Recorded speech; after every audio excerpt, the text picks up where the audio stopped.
Disenyo, Disyembre 25, 1974, sang ang Santo Obispo sang Diocese sa Bacolod nga si Monsignor Camilo Gregorio ang nagdeklarar bilang pro-cathedral, rason kung nga ginatawag na ini sa karon nga San Diego Pro-Cathedral, the only Catholic Church to be declared as pro-cathedral in the Philippines.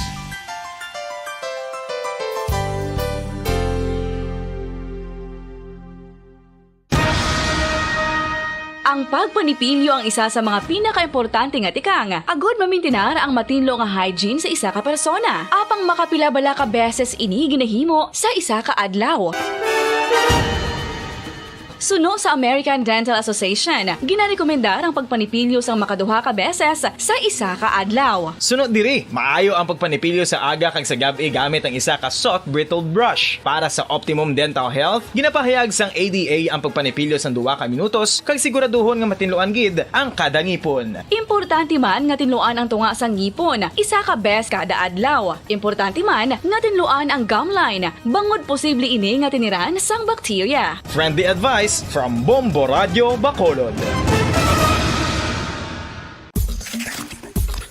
Ang vitamin D, mayroong madamo nga papel sa aton lawas. Essential ini sa pag-angkon sang good health. Ang mayor nga papel sang vitamin D among pagsugo sa mga cell sa aton gut o kuntyan agud mag-absorb sang calcium kag phosphorus. Ang duha ka mga minerals nga importante sa pagpabilin nga makusog kag healthy ang aton nga tulan sa kalawasan. Buot silingon, ang vitamin D nagabuli gini sa pag-absorb kag pagpabilin sang calcium kag phosphorus sa aton lawas. Our heart, muscles, and nerves also need calcium to function properly. Sabahin naman sang phosphorus, ang main function sini among pagporma kag pagpatubo sang bones and teeth. Kung kulang naman kita sa vitamin D, mangintunaan ini sang pagdevelop sang pila ka seryoso nga mga balatian, kaangay sang osteoporosis, cancer, depresyon, muscle weakness, kag manginhalinan sang kamatayon kung lala na ang balatian.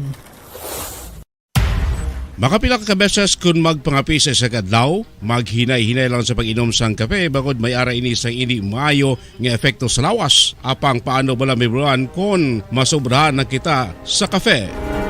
Nahibaluan nga ang 400 mg sang caffeine o kung kapin-4 katasa sang brewed coffee sa isa ka adlaw ang makabig pa nga safe para sa pila ka mga healthy adults. Apang, dapat naman ini nga hagan-haganon kung makabatyag na sa mga sintomas nga nagapahibalo nga nasubrahan ka na sa kape. Ini ang ginalakipan sang pagsakit sang ulo, hindi makatulog, anxiety, kag masami nga ginanerbiyos, kalakip na ang paglingin sang ulo, pagka-irritable, masami nga pagpangihi, pagpalangurog sang unod, kag pagdasig sang kuba-kuba sang dughan. Gani mga kabombo, hagan-hagan lang sa kape.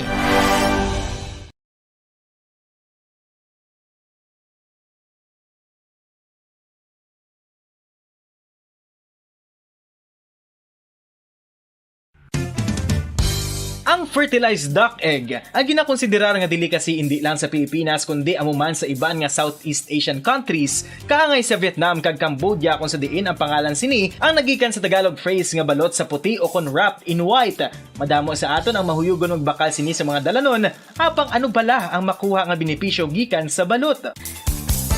Santo sa SF Gate, ang itlog nga balot ang apisar barato. Ini ang maayo nga source sa sang protein.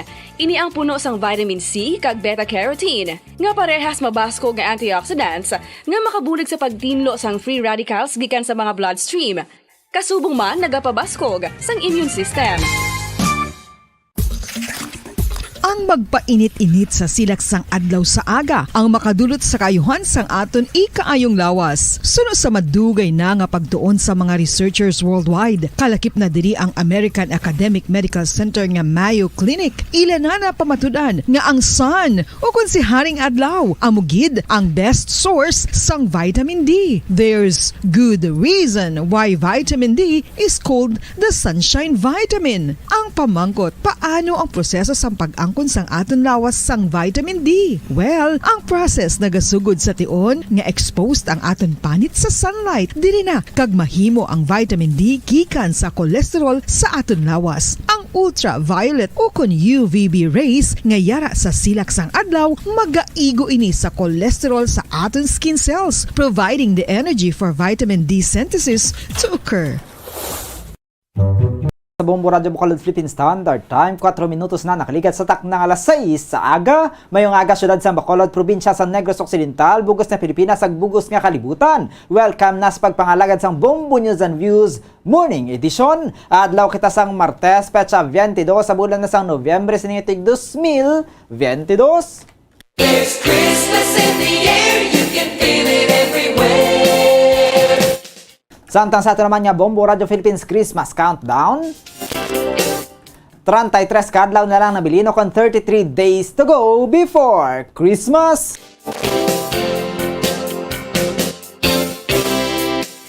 Kagkaroon sa ilo nakita sa aton nga mga headlines sa aton nga balita lokal. Drivers kag operators ng traditional jeepney sa Bacolod ginatagan sang duga nga extension agud nga makabiyahe bisan wala sang prangkisa. Extension sa moratorium sang traditional jeepneys ginkalipay sang transport groups. Anay miyembro sa Barangay Peacekeeping Action Team sa La Castellana gintiro samtang nagalakat kaupod ang live-in partner. Sa balita national, Vice President Sara Duterte kag US Vice President Kamala Harris nagsapol kahapon. US Vice President Kamala Harris naghatag sang importansya sa tawhanon nga kinamatarong. Sa balita international, masobra 160 ka mga tawo patay sa pagtayog sang magnitude 5.6 nga linog sa Java, Indonesia. Sa balita nga special, drone taxi gin-test flight na sa France. Sa balita sa negosyo, presyo sang diesel nagnubo sa masobra 2 pesos subong nga aga, presyo sang gasolina nagnubo sang 40 sentimos. Sa balita sa inampang, anong tanan ka mga teams nagatubangay sa ikaduhang adlaw sang 2022 FIFA World Cup sa Qatar. Sa balita sa entertainment, aktor nga si Vong Navarro ginsaylo na sa Taguig City Jail. Oras sa Bombo Radio Bacolod Philippine Standard Time, 6 minutos na nakalikat sa taknang alas 6 sa aga. Kagamuyad tumakabombo nga aton nga mga headlines sa karon saylo nakita sa detalye nasa nga aton nga panguna mga balita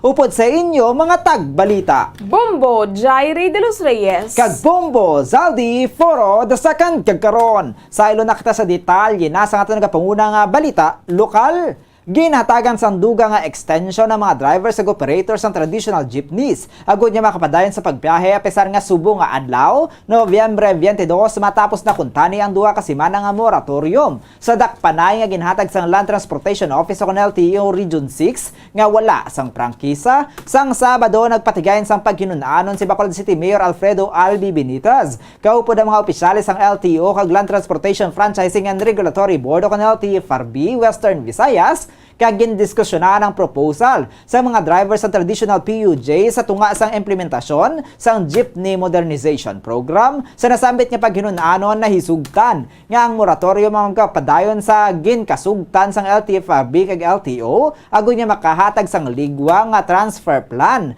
mapreparahan sang insakto kag makumpleto ang tanan nga detalye sa pag-address sa mga concerns sang traditional kag modernized jeepneys para sa mas masulhay nga transition. Ginhatagan man sang duga nga extension ng mga drivers ng traditional jeepneys sa pagbiyahe apang wala pa nahibaluan kung tubtob sano. Suno kay maghari, ginatun-an pa sang alkalde ang nakita nga solusyon sa mga concerned kasubong man ang mga position paper nga ginpasa sa iya, ginrefer na ini si LTFRB kag sa karon nagahulat na lang sang kumpirmasyon. Subong nga adlaw na talana nga magpatigayon sang meeting si Mayor Benitez kaupo ng LTFRB kag LTO na tuoy sa mga issues kag concerns may kangtanan sa modernization program.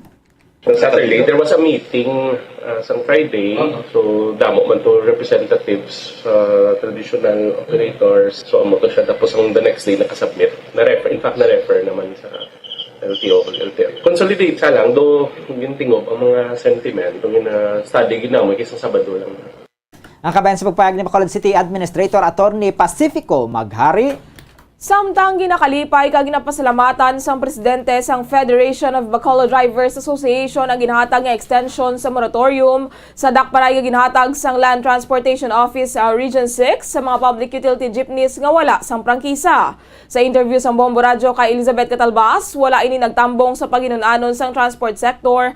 Kaupod si Mayor Alfredo Benitez bangod nagainit sadto ang iya ulo kag siya ang nagalikaw. Suno kay Catalbas madamo man nga mga professional nga kalyansan Manila ang nagupod kag nangin manami ang ila paghinunanon sa alkalde. Nagapasalamat man ini kay former Councilor Dindo Ramos bangod sa bulig sa ila humalin pa sang una. Nagapangayo man ini sang pasaylo kay Benitez sa iya mga naunang ginpanghambal apang indi na niya ini mabawi pa. Ginapasalamatan sini nga nahimuan sang tikang ang ila concerns kag sa karon nagahulat pa ang mga ini sang resulta sang paghinunanon ni Benitez kag sang LTFRB kag LTO. Pag naglugat ang pag-meeting nila kay Mayor, why na ko mag-attend kay ikaw na lang ko blood ay kay high blood ko yung ano kagig bulahaw. So okay naman sila kasi ko hindi na ko gusto nga magubabla ang meeting. Mas mayo na tigasan mo pan mga professional to nga alyansa namon nga nag-upod ko namin siyang ila to istorya kay Mayor. Nabatian si Elizabeth Catalbas, ang presidente sang Federation of Bacolod City Drivers Association. Samtang ginpahayag ni Negros Occidental Governor Eugenio Jose Bong Lacson nga wala pa ini nakabaton sang official documents nagikan sa San Miguel Corporation natuloy sa pag-withdraw sang ilang application para sa Environmental Compliance Certificate para sa proposed 300 megawatt liquefied natural gas power plant sa syudad sang San Carlos. Sa sulat niya ginpadala sang Environmental Management Bureau, nagdesisyon ang proponent niya hindi nalang pagdayunon ng ECC application para sa 300 megawatt LNG combined cycle power plant project. Gani gin-withdraw naman ini sang opisina sa listahan sang ECC applications. Suno kay Lacson, wala pa ini nakabaton sang official documents nagikan sa proponent. Tuloy sa withdrawal sang SMC, magluwas lamang sa nagakabatian sini sa media. Nagapati ang gobernador nga ini ang isa ka business decision. Santo sa impormasyon nga nagagwa, suno kay Lacson, ilaman niya ginhold ang plano nga magbutang sa LNG combined cycle power plant project sa San Carlos City.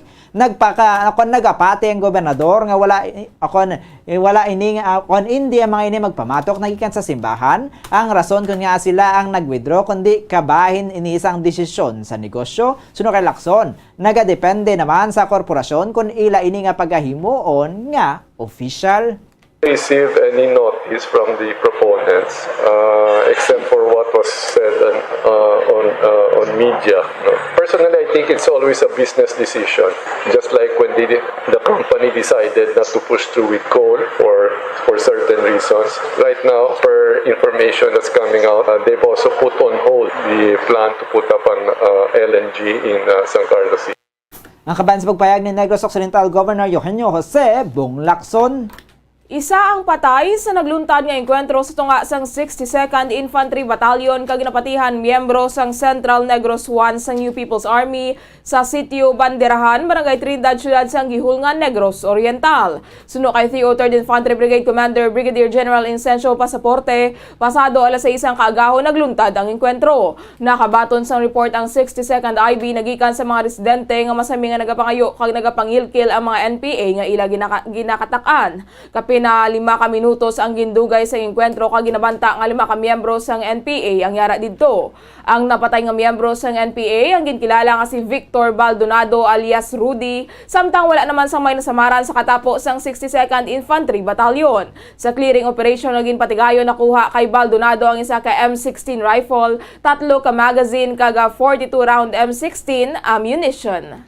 Luntad isa ka enkwentro between sa tropa, mga elements ng 62nd Infantry Battalion and mga armado, mga NPA nga ginapatihan mga membro ini sa Central Negros 1. Kabaton na ka mga reports sa mga pumuluyo regarding sa presensya and nga nag-conduct na sila sa operation. Ang enkwentro, hindi man lawig, mga monoles, mga 5 minutes. Estimate sa mga tropa natin, mga 5 ako Nabatian si 303rd Infantry Brigade Commander Brigadier General Inocencio Pasaporte. Samtang patay ang isa ka anay miyembro sa Barangay Peacekeeping Action Team o BIPAT matapos sa tiro sa sitio Kabanbanan, Barangay Poso, La Castellanan, Negros Occidental. Ang biktima ang kilala nga si Giovanni Omboy, 43 anyos, residente sa sitio Tiguisa, Haroy, Barangay Montilla, Moises Padilla. Mangunguma nga nagabaligya sa mga kasapatan kag madamo pa. Suno kay Police Captain Ron Darrell Nigos, ang hepe sa La Castellana Municipal Police Station, magalakat pa uli ang biktima kaupod sang iyang live-in partner sang silang gilayon nga ginpalapitan sang napulo ka mga tawo tawo. Sila ang gintutukan sang armas kung sa diin ang biktima ang nagdalagan. Kag nanago apang siya ang ginlagas ang duha ka suspitsado kag gintiro sang makapila ka beses sa rason sang iya nga kamatayon. Suno kay Nigos, ginalantaw kung mayara ini sang nakaaway sa negosyo o kung bangod ang isa ini kaanay bipat member nga nagaupod sa Army Detachment. Kag nasalaan nga isa ka informant sang Philippine Army. Samtang papulis sila, na diparahan nila mga pulo ka bilo ka tao kapano sa sila mag-agi kag dito na ginhimo ang krimen palaging tiro. Ang biktima is former na BIPAT member po. BIPAT member sang Moises Padilla. Ang ginalantaw namon sa either minakalitan siya sa revenge dahil sa negosyo niya. Ang kabayan sa pagpayag ni Police Captain Ron Darrell Nigos, ang hepe sang La Castellana Municipal Police Station. Kag sa katapusan nga balita lokal, isa ka manog nga ginabanta nagabugat sang 15 ka kilo nga may kalabaon nga kapin 6 feet ang nakuha sa isa ka manhole sa Purok Carvic, Barangay Mandalagan, Syudad sa Bacolod. Suno sa residente nga si Adriano Gonzaga, nakita nang nagagiho nga ulo sang manog sa isa ka manhole, gani ila ini ginbuksan kag nakibot sa kadakoon sini. Ila ini gindakop sa ulo kag ginmutangan sang tape ang baba agud indi ini makapangagat kag ginsulod sa sako. Sa karon naman og ang yara na sa kustodiya sang Department of Environment and Natural Resources o DNR sa syudad sang Bacolod. Nakita namon nga nagaulot sa ulo niya sa manhole, tapos kinbuksan namon ang manhole para madakpan ang ina nga magkal. Siyempre, kulbaan tanan pero importante nga nadakop siya kag nasulod sa sako. Gindakop lang sang migo namon sa ulo kag ginbutong, kag ginsulod din sa sako. Pero ang babay na subong may tip na siya nga para hindi siya makakagat. Nasa siguro 15 kilos na siguro nga manog. Nabatian si Adriano Gonzaga, ang residente sa Purok Carvic, Barangay Mandalagan. Oras sa Bombo Radio Bacolod Philippine Standard Time, 16 minutos na nakalikat sa tak ng alas 6 sa aga. Amuyad ito mga kabumbo aton mga balita lokal. Karon batayan naman nato ng aton mga balita national, international kagiban pa. Sa aton nga pagpanumbalik, makaligad yun lamang sa pilak mga importante nga pahanumdom. Dugang nga impormasyon angot sa balot. Santo pa sa publication, ang balot na nagaunod man sa niacin, riboflavin, kag thiamine, nga nagabulig sa metabolismo sang enerhiya sa lawas. Naibaluan nga bangod sa nutritious qualities nga makita sa balot, kita nga mga Pilipino ang ginakonsiderar ini nga superfood nga maayo para sa brains. Ang isa ka itlog nga balot ang nagaunod sang 188 calories, 13.7 grams ang protein, 14.2 grams ang fat, 116 mg ang calcium kag 2.1 mg ang iron. Ang balot, ang makabulig man sa mag-asawa bilang aphrodisiac, nga kaangay sang Viagra. Bango din ang may mataas nga protein content, kag sarang makapaboost sang energy, kasubong man sang desire. Kung luyag mo sang maayo nga dali kasi nga madugang sa imo diet, ang balot, ang isa sa maayo nga choice. Isa sa mga heritage churches diri sa probinsya sang Negros Occidental, yara makitaan sa Rizal Street, Barangay Zone 6, Talisay City, amo ang San Nicolas de Tolentino Church. Ang ini nga simbahan tuman katahom bangod sa pagsampot pagid lamang sa fasad sini, yara ang pinasahi nga portiko o porch, kag sa pagtangla sa tubang sang simbahan makitaan ang clean lines, ang twin towers nga may magagmay nga domes sa ibabaw sini.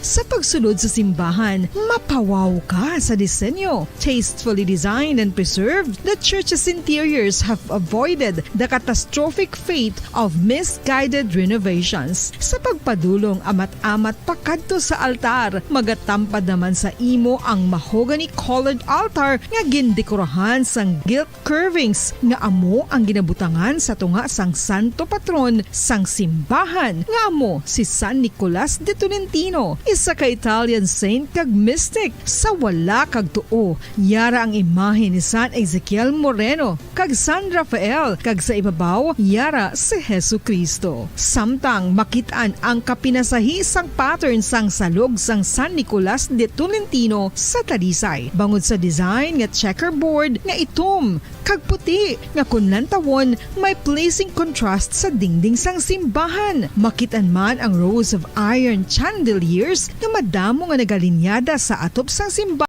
Bombo Radyo Bacolod Philippine Standard Time, 18 minutos na nakaligad sa takna alas 6 sa aga. Balik na kita sa aton nga pagpangalagay diri sa Bombo News and Views Morning Edition. Antes naton nga kantuan ng aton mga balita national, kantuan natin ng aton mga weather update.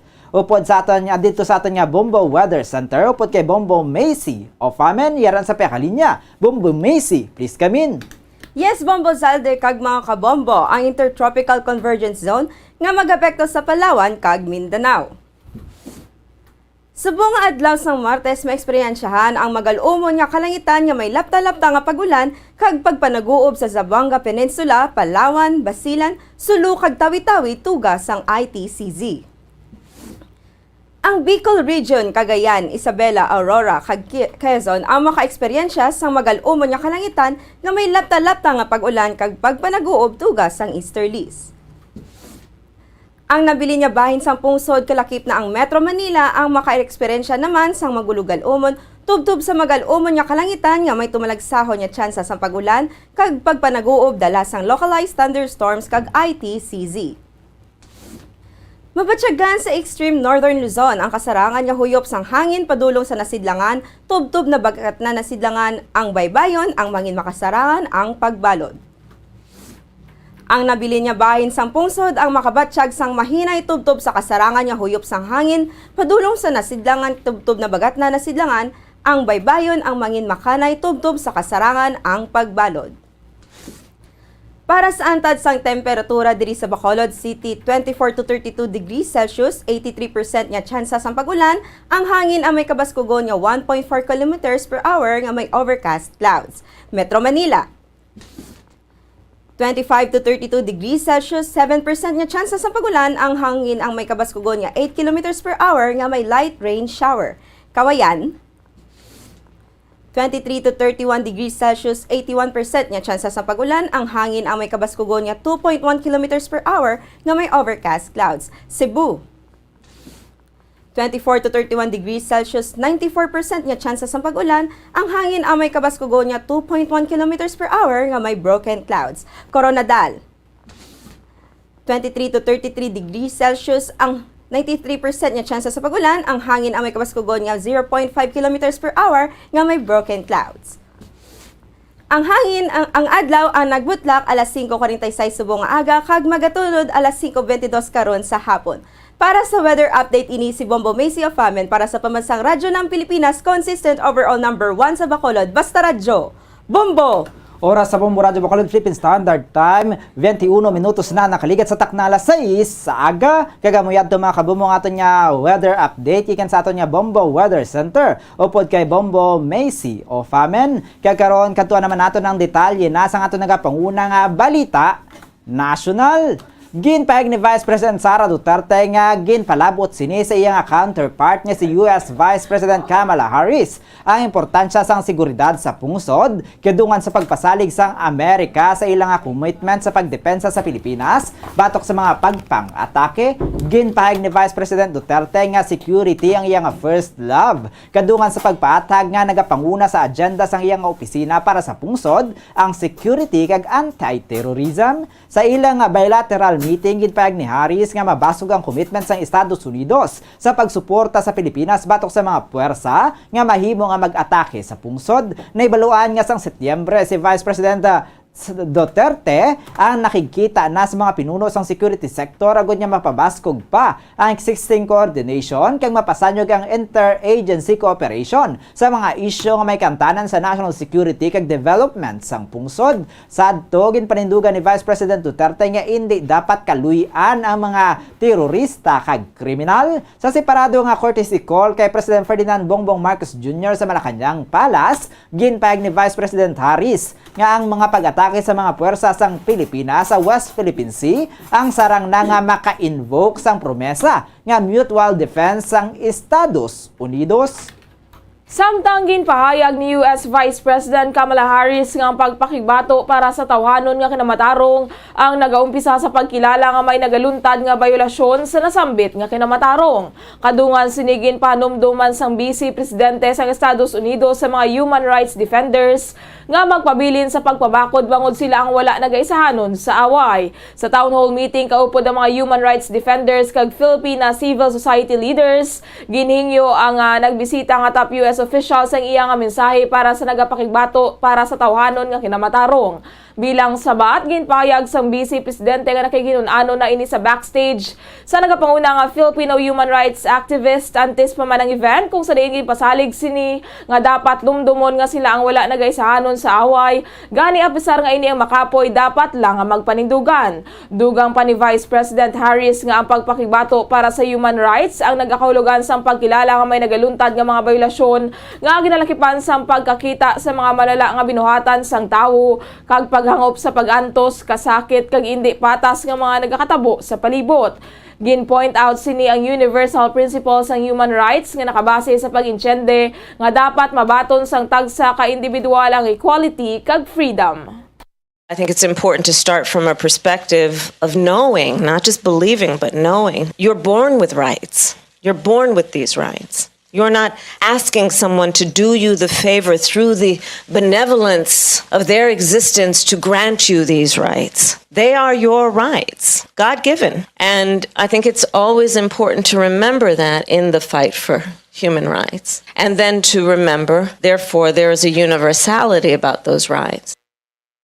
Nabatian si US Vice President Kamala Harris. Kag sa ito ng katapusan nga balita national, nagpabutyag sang pagkahangawa ang Senate Minority Bloc na tuway 7 milyon ka public funds nga nauyang bangod sa vaccine wastage nga ginreport sang damlag lamang sa Department of Health o kun DOH. Suno kay Senate Minority Leader Aquilino Coco Pimentel III, 15 billion pesos ang pondo nga nauyang apang kaangay nga ginapawalaan lamang ini kay ginapahayag nga yara pa sa acceptable limits nga santo sa senador kaangay nga daw naga-print lamang sang kwarta ang pungsod ikan sa hangin kag wala sang konsekwensya sa ekonomiya. Gin-criticize man ni Senate Deputy Minority Leader Riza Hontiveros ang steady trend sang vaccine wastage kag nagpahayag ang gobyerno ang hindi na makasarang kung madugangan pa ang 15.6 billion pesos nga kaperdihan sang pungsod karon nga padayon pa nga nagapangatubang sang krisis. Sa statement ni Hontiveros ginpahayag sini nga wala sang manggad ang Pilipinas para mag-uyang lamang sang masobra 15.6 billion pesos sa piyak sang wala kag tuo nga nagaluntad nga mga krisis kag panginahanglanon sang funding sa mga importante nga mga programa sang gobyerno. Dugang pa sini nga bisan iga-adjust pa sang World Health Organization o kon WHO ang threshold, hindi na ini masarangan sang Pilipinas. Payag sang minority lawmaker nga nagasalig ini nga pasanyugon pa sang DOH ang effort sa pagpanubo sang numero sang nagakauyang nga mga doses bangod nakahibalo naman ang mga health officials sa mga factors nga nagatuga sang problema. Oras sa Bombo Radyo Bacolod Philippine Standard Time, 26 minutos na nakaligas sa taknang alas 6 sa aga. Kagkaroon sa ilan na makita sa detalye na sa nagapanguna nga balita international. Una kita sa Indonesia. Nagdangat na sa 162 ang mga napatay sa Java, Indonesia, ang probinsya nga pinakalala nga nahalitan sang 5.6 magnitude nga linog nga nag-igo kahapon sang hapon sa nasambit nga pungsod. Ginpahayag ni West Java Governor Ridwan Kamil nga ginakasubo nila ang pagpahibalo nga nagdangat na sa 162 ang mga nagkalamatay bangod sa kalamidad. Samtang ginkumpirmar naman sang tagpamaba sa local administration sa banwa sang Cianjur, West Java nga si Adam nga ang numero sang death toll apang nagapabilin nga yara gihapon sa 62 ang record sang death toll sa National Disaster Mitigation Agency nga BNPB sa Indonesia. Ang pagtayo nga nagtuga man sa pagkaguba sa mga building sa landslide sa main islands nga Java nga amo ang gintunaan sang madamo nga nagkalamatay. Matapos ang linog, nagwa naman mismo ang mga doktor agud nga dapatan sang pagbulong ang mga pasyente outdoors. Ilabi na nga ang mga ospital sa capital city nga Jakarta ang wala nadulaan sang power supply sa sulod sang pila ka oras. Suno kay West Java Governor Ridwan Kamil, makita mismo sa gwa ang mga pasyente nga ginatahi ang ulo kag ang tiil nga napilasan samtang madamo ang makit-an nga nagahinibi. Pahatniyag akon paatag sini nga gilayon man nga partially nakabalik na ang supply sang kuryente sang gabi apang wala na atag kun pinaagi sa generator o kun sa power grid mismo. Kag sa katapusan nga balita international, sa Ukraine, nagpaandam ang World Health Organization nga maging life-threatening para sa milyon nga mga Ukrainians ang pag-umpisa sang winter kasunod sang sunod-sunod nga mga pag-atake sang Russia sa mga energy grid sang pungsod. Ginpahayag ni Hans Kluge, Regional Director for Europe's Health Body sa United Nations, sa pagbisita sini sa Kyiv nga nanungod sa survival ang winter season. Sunod diri ang winter ang makatag sang dako nga risgo sa kabuhi sa milyon nga pumuluyo sa Ukraine. Patag ni Kluge nga ang pagkaguba sa mga energy infrastructure sa Ukraine tuga sa madamo nga mga missile strikes ang nakatuga sa mabugat nga epekto sa health system kag sa ikayong lawas sa mga pumuluyo. Sunod rin ang WHO ang nakarecord na sa masobra 700 ka mga pag-atake sa health facilities ng Ukraine humalin sang maglunsyar sang invasion ang Russia sang Pebrero. Pahayag sini nga ini ang maathag nga paglapas sa international humanitarian law. Suno kay Kluge ang padayon nga pag-atake sa health kag energy infrastructure ang nagresulta sa ginatos ka mga ospital kag healthcare facilities nga hindi na makatuman sang full operation. Paandam sini nga ginalauman na nila nga magadangat sa 2-3 ka milyon ang mapilitan nga magbiya sa ilang mga panimalay agud magpangita sang mainit kag hilway nga matiniran. Samtang sa balita nga espesyal, nagahilapit na ang pag-abot sa mga taxi nga nagalupad matapos nga nahimo ang test flight sang drone taxi sa Cormelis and Vexen sa France. Ang salakyan namang isa ka electrical air taxi nga may malahiligante nga drone kag 8 ka LSE. Sa test flight nga ginpatigayon, mayara lamang sa isa ka driver kag isa ka pasahero nga nagasakay.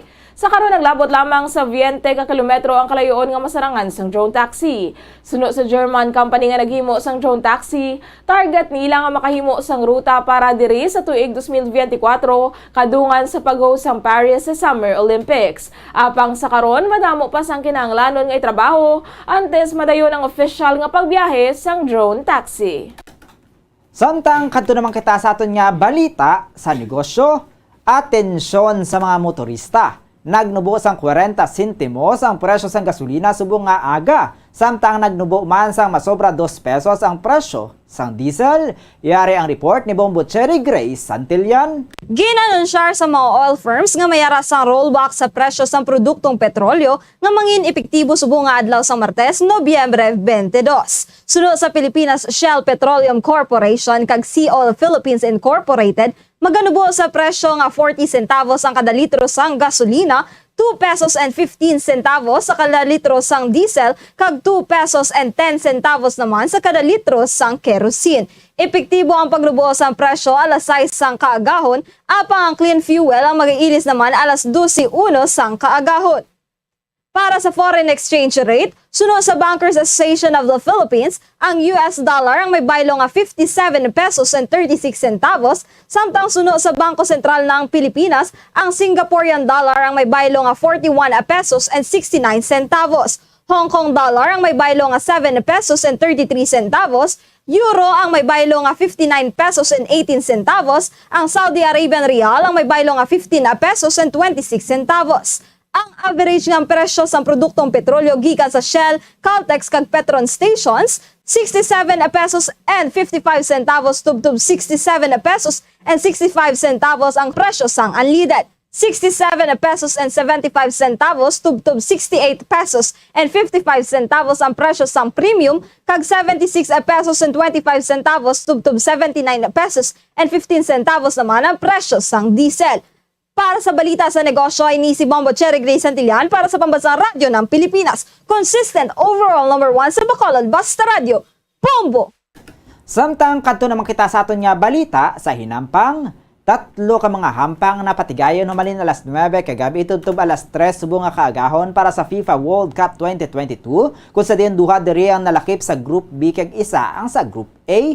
Ini ang ginalakipan sang hampang sang England batok sa Iran, naging patigayan alas 9 kagabi. Senegal batok sa Netherlands alas 12 sang kaagahon, kag USA batok sa Wales alas 3 subo kaina sang kaagahon. Nagtakop ang hampang sang England batok sa Iran sa score nga 6-2 pabor sa England. Ang hampang sa Khalifa International Stadium sa Doha, Qatar, ang nagumpisa alas 9 kagabi oras sa Pilipinas. Kinumpisahan ni Jude Bellingham ang pag-score para sa England sa ika-35 ka minutos. Ang hampang pinagi sa cross ni Luke Shaw, apisar sa pagbantay sang substitute goalkeeper sang Iran nga si Hussein Hosseini. Ginsundan pa ini sang pag-score ni Bukayo Saka gikan sa sulod sang penalty arc, samtang nahimo naman nga makagol ni Raheem Sterling pinagi sa cross gikan kay Harry Kane nga nagresulta sa 3-0 nga score sa pagtakop sang first half. Sa second half, liwat naman niya nakagol si Saka para sa England sa ika-62 minutos sang hampang. Apang inianggilayon niya ginbawi sang Iran sa pag-goal sa ika-65 minutos. Pinaagi kay Mehdi Taremi. Apang wala pa natapos ang pag-score sang England bangod na himo man nga makapasulod sang substitute player nga si Marcus Rashford. Nakuha sang England ang ika-6 nga goals matapos nga mapasulod ni Jack Grealish ang bola. Apang nahimo naman nga mapanubo sang Iran ang gap matapos nga nahatagan sang penalty kick si Taremi sa ika-90 minutos ang hampang nga iya napasulod. Bangod sini nadugangan sang napulo ka minutos ang hampang sang England kag sang Iran. Apang wala na nabag-o pa ang score kag nagtakop sa 6-2 pabor sa England. Samtang daog ang Netherlands sa score naman nga 2-0 batok sa Senegal sa hampang patigayan sa Al Thumama Stadium sa Qatar. Naibaloan nga dikit ang inhampang sang duha ka team sa first half nga natapos nga wala sang may nakagol. Apang ini nabago sa pagpunto sang attacker nga si Cody Gakpo sa ika-84 minutos sang second half. Ang 90-minute game ang nahatagan sang dugang nga 10 minutes bilang penalty kung sa diin nakagol naman si Davy Klaassen sa ika-99 minutos. Bangod sini, daog ang Netherlands para sa Group A match ang FIFA World Cup 2022. Samtang patas sa tag-isa ka puntos ang US men's soccer team kag ang Wales soccer team sa ilang kick-off tournament nga nagsugod alas 3 subong nga kaagahon oras sa Pilipinas. Ang hampang kabahin sa Group B sang FIFA World Cup 2022 kag giningin patigayon sa Ahmad bin Ali Stadium sa Qatar. Ang USA nakaangkon sang score sa pagpasulod ni Timothy Weah sa ika-36 minutos. Naibaluan niya ang USA ang kabahin man sa crowd favorite sa paghampang santo sa sportsbook. Kaya ang hampang ang dako nga ramification sa Group B, kaya ang performance sa mga dako man nga epekto sa posisyon sang team sa pag-advance sa knockout rounds. Apang sa ika-82 nga minutos ang hampang, nahimo nga ma-convert ni Gareth Bale ang team captain sang Wales ang ginahatag nga penalty kick. Samtang sa piyakabahin, full support naman ang mga residente sang United Kingdom sa hampang sang England batok sa Iran kagabi sa Khalifa International Stadium sa Doha. Apisar nga yara lamang sila sa ilang pungsod. Sa interview sang Bombo Radyo Bacolod kay Bombo International Correspondent Ramil Isugon direkta sa UK, ginpang butangan sa mga residente ang ilang mga salakyan sang hayahay sang England bilang pagpakita sang suporta. Sunod diri, nagsinggit man ang mga residente sa mga tinaga nga "Come on England" bilang ekspresyon. Suno kay Isugon, duha ka mga teams na gikan sa UK ang ginpadala santo sa qualification nga ginalakipan sang England kag sang Wales. Ang Wales sa England sa mga magkasumpong sa masunod nga Miyerkules, Nobyembre 30. Grabe gid ang ginatawag support sa diri sa England kay mga salakyan ang ila sini nga salakyan dira mismo sa may atubangan Balabombo Ponds tinatakdan nila sa mga dagmay nga flag sa England kag ang iba nagasinggit "Come on England" amo na ang amon expression diri Bombo Ponds kag sa ato mga tagpalamati kasinggit ini sila "Come on England" amo na ang ilang expression.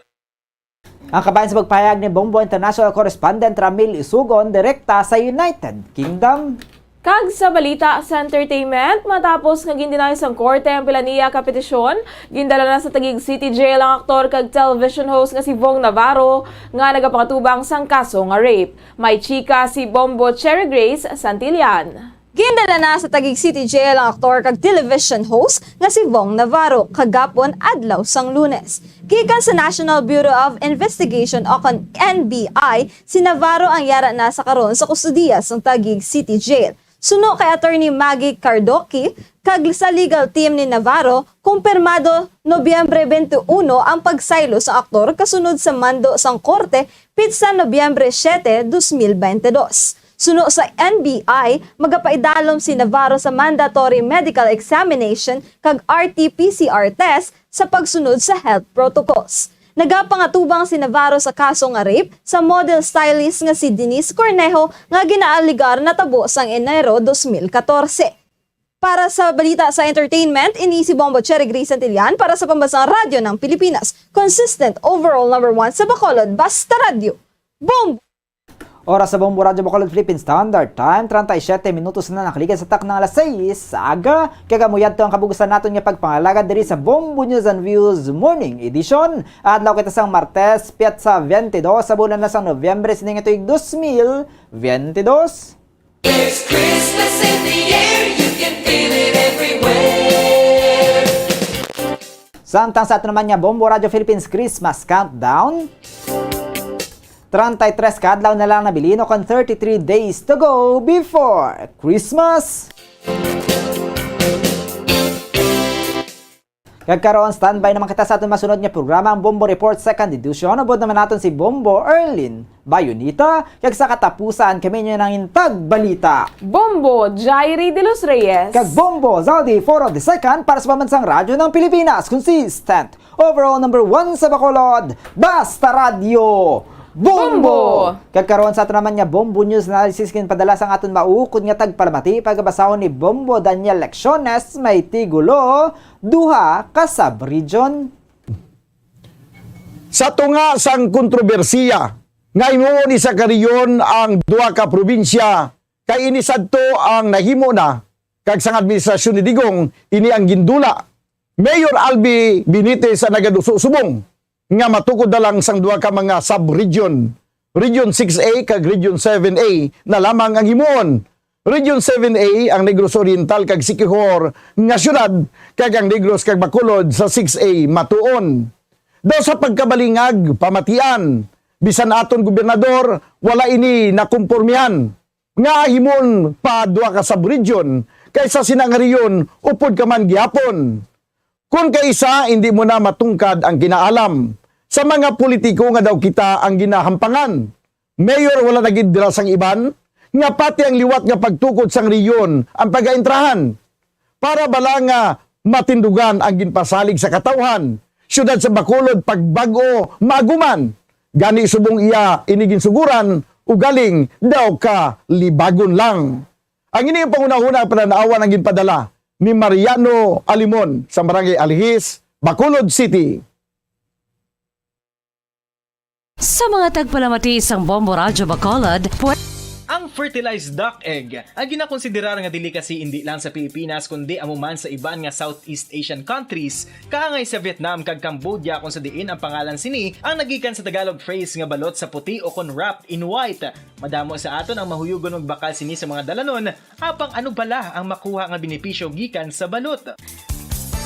Santo sa SF Gate, ang itlog nga balot ang apisar barato. Ini ang maayo nga source sa sang protein.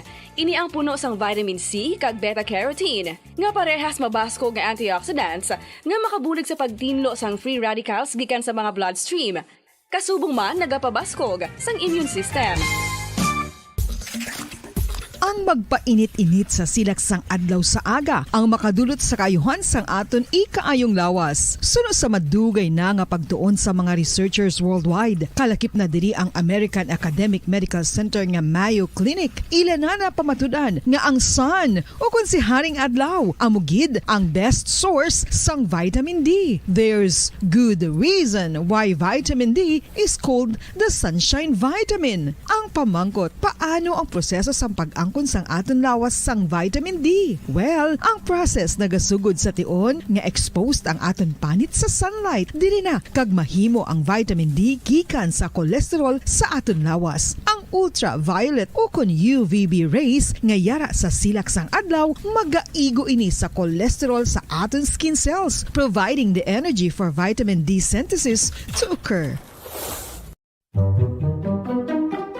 Magluwas sa baboy, baka kag manok, may isa ka karne nga sarang mahimo alternatibo nga iserbe sa lamesa sa mga Pinoy kag ini ang rabbit meat o kon karne sang kuneho. Suno sa pagtuon, mas matinlo ini kag mas healthy kung ikumparar sa iban nga karne sang sapat. Ang rabbit meat ang sarang nga lutuon sa pamaagi nga naanda na sang kadamaan, kaangay sang adobo, lumpia Shanghai kag lechon. Apang ano bala ang mga benepisyo sini sa ikaayong lawas? Ini ang mayaras ang mataas nga porsyento sang easily digestible protein kag nagaunod sang jutay nga fat kung ikumparar sa iban nga sahi sang karne. Nagaunod man ini sang jutay nga calorie value sang sa iban kag almost cholesterol free ini. Gani makabig siya nga heart patient friendly. Mas jutay man ang sodium content sa rabbit meat, samtang mas madamo naman ang calcium kag phosphorus content sini.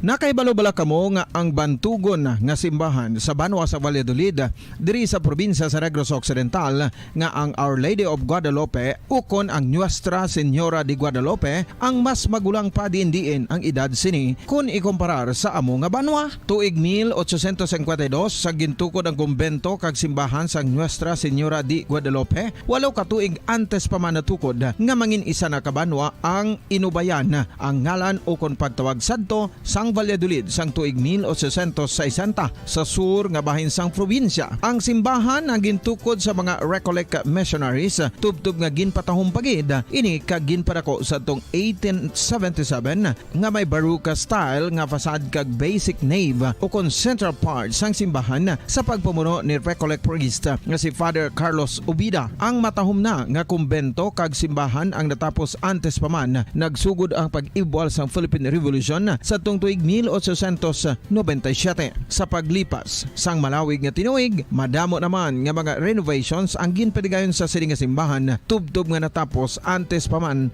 Minutos sa nagaligad sa taknang alas 6 sa aga. Welcome diri sa pagabangalagad sang Bombo Report Second Edition nadlawas sang Martes sa Petsa Venderos sa bulan sang Nobyembre sa mga tig 2022. Ika-tatlong adlaw sang Martes sa kaunsa nga bulan sa mga year 2022. Sa mga aga manginakaupo na niyo walagad si Bombo Erlin Bayonita. Updan kita asalas sa 7 ang atak na sa mga aga sa dalawang sa inyo sa dugang mga balita lokal.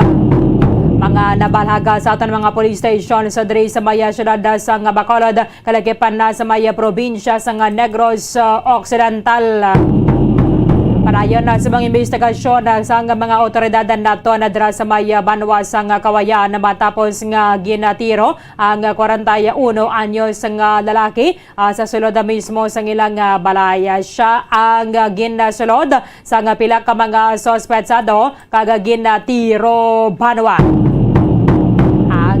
Ini daw halos na normal na lang no sa iba na sining mga killer bala nga ginahungod agad nila ginakadtuan sa balay ang biktima kag dira ginatiro. Ining dira nagligad ang adlaw sa Maya Banwa sa La Castellana anay miyembro sa barangay peacekeeping action na team pinataya tuyo pod paganin sila sa iyang live-in partner. Pero ining dira sa Maya Banwa sang Kawayan siya ang nakasalbar kag subong nga ginabulong sa isa ka ospital diri sa aton sa probinsya. Mga detalye sini from Kawayan Municipal Police Station, Bomacarla may defensor sa report. Come in. Yes, Bomborlin.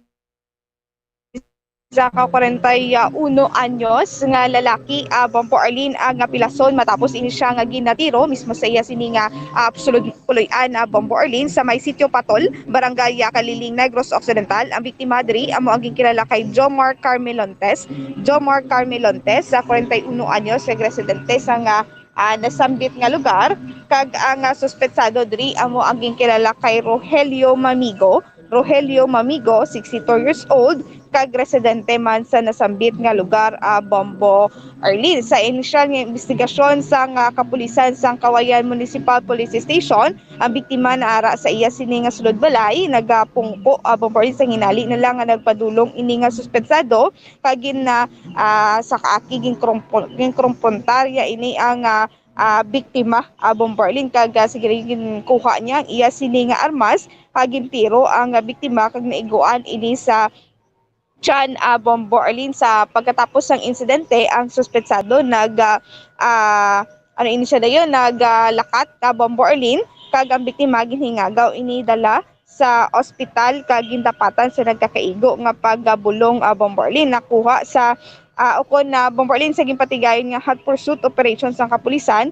Nagboluntaryo naman lang ini nga nagsurrender ang suspetsado kag gin-surrender niya man ang iya sini nga armas nga caliber 45 Bombo Arlene nga wala sang serial number kag mayara pagid sang nakuha nga isa ka magazine sang caliber 45 loaded sang live ammunition sang caliber 45 Bombo Arlene. So Bombo Arlene, pamatian naton ang pahayag gikan kay Police Corporal Emmanuel Edson Hamandre, investigator on case sa Kawayan Municipal Police Station. Nagtawag ni sa amon si Kapitan Josel Pupioko sa Kaliling. Nagpabalo ni siya na may shooting incident dito ng area. Kagang biktima dala na di sa ospital, Kawayan District Hospital. Okay, Mamo Carl. Yes, Bombo Arlene, dunautod kita. Pero Bombo Arlene, ang ila sinadiri nga ginalantaw sa pagpangusisa man sang kapulisan sa pamilya mismo sang biktima, ang ginalantaw diri nga ginapasibangdan ang biktima nga siya ang nagapanghilo sang manok. Nagapasibangdan ini siya sang suspect nga siya ang nagapanghilo sang manok Bombo Arlene. Hindi pangawat, no? Hindi Bombo Arlene. Budlay ng niya kung mapasibangdan lang bala, Mamo Carl. Amo gid gani Bombo Arlene, no? Pero ang iloy sang biktima at ini siya Bombo Arlene na porsigido ini siya kung magkapasaka ini siya sang kaso sa suspetsado nga frustrated murder Bombo Arlene. Base ng bakuna lang dito sa piyak? Bombo Arlene? Base ng bakuna lang bala sa kanila. Kaya man mo kung sa piyak ka farm ng vaccine na sila dira, so na sa piyak ka dito wala. Ang sa piyak nga farm nga why na yan pang vaccine nagamasakit ng ilang nga mga manok dira mo Carl. Yes, samo na kung kaisa Bombo Arlene. Do ka budlay manabihiluan ng manok mo. Amo gid gani Bombo Arlene, posible Bombo Arlene, no? Sa pagbakuna sa ang mga manok ay dapat kung magpabakuna kay pahibaloon mo man ng pihak para dapat. Oo, dapat tanan makapreparar man ini sila Bombo Arlene. Especially sa may mga kuani bala pinang pangbulang balang sulog ba mo Carl? Yes, sakto gina Bombo Arlene, no? Kay ti ang ini nga mga sulog kung kaisa dasig ini sila ya makasakit ako mamasakit ini sila ya Bombo Arlene. Kung mayara sa pihak nga pangbakuna, so dapat kung magbakuna sa pihak bakunahan man ini nga mga sulog Bombo Arlene. Galing ko manok, pero hiluan mo. Paano mo nahiluan ng manok man? Butangan mo sa ilang ginatuka or sa ilang ginainom? Magayan niya muna Bombo Arlene, no? Kay kung ido tiyabuyan mo lang niya sa tinapay kung ano dira nga pagkaon, tiyan mo niya ang paghilo sa mga ido, no? Sa mga impormasyon man nato niya kakuha. Pero sa mga manok Bombo Arlene amo na impormasyon nato niya nakuha nga may posibilidad nga sa pagbakuna sa piyak man nga manok. Amo na iya ang gakahilo ang mga manok Bombo Arlene. By the way, may subong mo ba Carl? May Zumba? Yes, oo. Everyday dari no ay labot dito sa may Capitol Lagoon. Dari naman yan sa may public plaza Bombo Arlene natin may Zumba man idi sila ya nga patigayon Bombo Arlene. Pero karon na Bombo Arlene dito sa may area sa Lagoon. Mayara sang organic festival Bombo Arlene makita nato dito nga mayara sa mga tents, no. Maglabay nato dito sa ina Bombo Arlene. Pa-open na no Bombo Carl? Yes Bombo Arlene. So maganda importante kung kaisa kay man ang fitness naton na bala dapat ma-maintain agad naton. So iba na dara galuyan ning lawas nila. So Zumba isa gina sa mga makabulig. Pero dan ko no sang husto nga diet Bombo Carla. Kaya man kung kaisa sana mo pagkapabalha sa Zumba kung perte man ang imo kaon do hindi bala ma-meet Ang Yes. gusto mo nga medyo do ka okay lang sang lawas.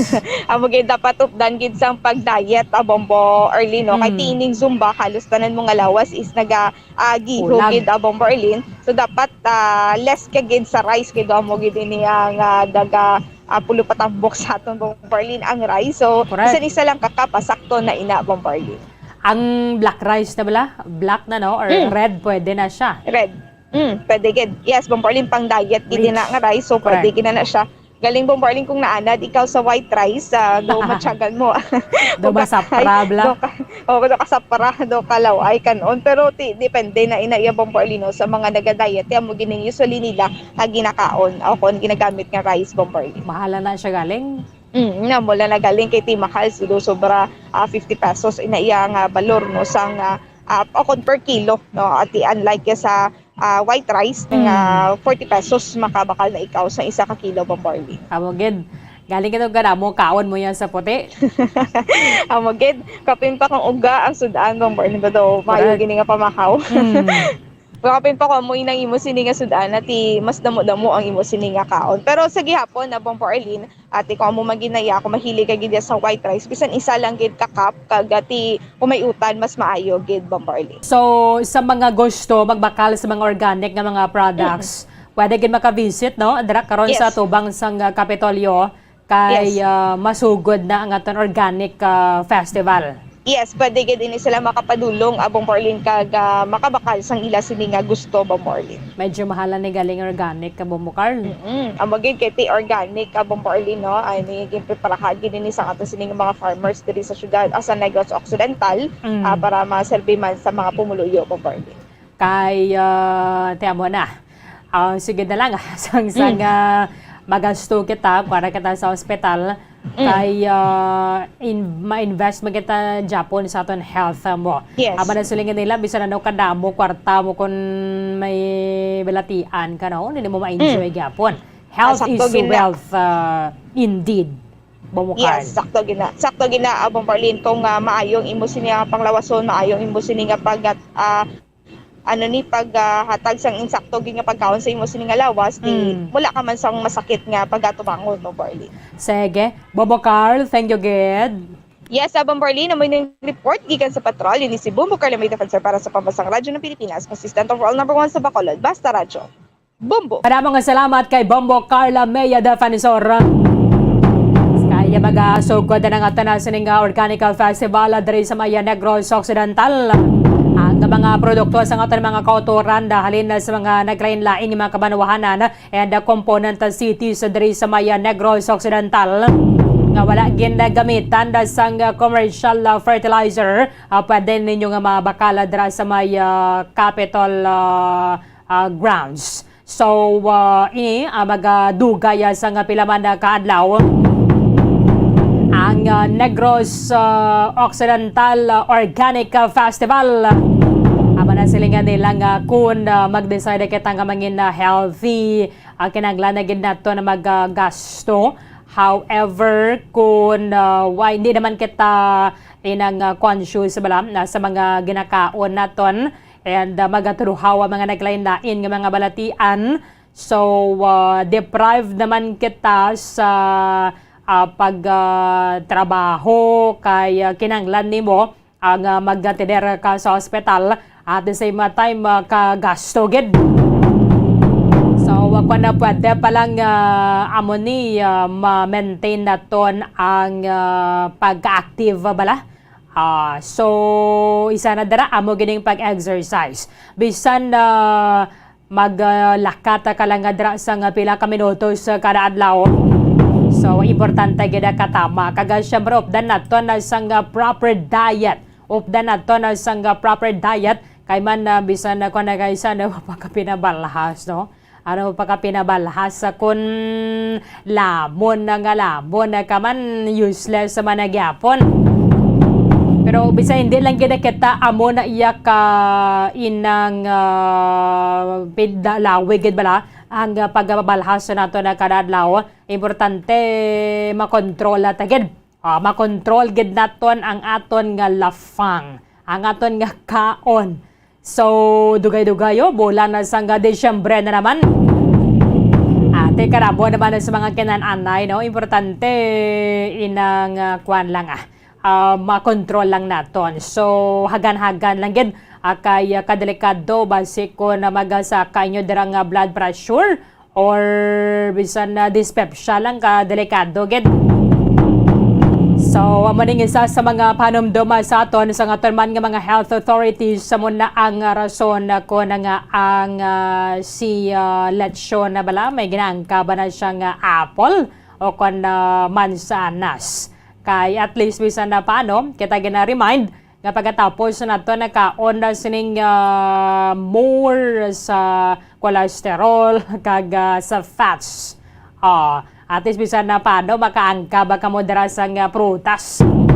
Ang masubo lang galing subong nga nagsaka ba ng presyo nagsaka na ang presyo sang prutas antas pa ang pagpreparar nato na sa mga 13 fruits, 14 fruits, 15 pag gusto ka man ako ano kadamo depende ko ano inyo yung masarangan sa mga bilog ni bilang mga prutas. So kahapon pilaman ka mga fruit vendors sa naistoryan naton. So nagabiso na sila nga medyo dugang na gid ang budget. Kung kinahanglan nimo nga gusto mo gid bala nga maka-display ka dira sang mga bilog nga mga prutas sa ibabaw sa imo sa ning lamesa samtang nga ginahulat nato na pagasugata sa nga bagong tuig.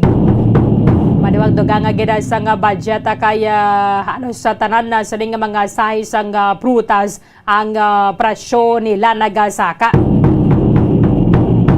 2 minutos na nabilin nanda sa alas 7 sa aga. Standby kamo magasulod na ang Bombo News Center Makati para sa Bombo Network News. Dugang nga impormasyon angot sa balot. Santo pa sa publication, ang balot na nagaunod man sa niacin, riboflavin, calthiamine, nga nagabulig sa metabolismo sang enerhiya sa lawas. Naibaluan nga bangod sa nutritious qualities nga makita sa balot, kita nga mga Pilipino ang ginakonsiderar ini nga superfood nga maayo para sa brains. Ang isa ka itlog nga balot ang nagaunod sang 188 calories, 13.7 grams ang protein, 14.2 grams ang fat, 116 mg ang calcium kag 2.1 mg ang iron. Ang balot, ang makabulig man sa mag-asawa bilang aphrodisiac, nga kaangay sang Viagra. Bango dinhi ang may mataas nga protein content, kag sarang makapaboost sang energy, kasubong man sang desire. Kung luyag mo sang maayo nga delicacy nga madugang sa imo diet, ang balot, ang isa sa maayo nga choice.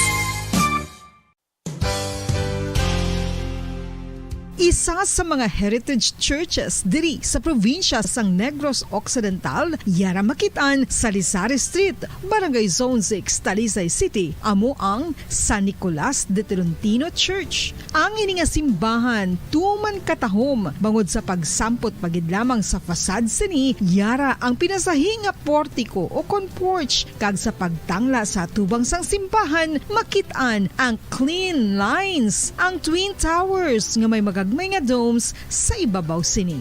Sa pagsulod sa simbahan, mapawaw ka sa disenyo. Tastefully designed and preserved, the church's interiors have avoided the catastrophic fate of misguided renovations. Sa pagpadulong amat-amat pakadto sa altar, magatampad naman sa imo ang mahogany colored altar nga gindekorahan sang gilt carvings. Magandang umaga Pilipinas, anumang oras sa buong mundo, narito na ang Bombo Network News Morning Edition, 22 sa buwan ng Nobyembre 2022. At sa ating Christmas countdown, 33 days to go bago ang Pasko. Sa ulo ng ating mga balita, panibagong oil price rollback ipinatupad kanina. Ang China naman itinangging sa pilitan nilang kinuha ang debris ng rocket sa Philippine Coast Guard. At sa ating international news, patay dun sa nangyaring lindol sa Indonesia, umakyat na ho sa 162. Ilang grupo at hanay ng media naman naghihintay pa rin ng pangmatagalang solusyon sa mga kaso ng media killings kasabay ng ika-13 taong anibersaryo ng Maguindanao Massacre ngayong araw. Aktor Bong Navarro nag-a-adjust pa matapos na mailipat na ho dyan sa Taguig City Jail. Ang Senado naman nagkaisa sa pagbuo ng panel para mabantayan ang tamang paggastos ng Intelligence Fund.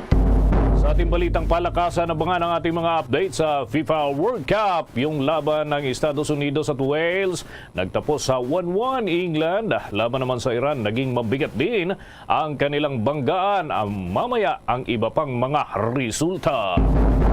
At sa ating balitang negosyo, stock ng bigas sa bansa tumaas habang ang mais bumaba naman. At ngayon sa mga detalye. Magkakasabay na nagpairal ng kanilang bawas presyo sa mga produktong petrolyo ang karamihan ng mga kumpanya ng langis dito sa ating bansa. Mayroong 40 sentimos na bawas sa kada litro ng gasolina at ganun din yung pinairal para sa diesel ay 2 piso 15 sentimos kada litro. Sa kerosene naman ay 2 piso 10 sentimo kada litro ang naging pagbaba. Nagbawas din ang magpapatupad din ng mga kaparehong adjustment ang iba pang kumpanya ng langis sapagkat yung iba ay nauna nang nagpairal hating gabi at karamihan nagpatupad naman kaninang alas 6 ng umaga. Inaasahan na masusundan pa umano ang naturang pagbaba ng presyo ng mga produktong petrolyo sa susunod na linggo kung magpapatuloy ang magandang trend sa supply and demand. Sa dagdag pang balita, sa oras na ito, itinanggi ng Chinese Embassy sa bansa na puwersahan nilang binawi ang bahagi ng bumagsak na rocket sa karagatang sakop ng Pilipinas sa Spratly Island. Ayon pa sa payag ng Chinese Embassy na mismo ang barko ng Chinese Coast Guard ang nakakita ng nasabing debris na palutang-lutang sa tubig noong November 20. Nabawi lamang nila ang nasabing debris na magkaroon ng mapayapang konsultasyon sa Philippine Coast Guard. Pinabulaanan din nila na hinarang nilang barko ng Philippine Coast Guard habang kinukuha ang nasabing bahagi ng rocket. Magugunitang inakusahan ni Vice Admiral Alberto Carlos na hinarang ng barko ng China ang kanilang barko para unahan na makuha ang lumutang na debris. Nauna rito noong buwan ng Hulyo ay nakita rin ang bahagi ng rocket ng China na bumagsak sa karagatan ng Sulu. Bombo International News. Pumalo na sa 162 katao ang nasawi nang tumama ang magnitude 6.05.6 na lindol sa West Java Province ng Indonesia. Ayon kay West Java Governor Ridwan Kamil na mayroong 362 na iba pa ang nasugatan sa insidente. Unang naitala ng US Geological Survey ang lindol na may lalim na 10 kilometro. Aabot rin sa 13,782 individuals ang nawala ng tirahan at sila'y pansamantalang inilagay sa 14 na refugee camp site. Gumuho naman ang 4 na paralan at 52 kabahayan kung saan mayroong mahigit 2,000 na bahay ang nasira. Sa pagtaya rin ng National Agency for Disaster Management na nasira rin ang mosque at pagamutan. Inaasahan ng mga otoridad ang posibleng pagtaas ng bilang ng mga nasawi dahil sa nasa malubhang kalagayan ang ibang sugatan biktima na naitakbo sa pagamutan. At kaugnay ho ng balitang yan ay sinasabing posible madagdagan pa yung bilang ng mga nasawi. Bunsod pa rin ng 5.6 magnitude na lindol dyan sa Indonesia. May nakalap na impormasyon ang Bombo Radio Iloilo. Umabot na sa mahigit 160 ang namatay sa Java, Indonesia kasunod ng 5.6 magnitude na lindol. Ayon kay Regional Governor Ridwan Kamil, daan-daan rin ang nasugatan at isinugod sa hospital, samantalang ang iba ang inilibing na lamang sa labas ng pasilidad. Ayon naman sa United States Geological Survey data, niyanig ng lindol ang Cianjur Town sa West Java na may lalim na 10 kilometers. Ayon kay Bombo Gina Vela Limpin Kumla, correspondent sa Indonesia, populated ang area kung saan nangyaring lindol at sinasabing prone rin sa mga landslides. Bago ang payag ng gobernador, una nang nagpalabas ang National Disaster Mitigation Agency ng data kung saan nakalagay na 62 ang namatay. Sa data ng gobernador, maliban sa 162 mga namatay, 326 na mga tao ang sugatan. Ayon pa sa West Java Governor, 13,000 kataong na-displace at sinasabi nga 2,200 na mga bahay ang nawasak.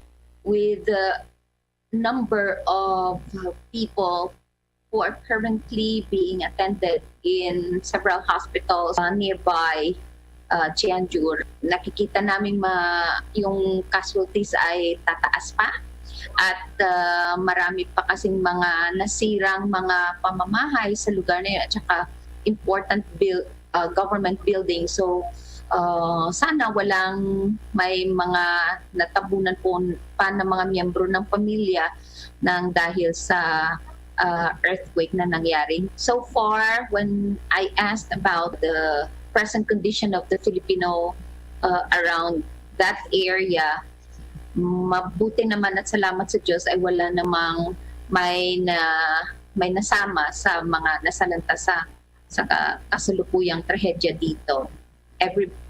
All Filipinos are safe so far. Si Bombo Gina Vela Limpin Kumla, direkta sa Indonesia.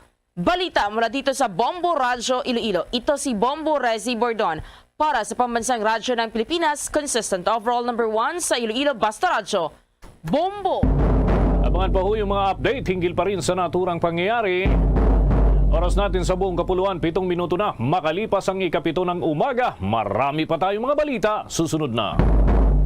Mga kabombo at ka-Star Nation, babalik na sa face-to-face ang selebrasyon ng Dinagyang 2023. Isasagawa mula January 13 at ang highlight ay sa January 22, 2023. Ang Dinagyang 2023 ay hatid ng Iloilo City Government at Iloilo Festivals Foundation Incorporated.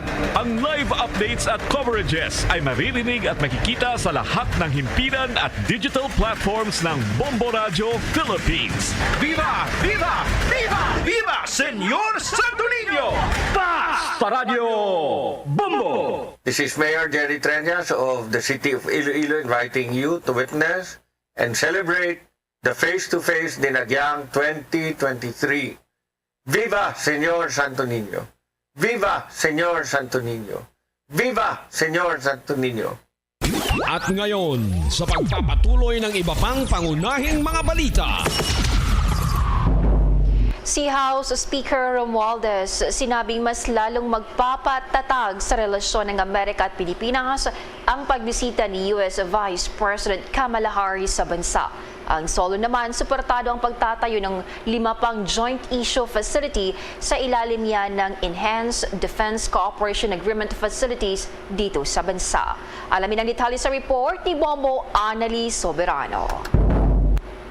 Naniniwala si House Speaker Martin Romualdez na lalo pang titibay ang relasyon ng Amerika at Pilipinas sa pagbisita sa bansa ni US Vice President Kamala Harris. Ayon kay Speaker, patunay din ito sa matagal ng alyansa at pagkakaibigan ng Pilipinas at Amerika, kabilang na ang commitment ng US sa pagdepensa sa Pilipinas. Kumpiyansa naman si Romualdez na aaraling mabuti ng Pangulong Ferdinand Bongbong Marcos Jr. ang anumang security alliance na papasukin ng dalawang bansa na nakahanay sa foreign policy ng administrasyon. Dagdag pa ni Speaker Romualdez na ang bilateral meeting ni Harris at Marcos ay malaking tulong din sa pagsusulong sa Armed Forces of the Philippines Modernization Program, climate action at energy security, food security at digitalization. Punto din ni Speaker na bukod sa defense and security cooperation, ang pagbisita sa bansa ng pangalawang Pangulo ng Amerika ay magpapaigting pa sa economic and trade partnership ng dalawang bansa.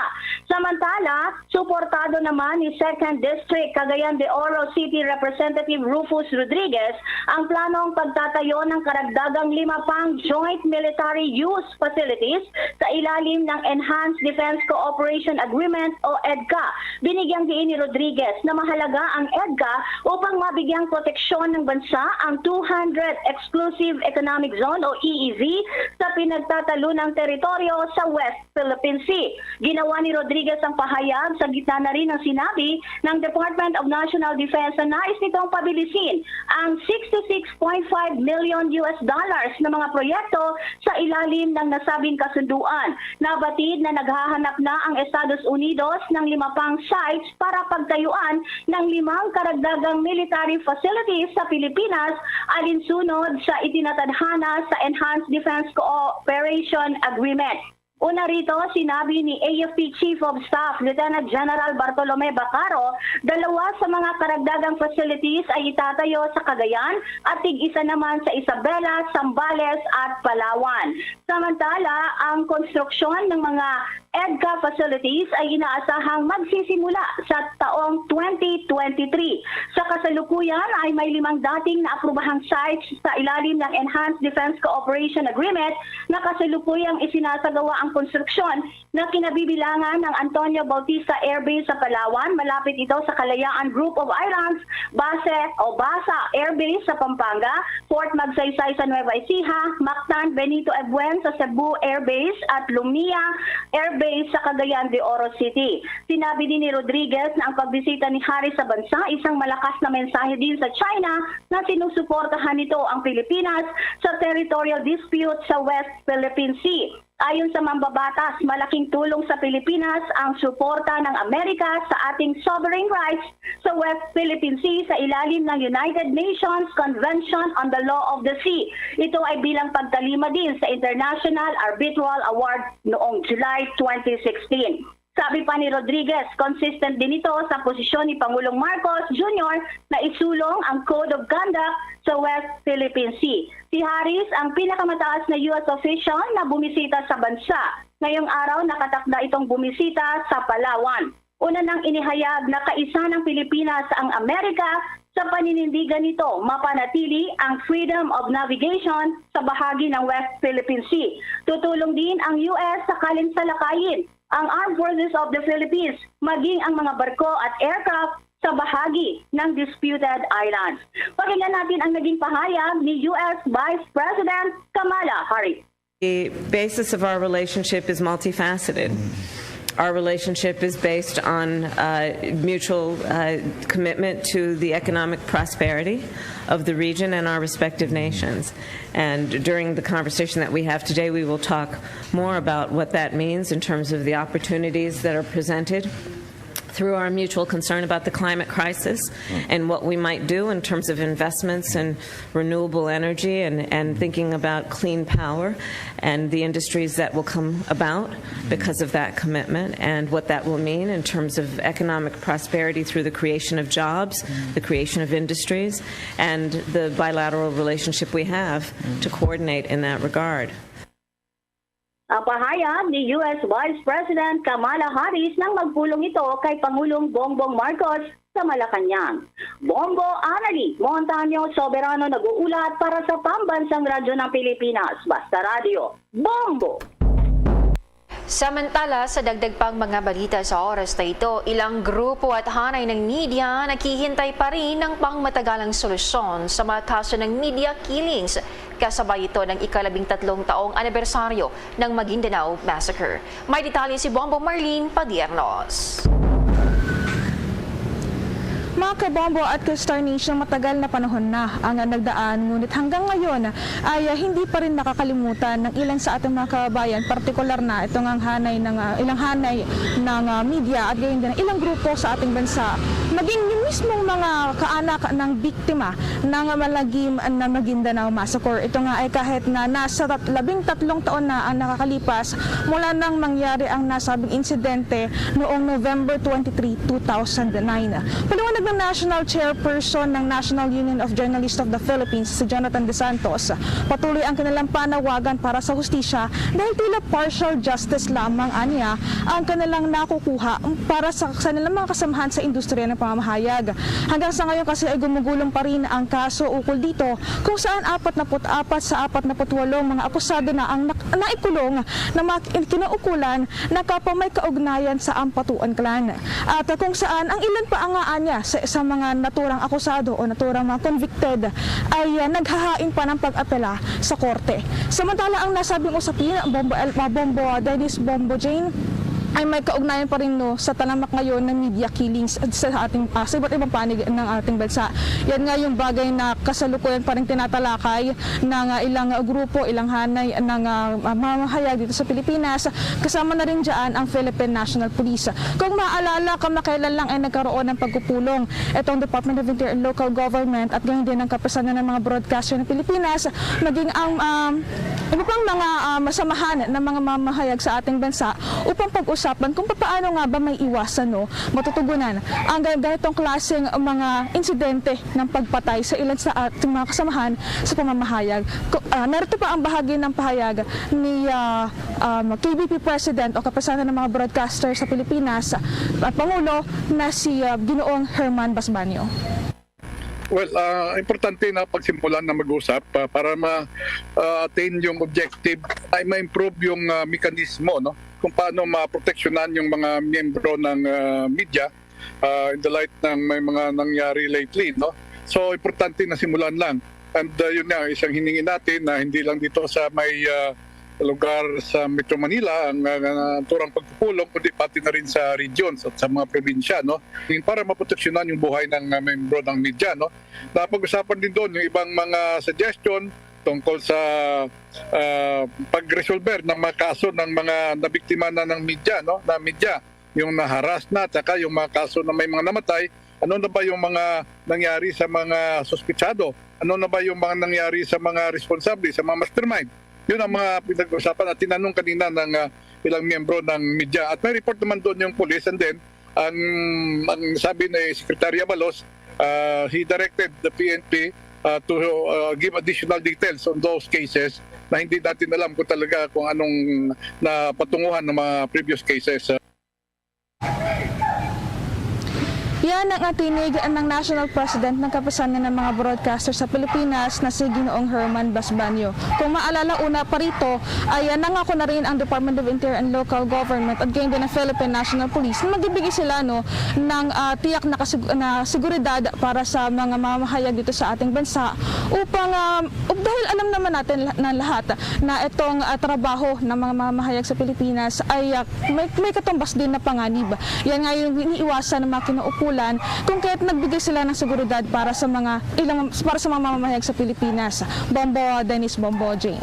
Ay, maitanong ko lamang, Bombo Marlene, sapagkat dahil nga doon sa mga pulong na isinagawa, may konkreto na bang inilabas na joint statement dito ang kapisanan ng mga broadcasters ng Pilipinas at yung hanay ng Philippine National Police kung meron, sapagkat nasundan pa yung kaso ng mga pagpaslang na yan nung Ampatuan Massacre, no?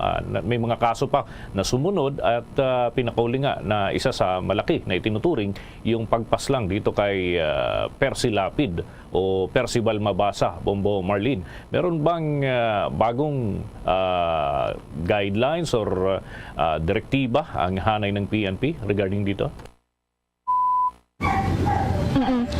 Actually, Bombo Denise, kabilang ang Bombo Radio Philippines sa mga dumalo doon sa naging talakayan ng kapisanan ng mga broadcaster ng Pilipinas at DILG o Department of the Interior and Local Government.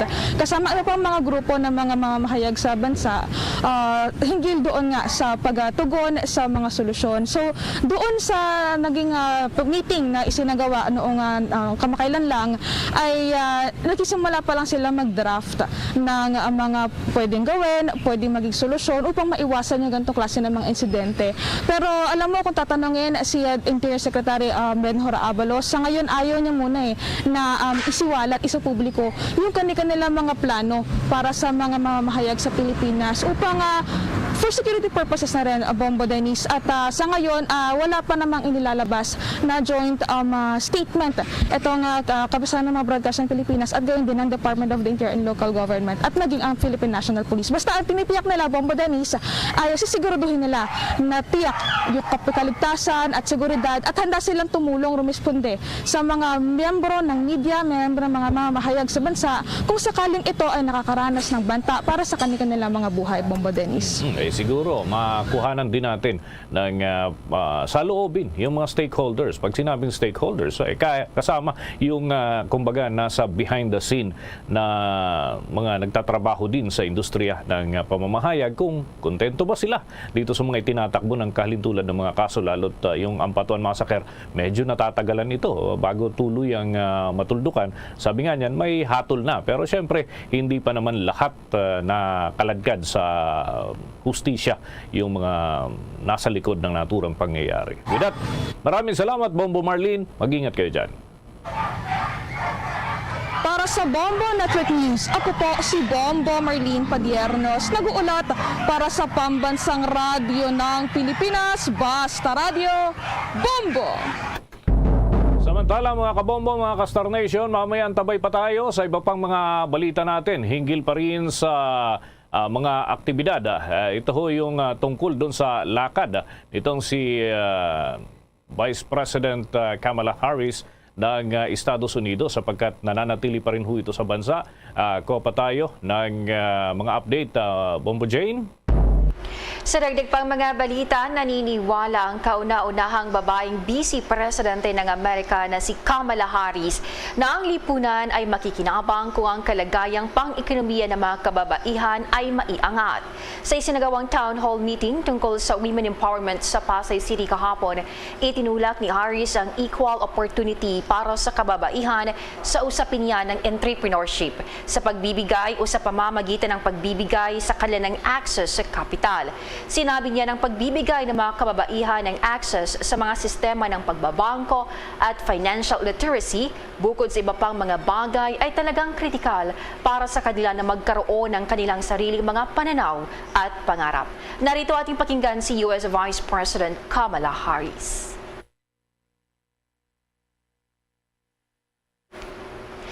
Mamaya ating balikan ang pahayag ni US Vice President Kamala Harris. Samantalang nabanggit naman ni Harris ang kaugnayan sa pagitan ng karahasan at kasarian at katayuan sa ekonomiya. Sinabi niya ng karamihan sa mga kababaihan na may mas kaunting mga pagpipilian sa buhay sa mga tuntunin ng katayuan sa ekonomiya ay malamang na magtiis ng halos anumang pang-aabuso para sa kanilang mag-anak. Naniniwala ang Vice Presidente na ang mga tao, lalo na mga kababaihan, ay may karapatang lumaya sa karahasan at takot. Ang mga bagay na ito ay isang hadlang para sa paglago, tagumpay at pangitain ng isang tao. Mga kabombo, mga ka-Star Nation, bago tayo umusad sa iba pang bahagi po ng ating mga balita, ay minarapat ho nating makausap ang ilan ho sa mga may pananaw hinggil sa mga ganitong bagay. Ito ho yung mga analyst natin hong nakukonsulta magka minsan may kinalaman dito sa mga sitwasyon sa rehiyon, lalo na sa Asia Pacific. May epekto kaya yung pagdalaw dito ng Vice Presidente ng Estados Unidos? Ito yung naitatanong sa kahit sa ilang forum sapagkat importante hindi lamang ho yung kasalukuyang mga pangyayari kundi pati na yung sa hinaharap na panahon. May kinalaman ho ito sa malaking issue dito sa Asia Pacific region, yung relasyon ng Pilipinas at China. At mapalad ho tayo, kapiling natin sa ating linya ng komunikasyon via Zoom. Isang political analyst, litigation lawyer at commercial law professor. Kapiling ho natin si Attorney Edward Chico. Welcome to the program. Si Bombo Dennis Hamito po ito together with me si Bombo Jane Buna. Good morning, Professor Chico. Good morning po, Sir Dennis, at sa magandang umaga din po sa lahat ng inyong tagapakinig at tagapanood po. Okay, unahin ko po ito, Professor. Posible po bang magkaroon talaga ng epekto sa relasyon ng Pilipinas at China yung naging personal na pagpunta ni United States Vice President Kamala Harris at yan ay nangyari nitong nakalipas na araw at ngayon nandito pa rin sa ating bansa. Anong masasabi po ninyo? Siguro, sir, lagyan natin ng konteksto yung kwento para mas maintindihan ng ating mga kababayan. Dapat maintindihan natin nung panahon ni Pangulong Duterte, bahagyang nagkaroon ng lamat ang relasyon ng Amerika at ng Pilipinas. So I would not exactly say it was badly damaged, but to a certain extent there was an effect on the existing relationship between the two countries when President Duterte decided to pivot or gravitate towards China. Sa tingin ko, sincero naman ang dating Pangulo at yan ang tingin niya na maaaring makakatulong sa atin. So bahagyang nagkaroon ng lamat ng kaunti at hindi nakakapasok ang Amerika. At noong panahon ni Pangulong Duterte, kung nakita natin, it was really all about China. Even loan agreements and even the money, the resources that we need from other countries would essentially come from China, of course at a heavy price.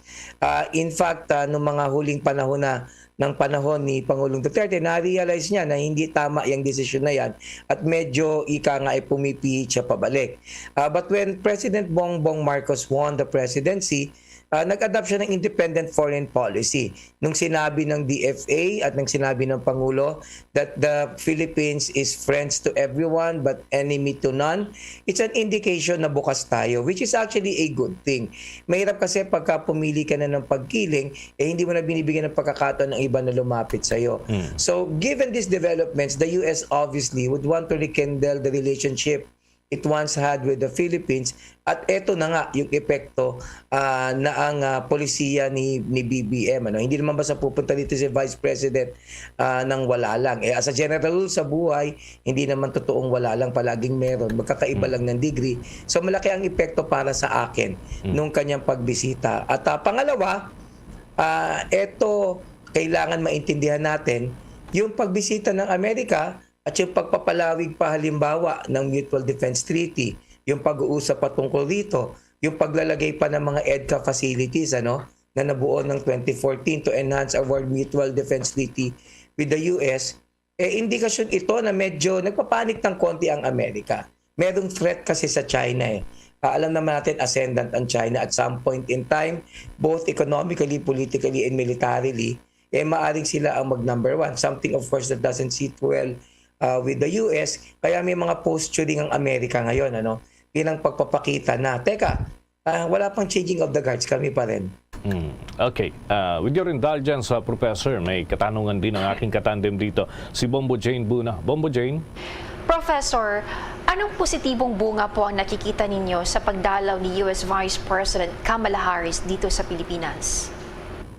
Well, maraming positibo din na mangyayari dito. Kasi alam mo, for the longest time, ang relasyon ng Amerika at ng Pilipinas ay malalim, hindi ba? Pero let's face it, more often than not, yung Amerika ang gumagamit sa atin kung paano ginagamit din tayo ng China. A lot of the things we've entered into are disadvantageous to us. Sila yung mas may benepisyo. However, given the current international political landscape, pag pinag-usapan natin ang geopolitics, makikita natin na meron talagang threat ang China. At yung pag-pivot ni Duterte dyan during his administration, whether goodly or badly, naipakita natin na pwede natin palang kalimutan ng Amerika if we want to.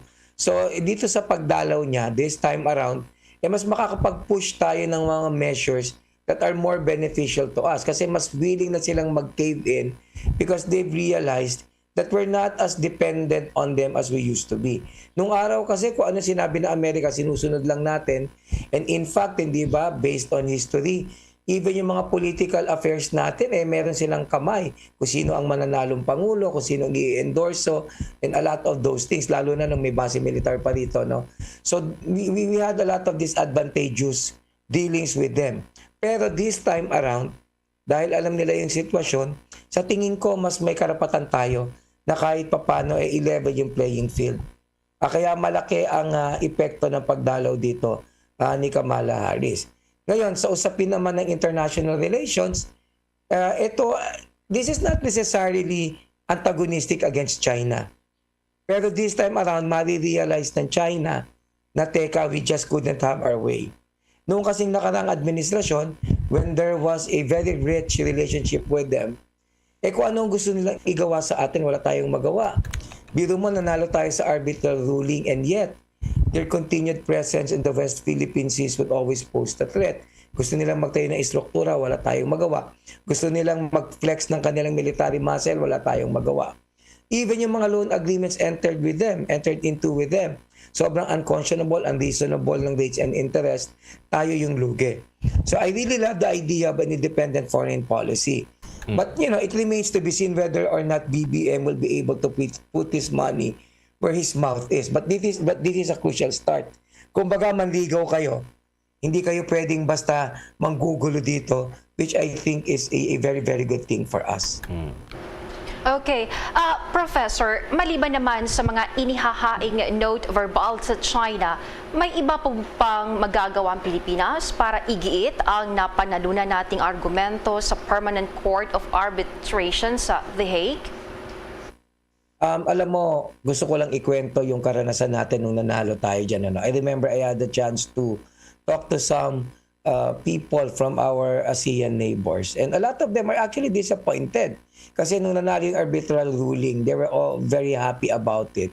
So nagkaroon ng mataas na pag-asa na, hey, finally, we will be able to compel China to at least listen to us. Alam mo kasi as early as 2017, meron tayong Code of Conduct. Ano yung Code of Conduct na yan? Agad hindi pa tayo nagkakasundo, agad hindi natin ginigip up yung claims natin dyan, pwede ba maging marespeto tayo sa isa't isa? Pwede ba pag-usapan natin kung paano gagamitin, kung sino pwedeng dumaan dyan, pwede ba ang joint exploration? So maayos na usapan, hindi natin matuloy-tuloy yan. With the arbitral ruling, we were kind of hoping na at the very least, magkakaroon tayo niyan. But at that time, we were actually fragmented. Yung ASEAN countries ay hindi united. Alam mo kasi pag maliit na bansa ka, kung gusto mong makalaban, kinakailangan magsama-sama kayo.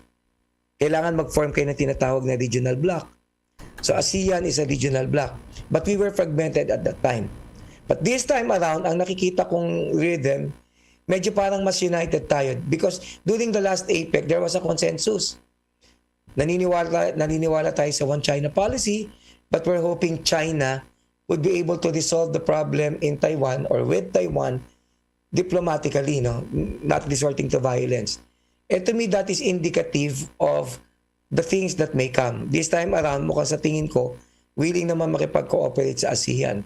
Kapag ang maliliit na bansa ay solido, united, if they're on the same page, mas malakas tayo. Kahit sa eskwela, di ba? Pag may bully, may nakita siyang grupo, kahit maliliit yan, wala naman siyang magagawa. So I think the President has to enhance and fortify further that regional bloc for us to be able to at least protect our interest in the international political arena. Okay, with that, maraming salamat po sa makabuluhang mga pananaw na inyo po na ibahagi ngayong umagang ito para sa ating mga taga-subaybay sa Bombo Radio Philippines. Thank you so much, Attorney and Professor. Good luck po sa inyo at ingat po tayo palagi. Have a nice day. Maraming salamat din po. Sa uulitin po. Mga kabombo, mga ka-Star Nation, natin hong nakausap si Professor Edward Chico, isa hong political analyst at isa rin hong political professor at law professor for that matter, no? At yan ang atin hong mga naibahagi niya sa atin at sa ating mga taga-subaybay. Sa iba pang balita naman, inilagay muna sa loob ng 15 araw sa medical facility ng Taguig City Jail ang actor na si Vong Navarro. Ayon kay Attorney Maggie Gardoque, abogado ng aktor, na isang medical procedure ito bilang pag-iingat sa pagkalat yan ng COVID-19. Nauna nang inilipat ang aktor sa Taguig City Jail kahapon ng hapon mula sa Custodial Center ng National Bureau of Investigation. Ang nasabing hakbang ay matapos na matanggap nila ang kautusan sa korte noong Nobyembre 7 na paglipat yan ng aktor sa Taguig City Jail. Magugunitang halos 2 buwan ang aktor sa National Bureau of Investigation mula nang ito ay sumuko at hindi agad nagpalipat sa Taguig City Jail dahil sa banta umano sa buhay nito. Naharap kasi ang aktor ng reklamong panggagahasa sa modelong si Denise Cornejo noong January 2014 na itinanggi naman ng aktor. Sa mga karagdagan pang balita, mas pinaigting pa ho ng Food and Drug Administration ang pagbabantay dun sa nagkalat na naman ng mga peking gamot dito sa ating bansa.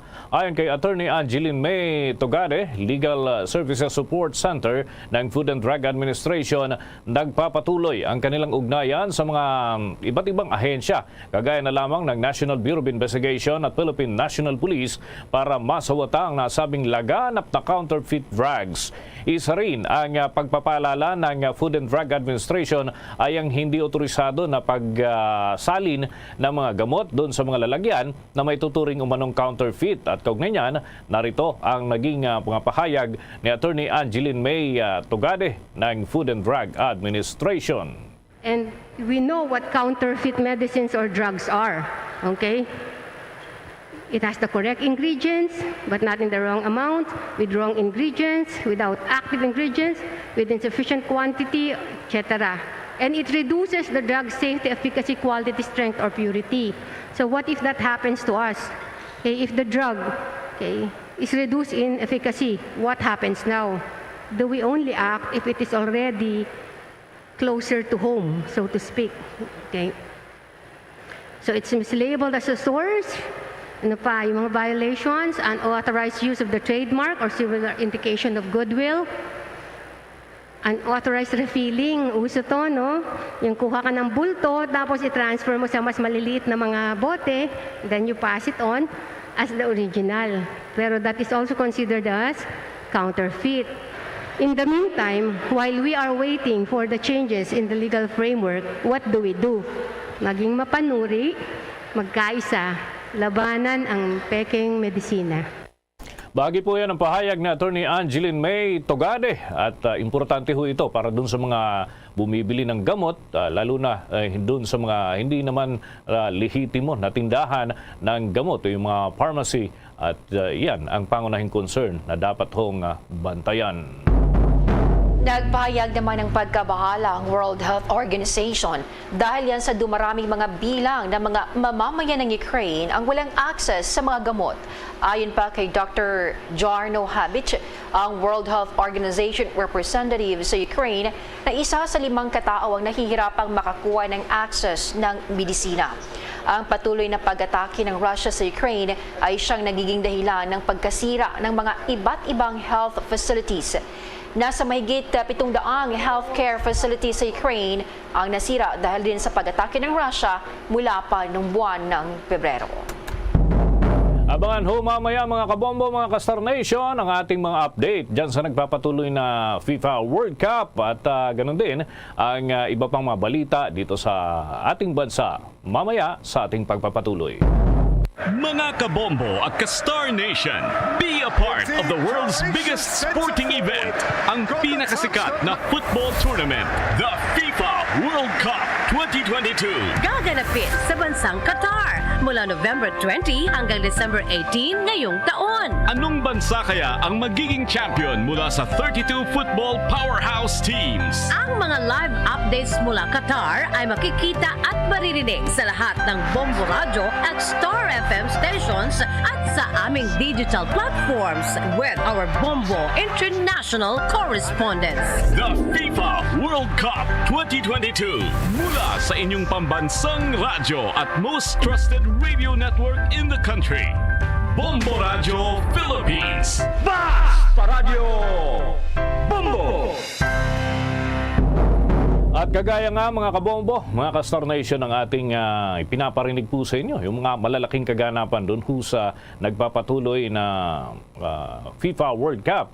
Ano naman kaya masasabi ng atin hong mga binabante, tinututukan natin, ng mga kupunan, mga team dito ho sa FIFA World Cup.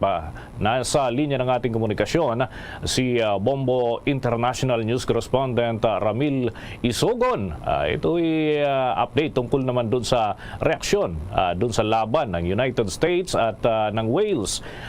Magandang umaga sa inyo, Bombo International Correspondent Ramil Isogon. Welcome to the program. Hello. Yes, yan. Naririnig na ho namin kayo. Yes, si Bombo Dennis po ito. check ko muna Bombo Dennis at Bombo Jen ang aking signal. Oh yeah, loud and clear, sir. Please go ahead. Yes, nagwagi kanina ang England laban sa Iran sa kanilang first game na ginanap sa may Khalifa International Stadium, kung saan ang England ay nagwagi sa score na 6-2 laban sa Iran. Ito ay sa patuloy ngayong ginanap na 22nd World Cup Tournament 2022 diyan sa Qatar. Ang sensational performance ng England ay ito ay matapos na kascore sila ng 3 beses sa first half, kung saan una nakascore 35 minutes, during the game itong pinakabatang player ng England na 19-year-old na si Jude Bellingham. At sinundan ito ni Bukayo Saka at saka ni Sterling o Raheem Sterling. Sa second half, Bombo Dinis at saka Bombo Jane, nakascore muli ang England ng 3 beses. Ito ay sa ikalawang goal ni Bukayo Saka at sinundan ni Marcus Rashford at saka ni Jack Grealish. Samantala, ang Iran ay nakascore ng 2 goal sa kanilang player galing sa kay Tameri. Sa ball position, kanina, na-dominate o na-control ng England ang laro kung saan may 79% ito against sa Iran na may 21%. Sa ngayon, leading ang England sa kanilang group, sa Group D na may 3 points. Ang pahayag ng kanilang coach o kanilang manager na ang position na 4-3-3 na strategy naging effective ito laban sa rough defense ng Iran. So, sa ngayon, ayan ang standing ng England, samantala ang kanilang second game ng England laban sa Amerika o USA ay kaganapin sa Biyernes, Nobyembre 25, alas 7 ng gabi BST o British Standard Time, o sa Pilipinas mga alas 10 na madaling araw, Bombo Dinis at saka Bombo Jane. Okay, isang tanong lamang ito, Bombo Ramil, papaano nag-aabang yung mga fans ng football dyan sa England, knowing na hindi naman yan yung venue at syempre magkaiba ng oras ng mga laro. Papaano nila ipinapakita yung kanilang pagsuporta doon sa kupunan mula dyan naman sa England? Yes, with regards sa kanilang support, ito ay masasabi natin na very matawag natin fanatiko ito sila at saka very passionate at saka very diehard Bombo Dinis at saka Bombo Jane. Makikita mo ito sa kanilang mga sasakyan na kung saan nakasabit doon ang mga maliliit na flag ng England. Sa mga bahay, nakasabit din ang mga flag ng England. During the game, makikita mo ito sila sa mga pub na ma-feel mo ang atmosphere, yung blue by blue account ng laro at sa school. Lahat ng mga bata kanina during the game, mayroong mga malaking network dito na live na tinitelecast yung reaksyon ng mga tao dito sa buong England na Bombo Dinis at saka Bombo Jane. Maalaala natin na ang UK, hindi lang isang team ang kanilang ipinadala dyan sa World Cup. Ang ikalawang team ay ang team ng Wales. Ang Wales ay na-qualify matapos itong nagwagi laban sa bansang Ukraine sa qualifying match noong June sa may Cardiff, Wales. Ito ang unang laro o pagpasok ng Wales sa World Cup matapos na nag-join ito noong 1958 o may 64 years na nag-participate sa ditong liga na ito, Bombo Dinis. Okay. With that, maraming salamat, Bombo Ramil, at mag-ingat kayo dyan. Yes, direkta nga nag-uulat tayo dito sa England, United Kingdom. Ito po si Bombo Correspondent Ramil Isugon para sa Pambansang Radyo ng Pilipinas, Basta Radyo Bombo. Sa ating pagpapatuloy sa pagbalita, isinusulong ni Senate President Juan Miguel Mig Zubiri ang pagbuo ng panel para mabantayan ang tamang paggamit ng mga intelligence at confidential funds. Sinuportahan ng mga senador ang adopsyon ng panukalang Senate Resolution 302 sa pagbuo ng Select Oversight Committee ng Intelligence and Confidential Funds. Ang nasabing Senate panel ay siyang magbabantay ng Intelligence Fund na nagkakalaga ito ng 9.28 billion pesos sa darating na 2023. Pinuri naman ni Senate Minority Leader Coco Pimentel ang nasabing hakbang dahil sa mababantayan na ngayon kung napupunta sa tama ang mga intel funds ng ibang ahensya. Samantala, nagsasagawa naman ng panibagong round ng magsasagawa ng panibagong round ng national vaccination ang Department of Health na may layunin na hikayatin pa yung mas maraming tao sa buong kapuluan na kumuha ng kanilang booster shots laban pa rin sa COVID-19. Ayon kay Health Officer in Charge Maria Rosario Vergere, ng pamahalaan ay naglalagay ng 3-day national vaccination upang gawing mas madali ang akses para sa COVID-19 vaccines. Sinabi niya na ang gobyerno ay nagbibigay ng mga pangunahing bakuna sa lahat ng individual na 5 taong gulang pataas. Ang unang booster sa lahat ay 12 anyos pataas at ang second booster ay para sa mga senior citizen, healthcare workers at may comorbidities at immunocompromised. Sa kabila ng pagsisikap ng gobyerno, sinabi naman ni Vergere na maraming tao pa rin ang nag-aalangan na kumuha ng COVID-19 jabs. Ngunit idinidiin niya ang pangangailangan para sa mga tao na makakuha ng COVID-19 booster bilang karagdagang proteksyon, lalo na ngayong nalalapit ang holiday season. Dagdag pa ni Vergere na isinusulong ng Health Department ang pagpasa sa panukalang Center for Disease Control Law upang maipatupad ang patuloy na pagtugon sa COVID-19 kahit na matapos ang National State of Calamity sa katapusan ng taong ito. Ngunit kung hindi may sasabatas ang naturang panukala, sinabi ni Vergere na hihiligin ng kanilang ahensya ang 3 buwan pa na pagpapalawig ng State of Calamity. Isinagawa naman ng Department of Education ang 2022 National Planning Conference sa unang pagkakataon mula noong COVID-19 pandemic. Ito ay para ihanda ang buong departamento sa pagpapatupad yan ng Learning Recovery Plan.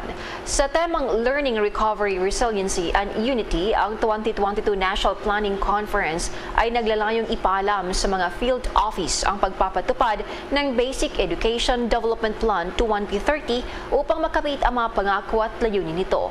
Nakatuon ang nasabing conference sa mga makabagong tugon at mga akbang mula sa lahat ng mga strand at unit ng Department of Education upang matugunan ang pangangailangan ng pang-edukasyon sa sektor ng basic education.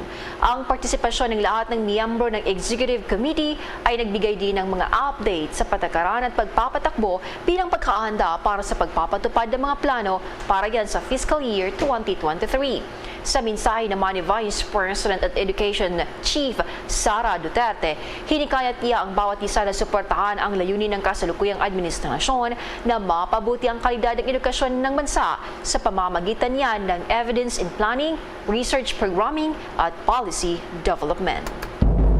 Abangan pa mamaya mga kabombo sa ating sports news. Ano pang mga laban ang nakahanay para ho dito sa nagpapatuloy na FIFA World Cup? Yan at iba pang mga balita susunod na. Ang saya ng Pasko namin dahil sa'yo. Merry Munchkin, Merry Christmas. Merry Christmas, Merry Munchkin to you.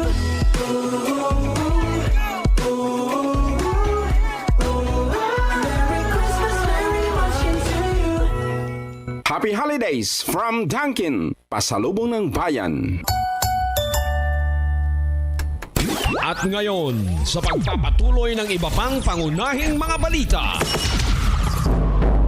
May mga hamon po itong bagong liderato ng pambansang pulisya dyan sa Central Visayas para sa kanilang manasasakupan. Ano nga ba ito? Alamin natin ang kabuuan ng ulat na yan mula sa Bombo Radio Cebu. Kinakailangan magsumite ng performance report ang lahat ng hepe ng pulisya sa Central Visayas upang makover ang 92 days mula nang naupo si Brigadier General Roderick Agustus Alba bilang Director ng Police Regional Office sa Central Visayas o PRO7 noong Oktubre 13 nitong kasalukuyang taon. Aniya, makakatanggap na parangal ang may mataas na accomplishments at muling susuriin ang mga may mahinang resulta ng kanilang operasyon. Hindi nakapasa sa ibinibigay na pamantayan ng accomplishment ng PRO7 Placement Board. Nais ni Alba na ipagpatuloy ang anti-criminality campaign na inilunsad niya noong siya ay naupo noong Oktubre. Aniya, layunin nito na bawasan ang dami ng krimen, tugunan ang problema sa illegal nga droga at alisin sa rehiyon ang mga criminal elements. Sa pagtatapos ng 92 days na hamon, inutusan ni Alba ang lahat ng commander ng station kabilang na ang direktor ng lungsod at probinsya na magpapakita ng kanilang mga lokal na punong ehekutibo at iulat ang kanilang mga nagawa sa tatawaging The State of Peace and Order Address. We mean serious implementation to our structural framework. Thus, starting today, November 21, the Police Regional Office in Central Visayas shall commence with the 92-day challenge to all our station and unit commanders. As a laud the relentless drive of our police personnel in their anti-criminality efforts, it is also wise to ensure consistency and continuous enhancement, so the learning never stops. My instruction is for them to comply with our marching orders. Ang naging pahayag ni Police Brigadier General Roderick Agustos Alba, ang Regional Director ng Police Regional Office Central Visayas. Mula rito sa lungsod ng Cebu para sa Bombo Network News, ito si Bombo Russell Bilocura para sa Pambansang Radyo ng Pilipinas, Basta Radio, Bombo! Naghatid yan sa atin sa oras na 51 minuto na makalipas ang ikapito ng umaga. Bombo Sports News. Maliban ho kanina doon sa mga update sa naging laban ng Wales, naging laban ng England, ano pa nga ba itong mga nakahanay na laro na abangan dyan ho sa nagpapatuloy na FIFA World Cup sa bansang Qatar. Kunin natin ang linya ni Bombo Jovino Galang. Tinambakan ng England ang Iran sa kanilang unang laro sa Group B ng FIFA World Cup na ginanap sa Qatar sa score na 6-2. Dominado ng England ang laro kung saan sila ang unang nakapagtala ng puntos sa unang 5 minuto. Matapos ang ilang minuto naman ay muling naipasok ng kanilang midfielder na si Bukayo Saka ng England ang corner kick kaya naitala nila ang 2-0 na kalamangan. Matapos naman ang 65 minutes ay nakuha ng Iran ang puntos at ito ay nagtala ng 4-1. Rank number 5 ang England habang rank number 20 naman ang Iran sa pinakahuling FIFA ranking.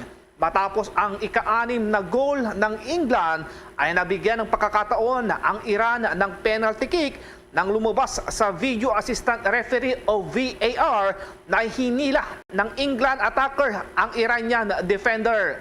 Naipasok ni Mehdi Taremi ang puntos.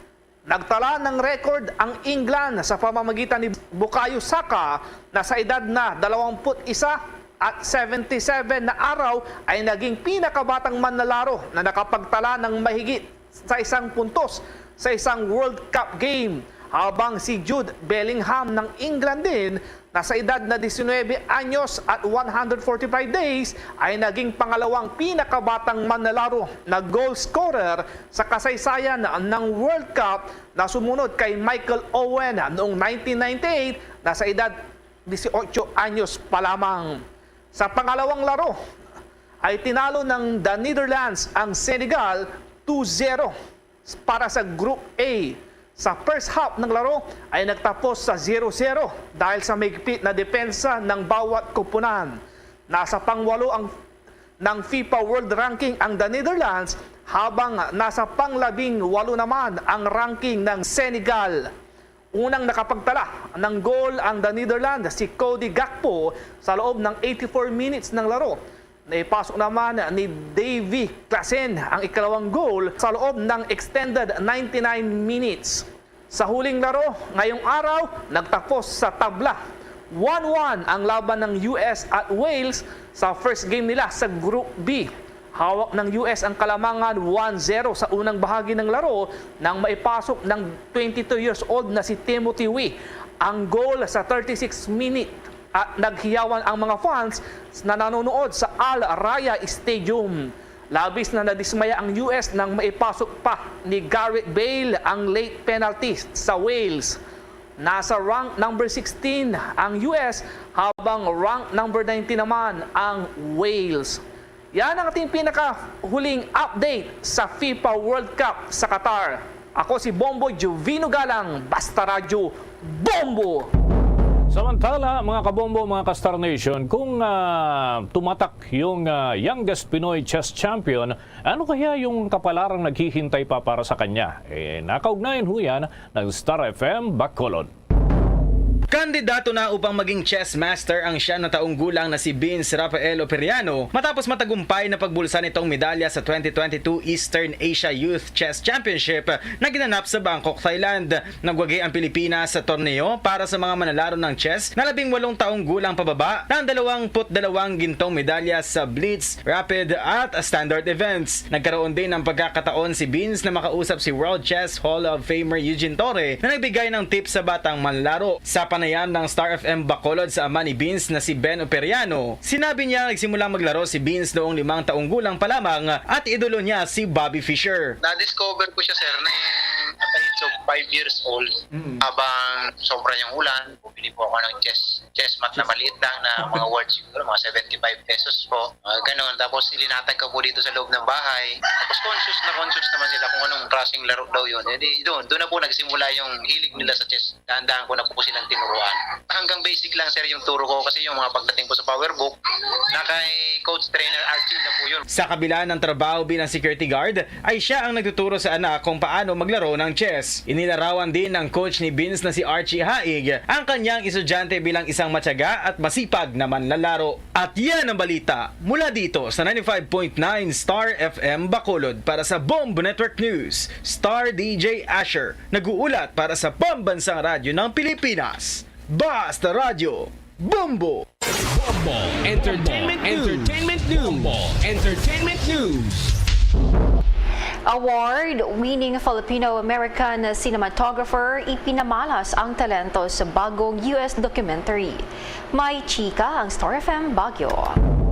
Thankful ang award-winning Filipino-American filmmaker na si PJ Raval sa mga sumusuporta sa kanilang proyekto na Shouting Down Midnight, ang unang installment sa The Turning Point documentary series na tungkol kay Texas State Senator Wendy Davis at sa kanyang makasaysayang ginawa para sa anti-abortion law noong 2013. Isa si Raval sa mga cinematographers ng nasabing documentary na ngayon ay palabas na sa streaming platform na Peacock. Sa exclusive interview ng Star FM Baguio sa filmmaker, ibinahagi nito ang kanyang naging karanasan sa proyekto at nagbigay rin ito ng mensahe para sa mga naghahangad na gumawa ng sarili nilang mga pelikula. This filmmaker, Gretchen, is following the story of Wendy Davis, and when she did this, also just kind of the movement. My message would be, go and make. Like, don't wait. Like, now is the time. And if you're inspired to make something, that it's about a body of work. So start making, and every time you make another film, make what you want to see on screen, not what you think other people want to see. Perspective and point of view is unique, and embrace that. Don't try to change it to align with something that you think is more commercial or something that you think more people will want to see.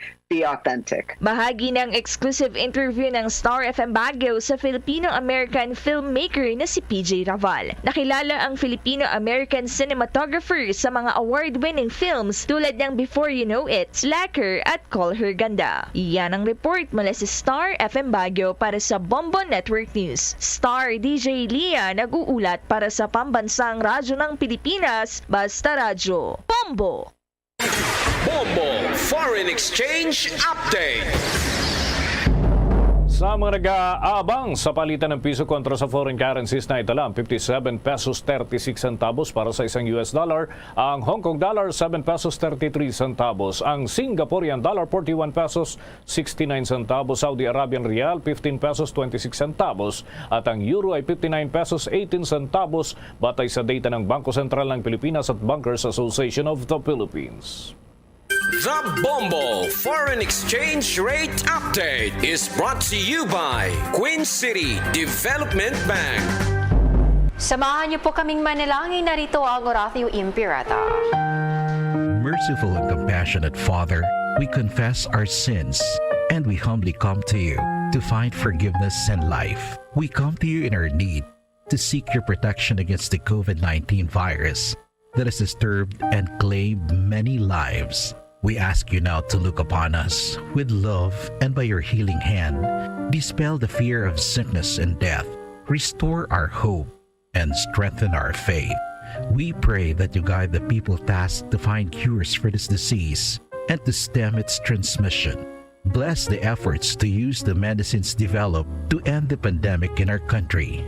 We pray for our health workers that they may minister to the sick with competence and compassion. Grant them health in mind and body, strength in their commitment, protection from the disease. We pray for those afflicted. May they be restored to health. Protect those who care for them.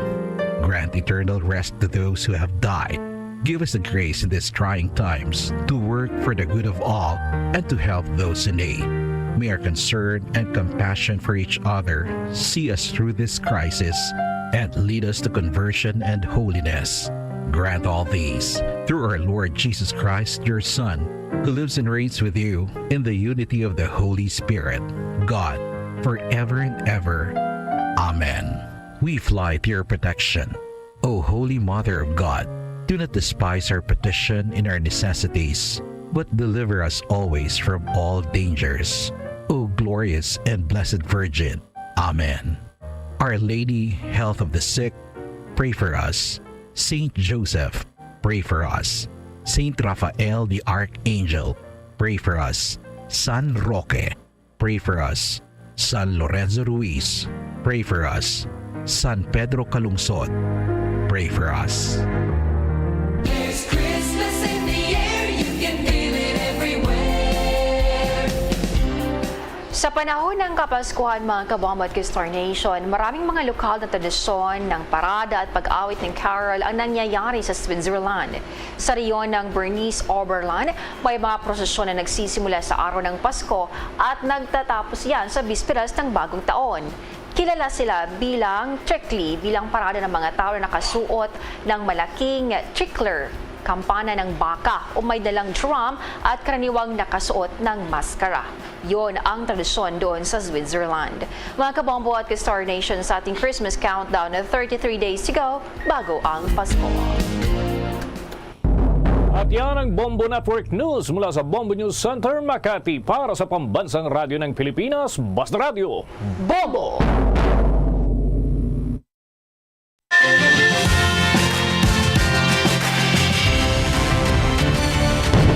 Bombo kahit kanino sa atin nagbibigay saya. Kahit kaano ang maibigay, ang tulong mo na may tunay. Bombo kahit kanino nangangailangan ng tulong. Pamasko para sa iyo ang aming lingkod. Maligayang Pasko sa lahat, Star FM at Bombo Radio. At Bombo Radio.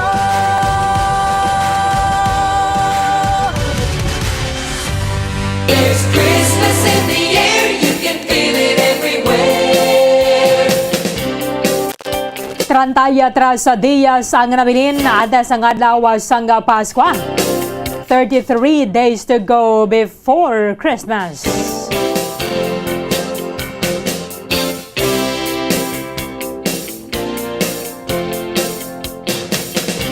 Philippine Standard Time, 4 minutos sa nakaligad sa taknang alas 8 sa aga. Welcome diri sa baga pangalagad sa matuntunan Bombo Hanay Big Time adlaw sang Martes sa Petsa Venderos sa bulan sang Nobyembre sa mga tig 2000 Venderos. Ikatatlong adlaw sang Martes sa kaonsay nga bulan sa mga year 2022. Sa mga aga mga nakaupo din yung walagad si Bombo Erdin Bayonita.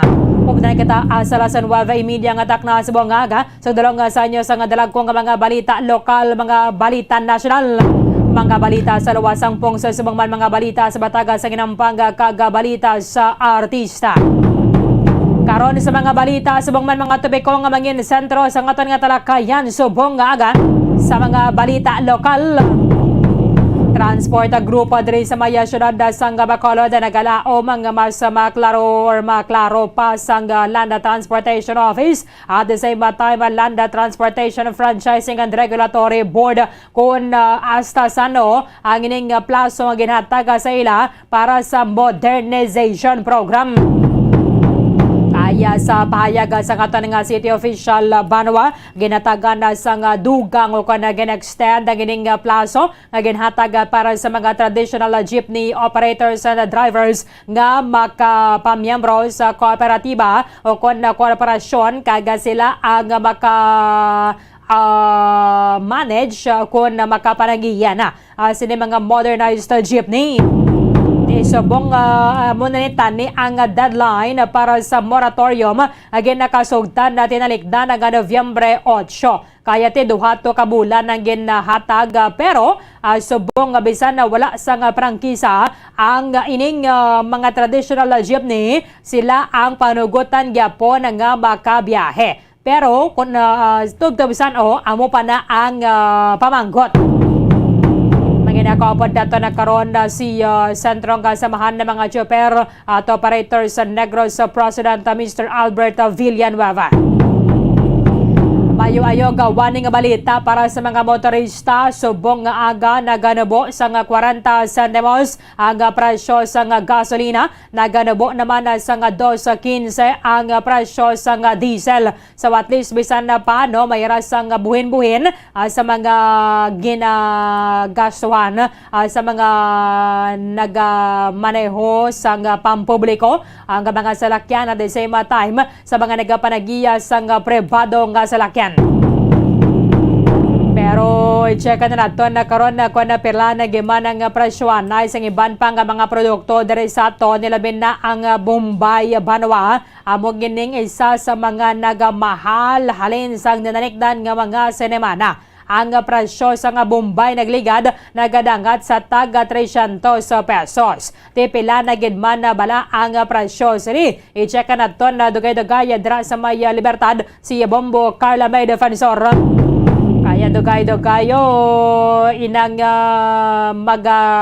party-party na kaya magasulod na ang bulan na sang Desyembre. Siyempre may mga pagkatelepon na kinanglando na gidang supply sang lamas. Sa mga balita national, Pilipinas sa Estados Unidos nag-reaffirm sang long-standing ties sa kadungan sang pagbisita ni Vice President Kamala Harris.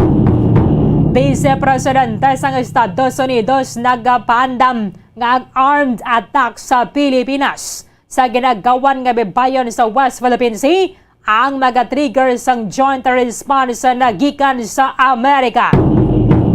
Tinabensyon man na diri sang Vice President sang US ang pagrespeto sa tawhanon nga kinamatarong nga wala gidapat diri sang lugar ang mga bayolasyon. Nagsugod man ang Pilipinas kag Estados Unidos sang pag-istoryahanay angot sa Civil Nuclear Cooperation. Sa iba na pang mga balitan national, speaking sa West Philippine Sea, may panibago na naman nga tensyon sa nasambit ang baybayon. Balabagan kag pilit nga ginkuha sang Chinese Coast Guard. Ang ining ginabutong nga unidentified floating object sang barko sang Philippine Navy. Way bala maggamit sang mas gamay nga barko ang Chinese Coast Guard. Ginpautod nila ang lubid nga mo ni ang ginangot didto sa sining unidentified floating object nga ginaguyod sang barko sang Philippine Navy. Ginkuha to nila. Atong ginalantaw nga kabahin o kon parte sang rocket sang China nga nagtupa malapit sa Pag-asa Island. Pero siling subong sang China na-retrieve namon ang floating object kasunod sang friendly consultation sa Philippine side. Pero kung ang Philippine Navy naman niya maghambal, wala In fact, nag-exercise na lang kami isang maximum tolerance. Kahit kung sa bagay, ang ginaguyod na monto yung bagay, hindi man to paragid sa pag-threat abi. Sa aton sa national security, tiginhatag na lang namon. Alangan nga ba, on mo pa to kay ginutod na nila ang lubid nga mo ni ang ginhigot. Dari sa ginaguyod nga unidentified floating object na nakita dito malapit sa Pag-asa Island, ginaguyod sa Philippine Navy pakadto kontani sa ilang station. Galing ginbalabagan sang China, imbes nga mag-istorya sila nga sige pagabotin ninyo dito, kasi pwede man lang nanabod makuha. Naglinag sanay pa sila nga duha. Sa iban pang mga balitan national, nagatukod na ang Senado sa Oversight Committee nga mo ni mag-monitor sa disbursement sa 9.28 billion pesos nga confidential intelligence fund sa idalom sa General Appropriations Act 2023. Sa balita international, ang pila ka bahin na subong sang Java, Indonesia ang nag-eksperyensya gyapon sang power outage kasunod sa ning magnitude 5.6 nga linog nga nagabilin sang 162 ka mga napatay, ginatos ka iban pang mga pumuluyo ang pilason. So, mga doktora dito, nag-treat sa mga pasyente outdoors kay way pangadaan sa supply sa kuryente, ang ginakangawaan pa nila ining mga aftershocks. Manabawla ni Abimo ang sentro sa magnitude 5.6 nga linog. Sa balita sa inampang, syempre sa update naton sa FIFA World Cup sa Qatar. Alas 6 karon na sa gabi oras sa Pilipinas sa mag-atubangay ang Argentina kag ang Saudi Arabia. Kabahin na sila sa Group C. Dirin na to na sinimasaksihan na Banwa ang last performance ng team captain nga si Lionel Messi. Kay amon na ning ulihin niya nga paghampang antay sa niya sining pag-retiro. Ang ining kabahin sa Argentina national team isa man sa mga ginabantayan na Banwa because siling niya ginpreparahan ako gini ang great moment para sa akon nga career. Ikalima niya na ning paghahampang para sa global tournament.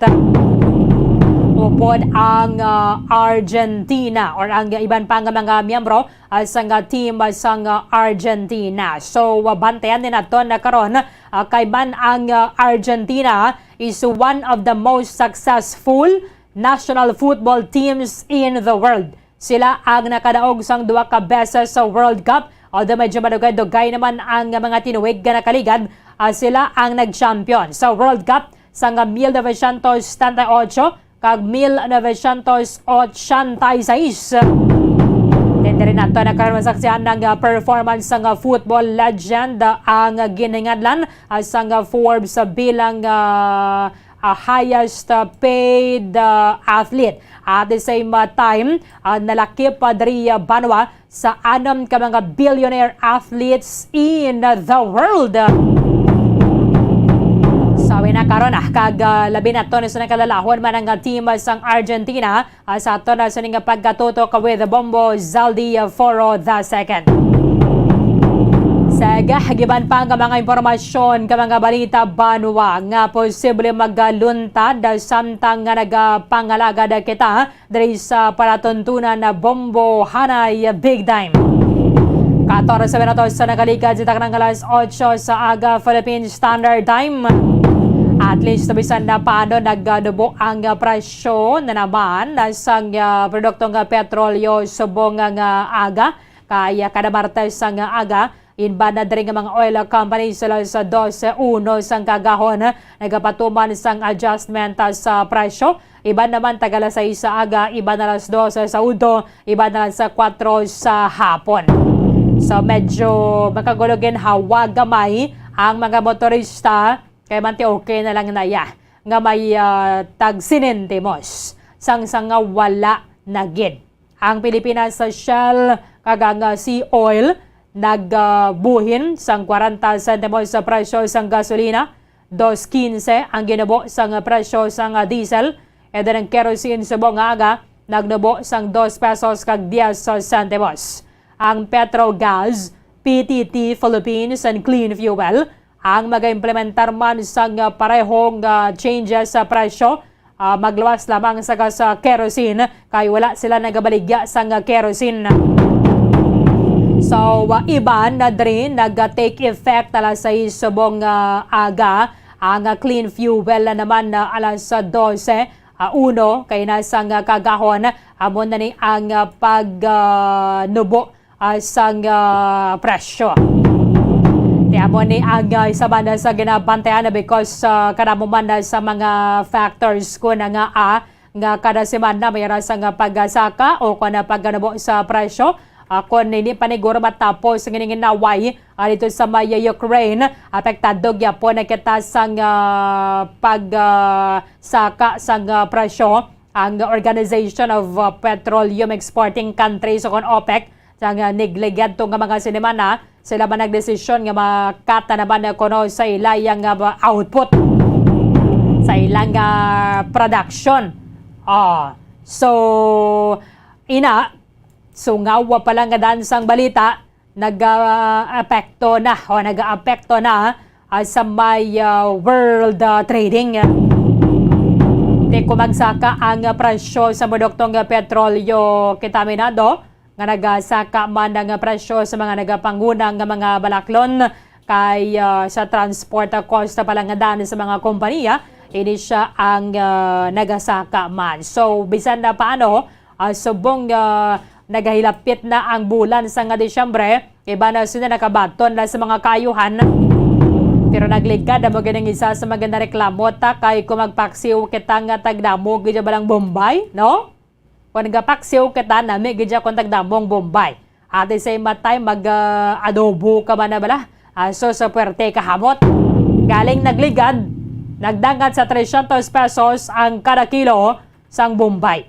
Kung magpaksiw ka sang una nga nagabutang ka sang tagtatlo ka Bombay, Bobo Jazz, mabutang ka na lang tunga inighane isa.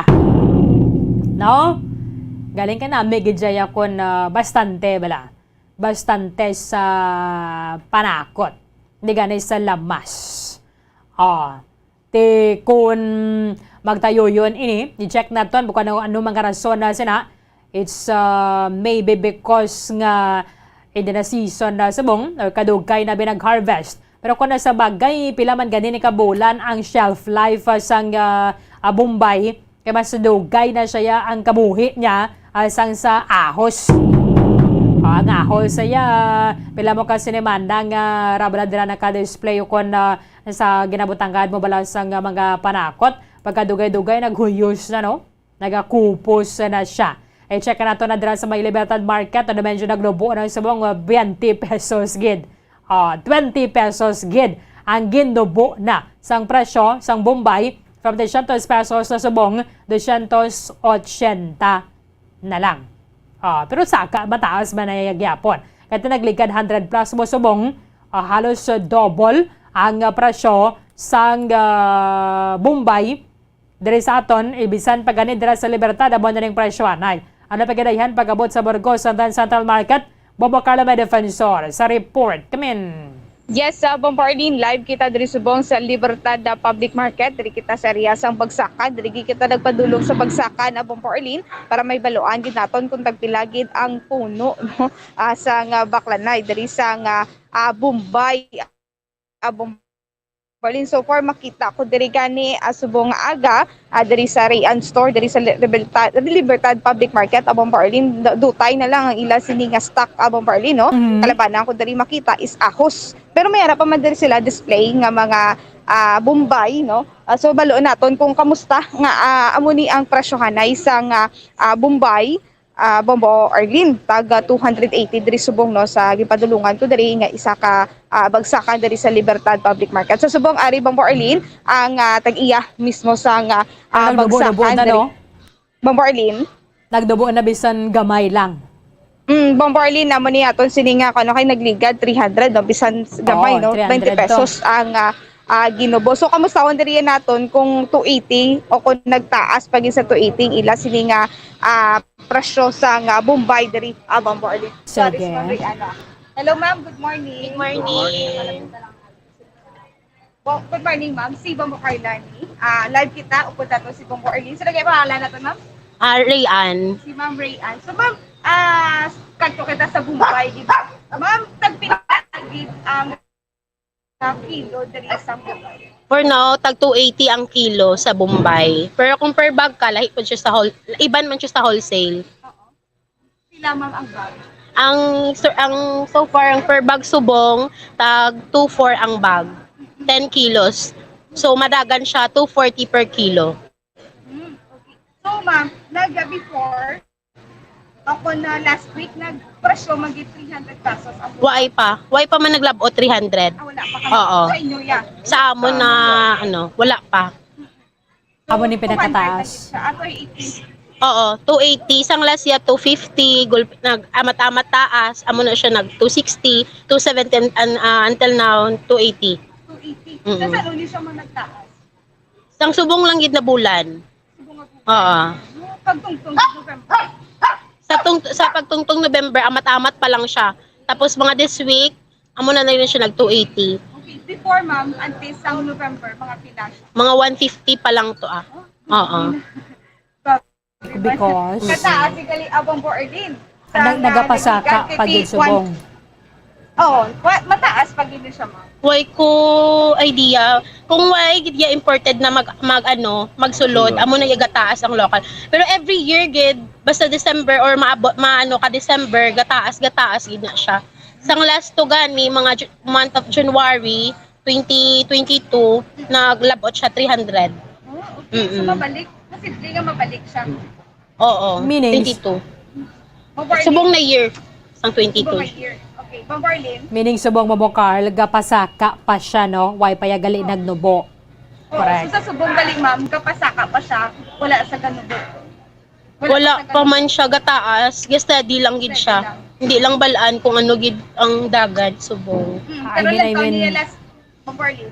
I mean, gapasaka siya kung i-compare mo sang weeks ago. Yes, so subong yung ma'am kapasaka pa siya. Nga aga taas subong kay wala white onion. Basta ang una may white onion pata nagagmay. Amo na daw hindi mayo gid kataas pa sa mga month of November. Subong yawa ay gid be imported, wala gid napasulod ang imported amo na gataas gid siya. Kay wala white onion. So dili siya kalima. Diri lang ni siya sa Pangasinan or Manila.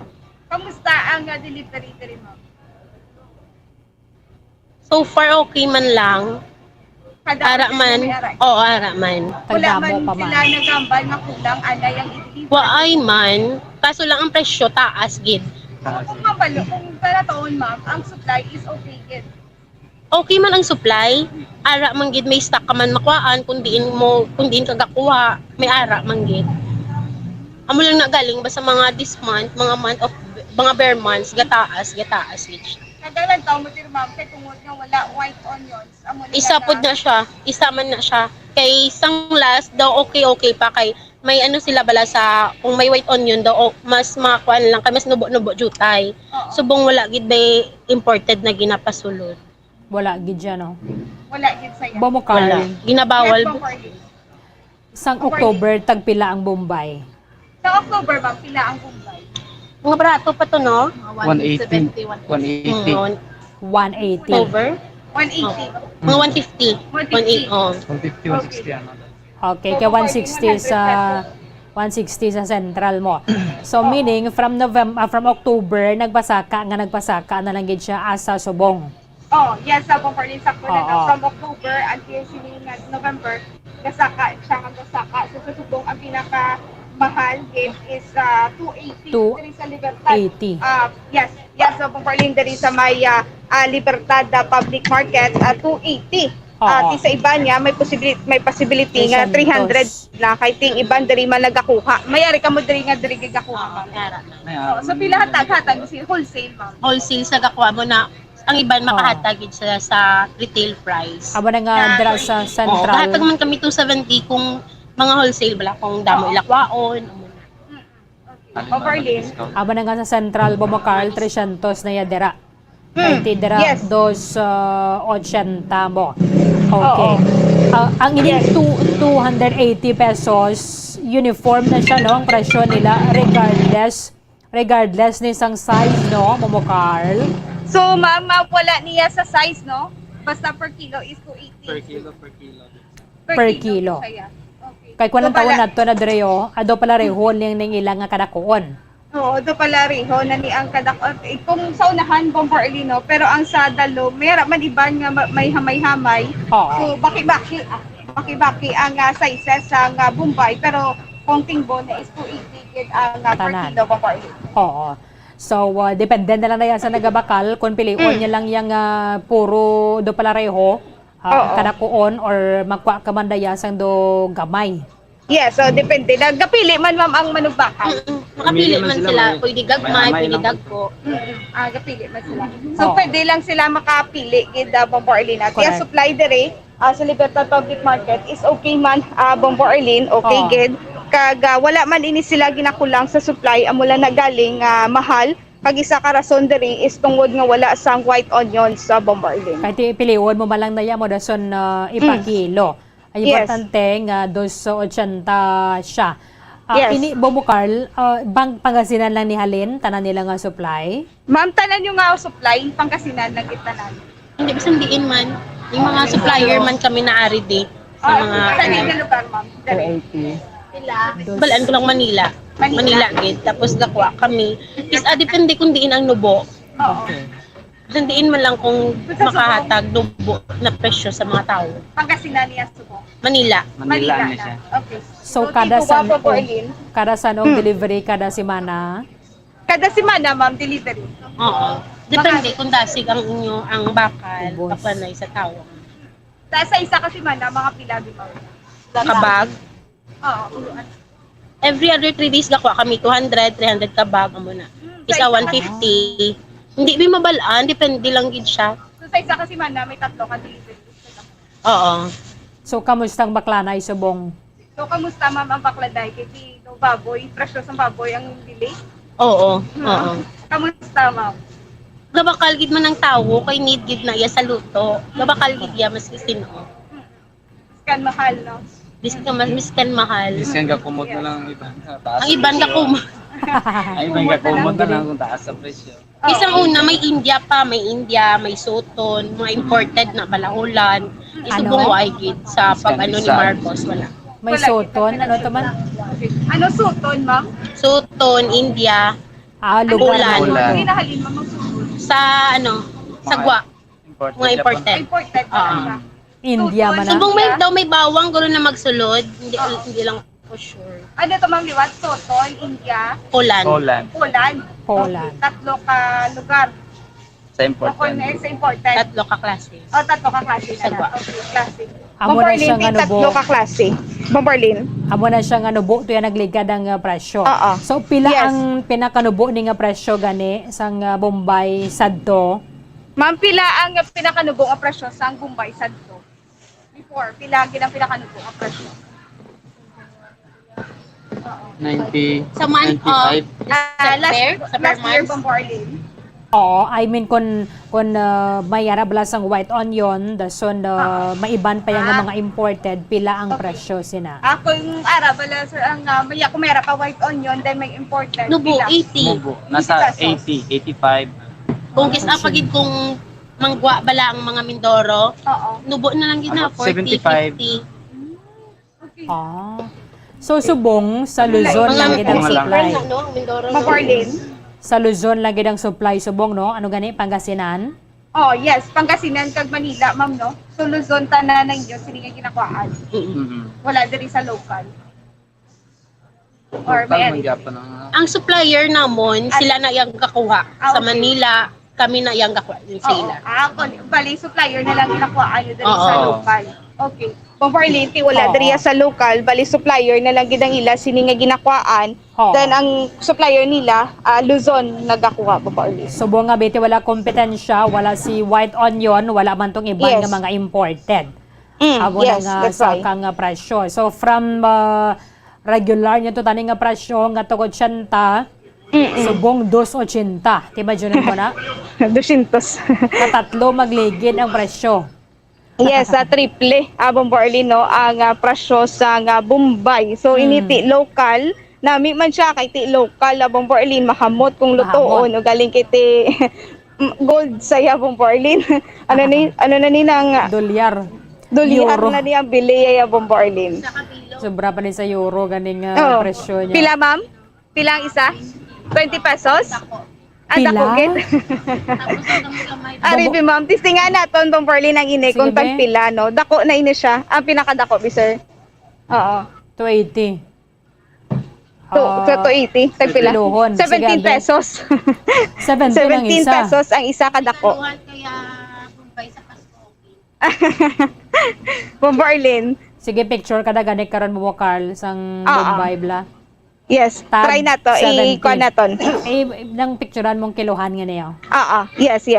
Oo. I-kuha na to. Nga, butang ata isa. Ang isa ka kilo, mga pila na kabilog. Ma'am, ang isa ka kilo, pila ka bilog? Pila sa bilog? Depende, Depende kung gamay ang po. sizes. Depende sa sizes na ginakuha niya. May iban nga hamay-hamay lang ginakuha. Pero May ang iban average tagko. siya, be. May Mga polo. average, 20 ka bilog. Sobra man guro polo. Mga 20 plus. Kung hamay-hamay. Okay, ate. Ay, tiyan mo malang ni kalabanan, Bombo Arlene, gamay-gamay lang sa inumol ko. Oo. Siguro mga 20 plus ka bilog ang isa ka kilo. Oo. Tinabi na siya magadobo ka, okay na lang na enough na lang ng isa kabilog. Oh, sakto gid Bombo Arlene. 17. So, 17 na pesos ang isa. Ang dako na Bombo Arlene. Timag December, abi. Sobra siya. Kung saktuhan ka dagko ang gusto mo, sobra siya 20. Pero kung dagko. Hindi ka sa lampot 20. Hindi ka, sige be, try be. Kanami wala na sa mga vendors naman.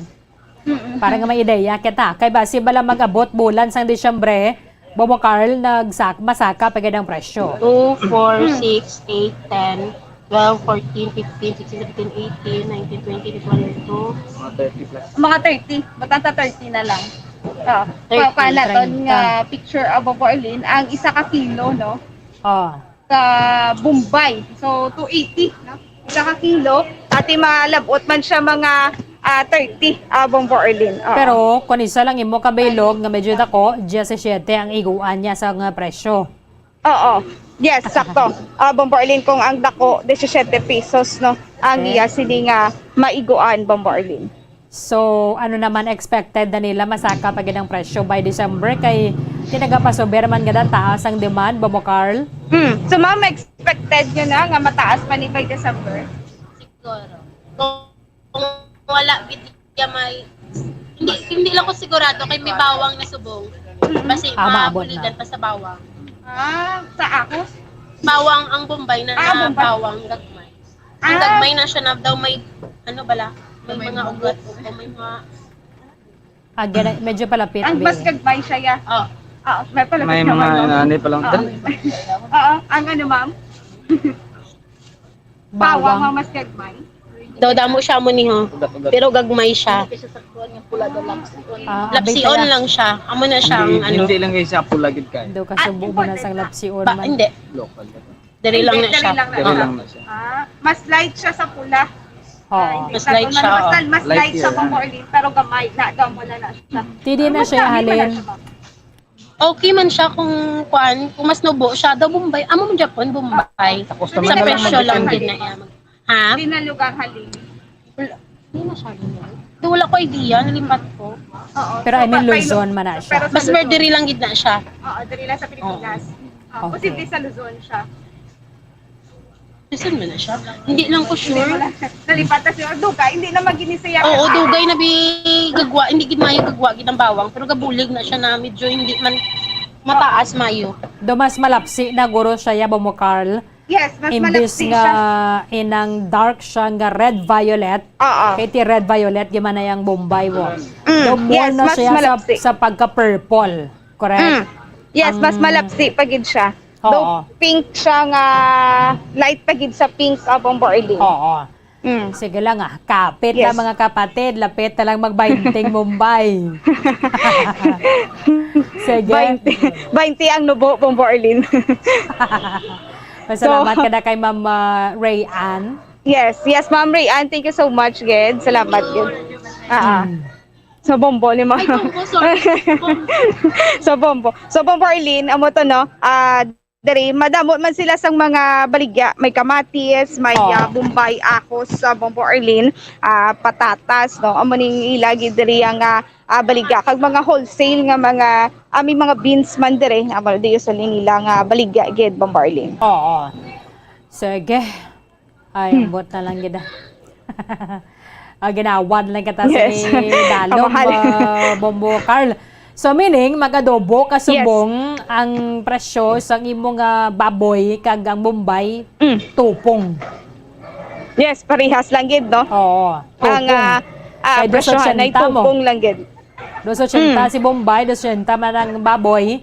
Mabutang ka Yes. na lang sa baboy, isa na lang ka Bombay, plus 17 pesos. O, ting isa Yes. mo ka kilo nga baboy, plus 17, malapit na 300. Yes, sakto gid daw Bang Parley na So, bahon mo na lang. nga baboy, ti isa na lang. So, bahon mo na lang ang Basta ikaw baboy. kasi naman Bang Parley nang magtaas. Ay, ambot. Bobo Carl, salamat, gid. Yes, Bang Parley, nagikan diri sa Libertad Public Market, ini si Bumbo Carl may defensor para sa pambansang radyo ng Pilipinas. World number 1 sa Bacolod, Basta Radyo. Bumbo. Maraming salamat kay Bobo Carl Mayo Defensor with Mama Ann Ray Ann Maglinaw. Andira sa may Libertad Public Market sa Bagsakan na gini mismo Banwa, 280 pesos ang kilo sang Bombay halin sa nakanda naton nga tag 80 tag isa ka gatos pinakatayog na ginabi 140. Subong kapila magligid ang presyo sang Bombay. Kaya Luzon triple na. Aba nang kasalinga sang iban, sige lang, kapit lang mga kapatid, lapit na magabiyante. Ang idalauman na tonta nga mag 20 pesos ang presyo ang bugas tani. Kaya mo man ang isa sa mga ginaduso, kag ginatarget ni President Bongbong Marcos, igumura sa buong ang Bombay amon na yung lapit na lang 20. Kapit lang no? Grabe mo rin sa Bombay, no? Just 7, ganang isa. Kung medyo dako-dako balagawa, ang size ng emoso nga mapili, ang isa kabilog, dyan sa 7 pesos ang presyo. Nagliga na to, makabakala ka Bombay nga tagaliman o gapang araw-araw ka na, no?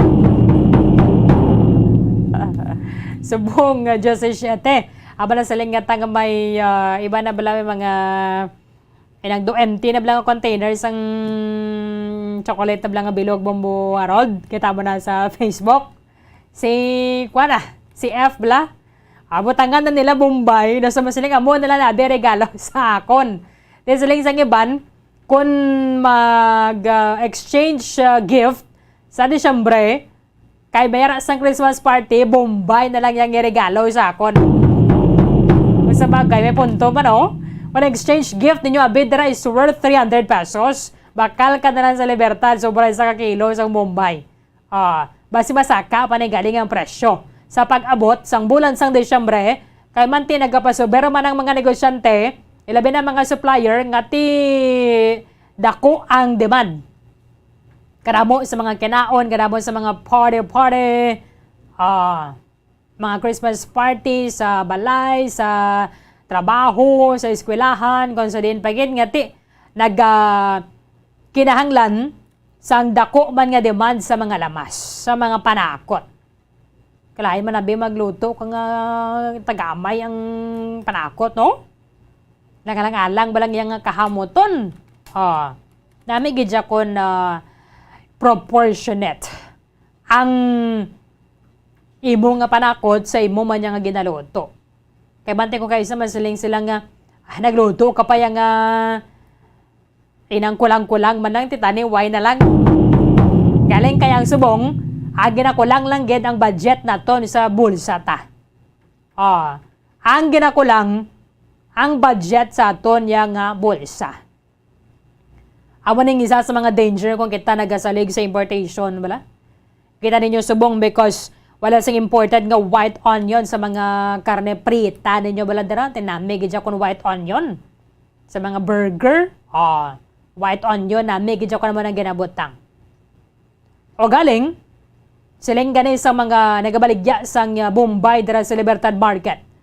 Subong why nagasulod diri ang imported nga Bombay, aba nang apektado gid kita katama. So kung matagan kung tani sang atensyon sa ato na gobyerno, ang sektor sa agrikultura.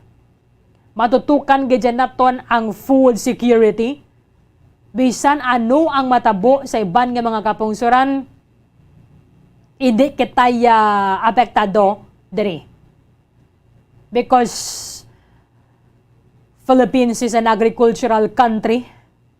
Bisan ano lang ya ang itanom naton mabuhi matubo Bisan iti ng kanisang pispis, buhi man gyapon banwa. Pero mo nang ginalibugan sa aton pinsar nga ang nagasalig pa kita sa pag-import sa sini mga agricultural products. Nga diri sa aton hindi man niya siling why na kita tamnan kundi ang reklamo sang mga farmers kamahal sang ilang nga production cost. Pero ang income nila gamay lang. Kay mas barato kag madamo pagid sang iban nga mga rason nga ka-discourage sila nga magtanom. Kaya kung masobrahan na naman, iba na ganin sila sa may Bengueto area, Mountain Province. Kung magtiyempo ganit Tegrepolyo, Kamatis. Ahay. Di ginaula na lang nila, pila katrak ang ginaula nila. Siguro mas ma-invest pagid nga to na gobyerno sa sini mga technology nga kundo sobrabe ang supply, ang na-produce, paano ni sila ma-preserve? Nga pwede magamit sa time o kung sa mga binulan nga wala harvest. Kung ang paitan ni balang katumbal blah, iba na gina-subdate na nila sa may kilid dapog. Parang mamala siya dara. Kung kinanglandon mo na, kahit napatay na tong imoy ang gintanom nga katumbal, pwede mo pa na siya mabukbuk. Do gina-chili sauce mo siya bala mo nang guwa niya. So siguro mas kinanglan pagid ang atagan sang atensyon sa aton nga gobyerno, ang aton nga food security. Kaya basi kung maabot ang tiyempo, nga ma-import na lang kita banwa, amo na ni kamahalang presyo, nagasaka ang demand sang dolyar kita man gyapon lumpiga. Kung why kita naga-import sang madabo, ang Philippine peso makabato siya sa dolyar. Kung pwede pa man lang gani nga export sang padakuon sang gobyerno, amo pagid na ang pinaka maayo. Nga tikang, at least nagadako ang supply na ton sang US dollar. Kung kinaglandon na inugbayad sang utang naton, hindi na kita magbakal mag-utang sang in dollars man para nga maibayad kita sa utang naton nga lain. Kag kun gasaka tani nga ton exports, mas gadako man ang aton nga gross domestic product Ang kabugusan nga balor sang produkto kag serbisyo nga ginaproduce sang aton nga pungsod plus ang gina-income sa mga overseas Filipinos, that is our gross national income. At least makabato, tani kita, hindi pareho sila yung imbis nga makaluto kadarasang do tagdabo man taning sahog niya, iyayang panakot, yung mo tinututo nga na lang ang Bombay nga ni, pasunod naman nga pagluto ta, no? Nagligad na to ya. Gahibi ka samtang nga nagahibi ka kay kadamo ka sang ginatshop nga Bombay. Subong, ara ka pa lang sa merkado, daw mahibi ka na. Kaya berte ka mahal. Tingin na uman naton nga siguro mayroong enjoy taman nga aton nga magkayuhan nga mabaton. Tipo nun tayo ma-enjoy niya kay basi kulang pa gani. Sa aton or sa pagsaka sa ang presyo sa sini mga balaklon ilabi na si Bombay i-check man na nato nabi nga host dugay-dugay. Ayo ug tanay pahag kita sini. Kung na kaysa mambal ka doon dito nakahugot pahatan ni kay do why na gid, no? Why na gid? Basi kung dugay-dugay doon hindi na ginhawa. 44 minutos sa nakaligal sa tanang alas 8 sa aga. Pagbalikan natin ang ginakaupod tang presidente sa nga sentrong kasamahan ng mga chopper at operators sa Negros. Ginatagan sila sang dugang nga plaso para nga makapabiyahe sa mga traditional nga jeep ang gani. O galing isa dira sa mga question ban sa bala ka mga transport group. Kagado kita ginabing ginaipit at rin Metro Manila. Todo why man gani sila ginapilit. Why man ginapilit? Kaya kung ano man ang maging desisyon sa ato na gobyerno, ay patuman gini siya sa ngugot ang mamangkot anong sakyan sa mga commuters. Hindi ba labi kita pwede makadecide nga duga pulok-pulok lang kita. Ilabi na sa bahay sa ato na gobyerno, lantawan anay. We must go outside the box pagid gani. Pwede ba tuman tani? Anong epekto sa amo ni?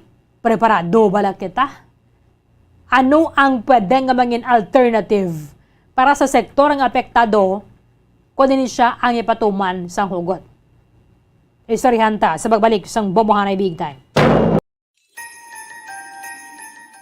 Madamo na ang nagainigpat-igpat nga mga suga, nagapadugang duag subo nga Christmas season. Apang dapat maghalong kay base imbis na kalipay, kasakit ang dulot sini kung hindi mangin mahinalungon sa pagbutang sang mga dekorasyon. Yari ang pila ka mga tips sa pag-set up sang Christmas decors, ilabi na sa paggamit sang Christmas lights. Una, sa pagbakal sang Christmas tree for the first time, siguraduhon nga ini ang himo sa fire-resistant material. Madali nga maduktan sang kalayo ang mga substandard nga mga materyales, ilabi na kung tuman ini nga exposed sa init gikan sa decorative lights o kung nagasika nga mga kandila. Speaking of lights, sa pagbakal sini, siguraduhon man nga ang mga ini himo gikan sa license nga mga manufacturers nga nagsunod sa quality standards, magluwas nga safe ang imo pamilya, ma-enjoy man ini sa malawig, bangod sa ini ang dekalidad.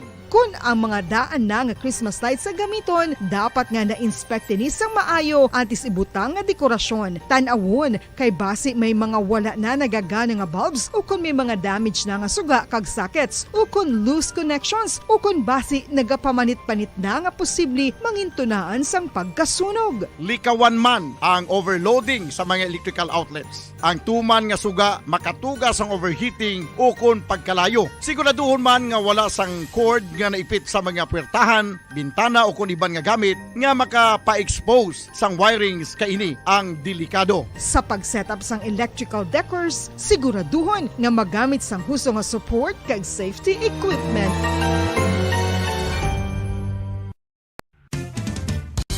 Ang fertilized duck egg ang ginakonsiderar nga delicacy hindi lang sa Pilipinas kundi amuman sa iban nga Southeast Asian countries, kaangay sa Vietnam kag Cambodia kung sa diin ang pangalan sini ang nagikan sa Tagalog phrase nga balot sa puti o kon wrapped in white.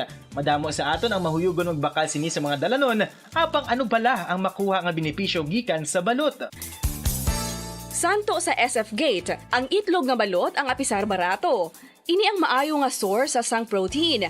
Ini ang puno sang vitamin C kag beta-carotene. Nga parehas mabasko nga antioxidants nga makabulig sa pagtinlo sang free radicals gikan sa mga bloodstream.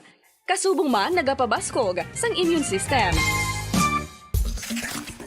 Ang magpainit-init sa silak sang adlaw sa aga ang makadulot sa kayuhan sang aton ikaayong lawas. Suno sa madugay na nga pagtuon sa mga researchers worldwide, kalakip na diri ang American Academic Medical Center nga Mayo Clinic. Ila na pamatudan nga ang sun o kung si haring adlaw amugid ang best source sang vitamin D. There's good reason why vitamin D is called the sunshine vitamin. Ang pamangkot, paano ang proseso sang pag-angkon sang aton lawas sang vitamin D? Well, ang process nagasugod sa tion nga exposed ang aton panit sa sunlight, dili na kag mahimo ang vitamin D gikan sa cholesterol sa aton lawas. Ang ultraviolet o kun UVB rays nga yara sa silak sang adlaw magaigo ini sa cholesterol sa aton skin cells, providing the energy for vitamin D synthesis to occur.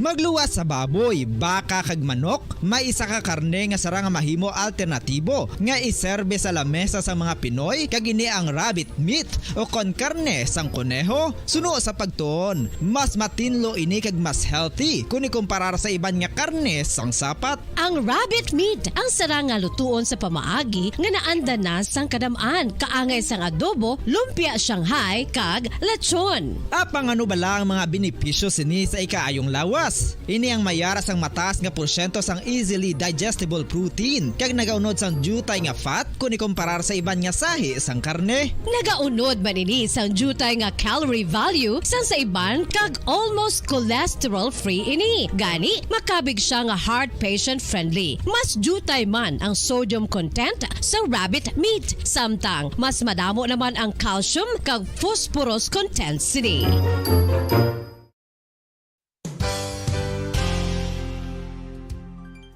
Nakaibalo-bala kamo nga ang bantugon nga simbahan sa Banwa sa Valladolid diri sa probinsya sa Negros Occidental nga ang Our Lady of Guadalupe ukon ang Nuestra Señora de Guadalupe ang mas magulang pa diin ang edad sini kung ikumparar sa amo nga banwa. Tuig 1852 sa gintukod ang kumbento kag simbahan sa Nuestra Señora de Guadalupe, walaw ka tuig antes pa man natukod nga mangin isa na kabanwa ang inubayan ang ngalan ukon pagtawag sadto sang Valladolid sang tuig 1860 sa sur nga bahin sang probinsya. Ang simbahan ang gintukod sa mga Recollect missionaries tubtub nga ginpatahong pagid ini kag ginpadako sa tong 1877 nga may baroque style nga fasad kag basic nave o kon central part sang simbahan sa pagpamuno ni Recollect priest nga si Father Carlos Ubida. Ang matahom na nga kumbento kag simbahan ang natapos antes pa man nagsugod ang pag-ibwal sang Philippine Revolution sa tong tuig 1897.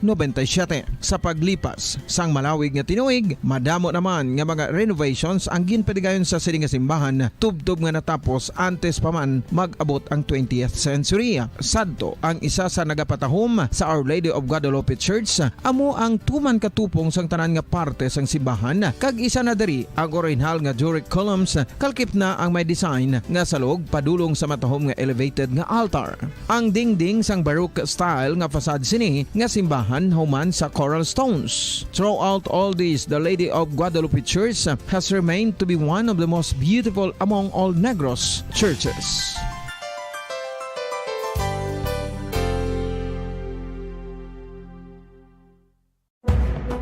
Madamos ang sahi sa pagpamasahe kag isa na diri ang foot massage. Magluwas sa relaxing feeling nga mahatag sini, nakaibalo-bala ka mo. Nga madamo man ini sa benepisyo sa lawas. Ang pagmasahe sang tiil ang maka-improve sang blood circulation. Bangod nagabulig ini sa pagtransport sang oxygen sa cells sang lawas. Nagapromote man ini sang mas maayo nga tulog, kag ginabulong ang sakit sa ulo, migraine, sakit sa liog kag likod. Nagapa-improve man ini sang modo kag nagabulig bato sa depresyon. Magluwas diri, ginapabilin sini nga healthy ang tiil kag malayo sa food problems. Bangod gina-stimulate sini ang mga ugat diri kag ginabuhinan ang stiffness kag sakit sa dapa-dapa. Gani mga kabombo, maayo gid sa lawas ang foot massage. Mga kabombo, ilabinagid sa mga kababainhan. Kung ikaw magtulog, nagasuksok ka bala sang bra o kung wala. Madamo ang mababayi ang wala nagasuksok sang bra kung sila ang magtulog. Magluwas nga ini ang komportable para sa ila, isa sa mga rason kung nga madamo ang wala nagasuksok sang bra kung magtulog, amo ang kahadlok nga makaangkon sang breast cancer. Kangawa nga hindi magdako kag mapunggan sini ang pagkupos sang dughan. Apang suli sa ginapatihan sang kadamaan, wala sang medical evidence nga nagapamatuod nga malain ang pagsuksok sang bra. Depende sa kadakuon sang dughan. Ang pagsuksok sang bra ang makalimit sang breast movement nga makabulig sa pagpamagaan sang breast pain kag nagatuga pa sang mas komportable nga pagtulog. Bangod wala sang major benefits ang pagsuksok sang bra samtang nagakatulog, wala man ini sang major negative nga konsekwensya. Ang importante, matinlo kag masami ini nga ginalabhan agon nga malikawan ang mga skin issue tugasang balhas kag bacteria.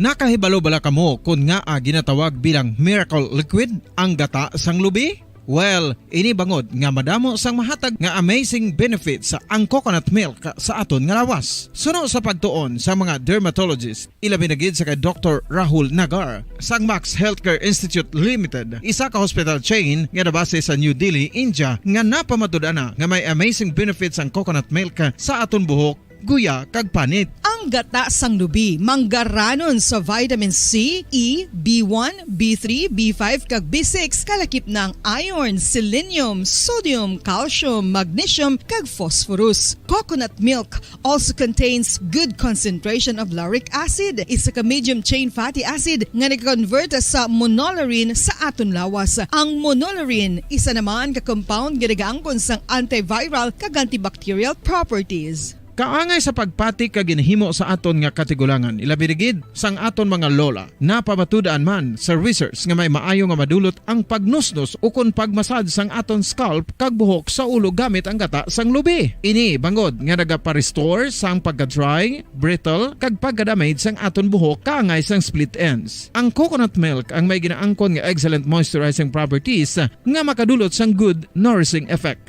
Uy, makabulig man patubo sang buhok ang gata sang lubi pagod sa mga essential nutrients sa pag-angkon sang healthy, shiny hair. Ginpanugyan nga mag-apply sang homemade coconut milk sa aton buhok. I-gentle massage ini sa sulod sang 3 to 5 ka minutos kag padasunan sang pagbutang sang hot towel. Pagkatapos sang 20 minutos, shampoohan ini. Samtang maayo man nga makeup remover kag facial scrub ang coconut milk upod sa olive oil. Hindi lamang nga ginatinuan sini ang aton guya, ginanourish man sini ang aton skin deeply. Apang, importante nga pahanumdum. Rub it gently. Maayo man nga cleanser ang gata sang lubi, bangod may antibacterial properties ini, makabulig sa pagtapna sang pagtubo sang punggod kag acne sa aton guya. The fats in coconut milk do not clog pores, thereby preventing acne. Samtang ang gata sang lubi epektibo man sa paghatag sang alibyo sa sunburns bangod sang ginaangkon nga anti-inflammatory properties sini. Ang coconut milk napamatud-an nga makapaayo man sa mga skin ailments bangod sang excellent moisturizing effect sini sa dry skin conditions kaangay sang eczema, dermatitis kag psoriasis. Ang natural fatty acid sa gata sang lubi ang makabulig sa dry kag irritated skin kalakip na nga ginakakas sini ang mga harmful bacteria sa aton panit. Ano pa ang ginahulat nyo? Maggamit na sang homemade nga coconut milk for it really works wonders. Ang alom ang normal nga makitaan sa panit ng isa ka tawo. Apang paano bala mabalaan ko ng isa ka alom cancerous? Ang normal nga alom ang nagaduag sang brown, tan o kon black spot sa panit. Posible ini nga flat kung nagabukol kag masami man ini nga bilog o kon oval. Mayara man sa mga alom nga yara na nga daan humalin sang ginbunag ng isa ka tawo, apang kalabanan sa mga ini ang nagatubo sa mga bata. Kalabanan sa mga ini ang harmless, apang importante nga mahibaluan ang pagbago sa mga alom kaangay sang kadakuon, shape, duag, kag texture bangod posible ini nga senyales nga nagadevelop ang melanoma. Isa sa mga senyales ang melanoma, ang bago nga spot sa panit o kun ang spot nga nagalain-lain ang size, shape kag duag. Importante man nga senyales kung ang spot ang mas lain sang sa iban nga alom sa panit. Kung may makitaan nga amo sini nga warning signs, dapat magpasikyar na sa doktor.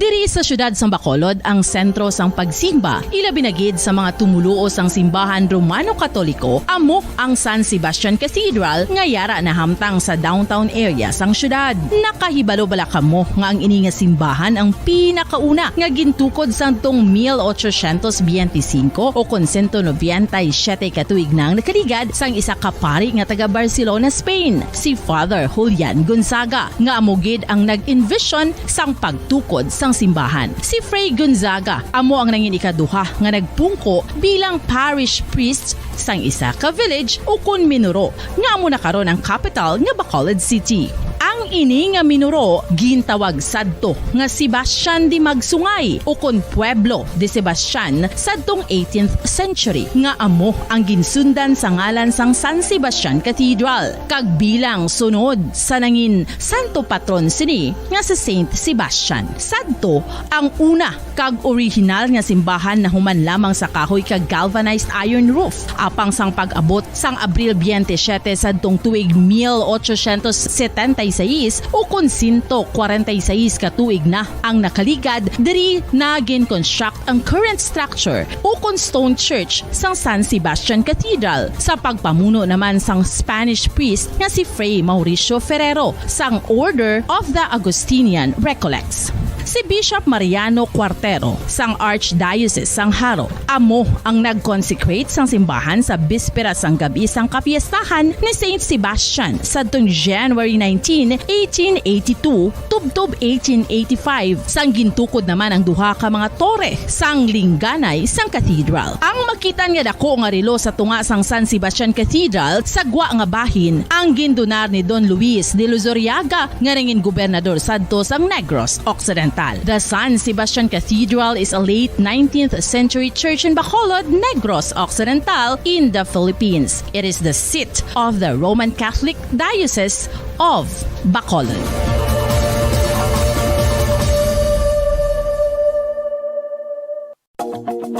Sa masami kung kita ang nagakaon sa luto nga kapayas, una naton ginapahigad ang liso. Apang nakaibalo bala kamo nga madamo man sang nutrisyon nga makuha sa liso sang kapayas? Medyo mapait kag peppery ang sabor sini. Abang ang liso sang kapayas ang sarang man nga makaon paagi sa pagpamaladiri kag pagpudpud. Ang 100 grams ng dried papaya seeds sa makahatag sang 558 calories of energy.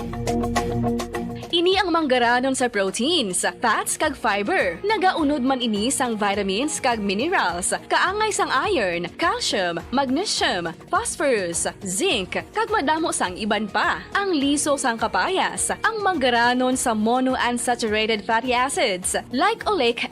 Alas 9 na sa aga. Pabalik na sa aton sa pagkapangalagad diri sa Baladontoran, Bomboharay, big time.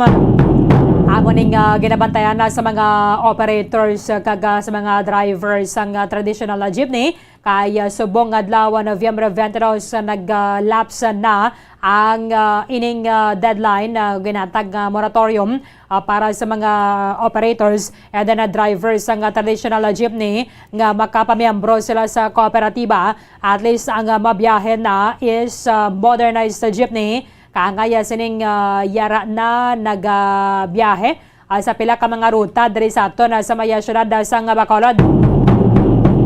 However, kulang tawon nato na kanamo pagyapon sang ruta nga wala pa ya dira sang modernized jeepney. Ti karon kun pauntaton nato ng traditional jeepney ano ang mabulig sang gobyerno para sa ila.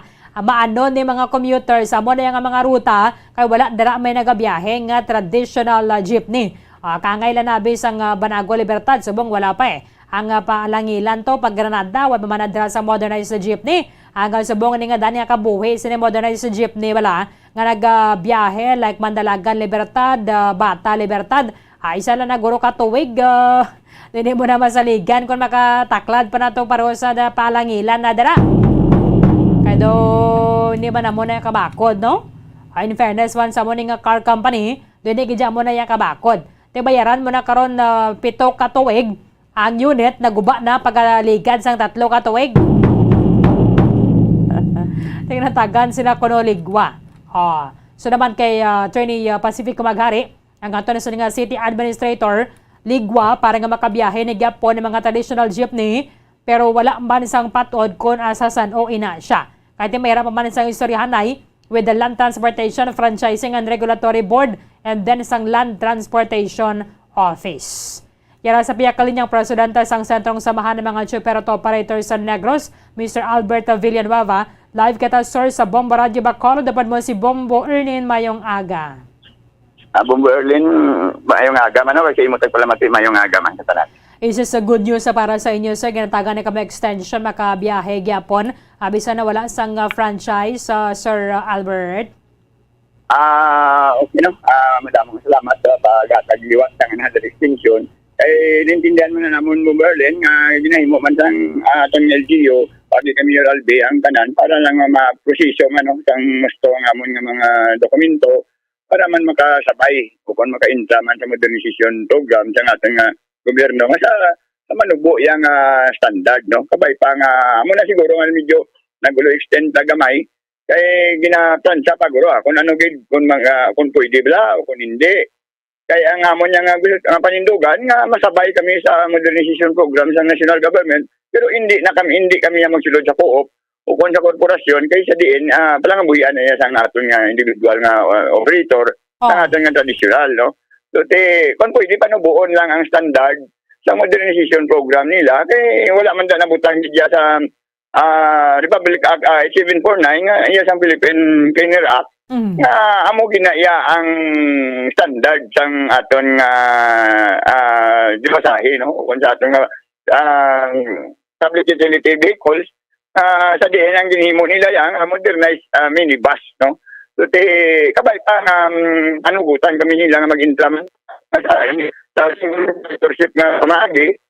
Sa diin pa buon lang ang standard, no? Pinangisa ng engine, pwede man akong i-rehab. So amo na siguro nga medyo nagpangano attention natin video ginason pa man nila kung ano gid nga dapat bumarin. So bali sir, diri subong sa Bacolod, pila pa ni ang traditional jeepney gidya nga nagabiyahe? So subong, no, sa pagpinirmahan na ito namon sa amon position leader, ang suma total to nga kada ruta na suma total na lang to nga sa din ginutahan to namon nga duwa ni diabetic bus kay ato nga lihok iato sang stone kag sang pilbakda na upod sa amon nga legal counsel man ang total sa to sang operator kag ang number of units 60,148. Okay. So amo to sa ang area sa hanay sang isang tibakda, pero may mga ara pa like sa mga striker pero ini ginawa ni naman sila ginano, no? Actually kuno sulbar ini nga problema para man sa kabilugan nga mga traditional naton nga mga PUG Gumberlin. However sir, ining plaso inatagal sa inyo do wala pa ni subong patod kon astasan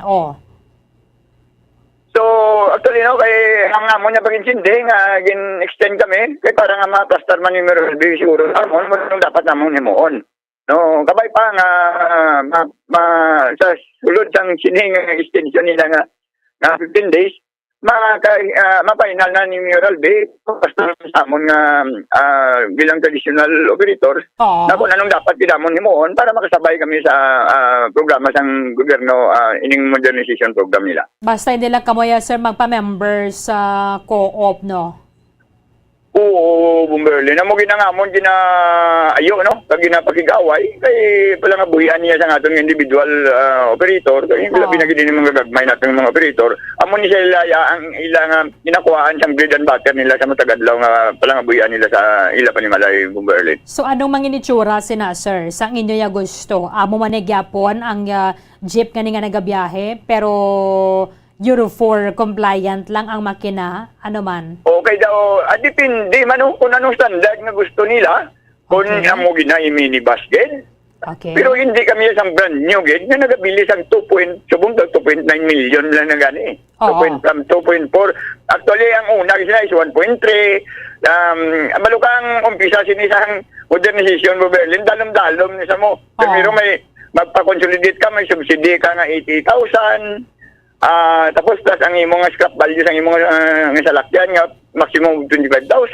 Inaya ang scrap value sa makanto na iya sa operator o kung sa owner sang salakyan. Pero ang subsidy iya nga 80,000 sa operator sa co-op o kung sa korporasyon ay makanto kay amo na sang i-down o kung amo na sa ang para sa pag-loan, no, sang ina nga unit. Pero wala may nagagat, nagsaka sa 160. So ato yung presyo, sa mga 1.3 to 1.5 million na lang to. So buong sa nabala namon, daw wala subsidiya nga yatag. Correct, sir. So amo na sa kung naglambot sa 4 million. No? So ang 2.4 million, basi imbis to nga makanto to sa ilang subsidiya, diri na lang guro sila yan patong sa presyo sang kada unit. So ilan yan, no? So ang amon daya, natani, hindi lang pag amo ginabla kay high standard sang modernization program nga ginapahimo sang aton nga national government.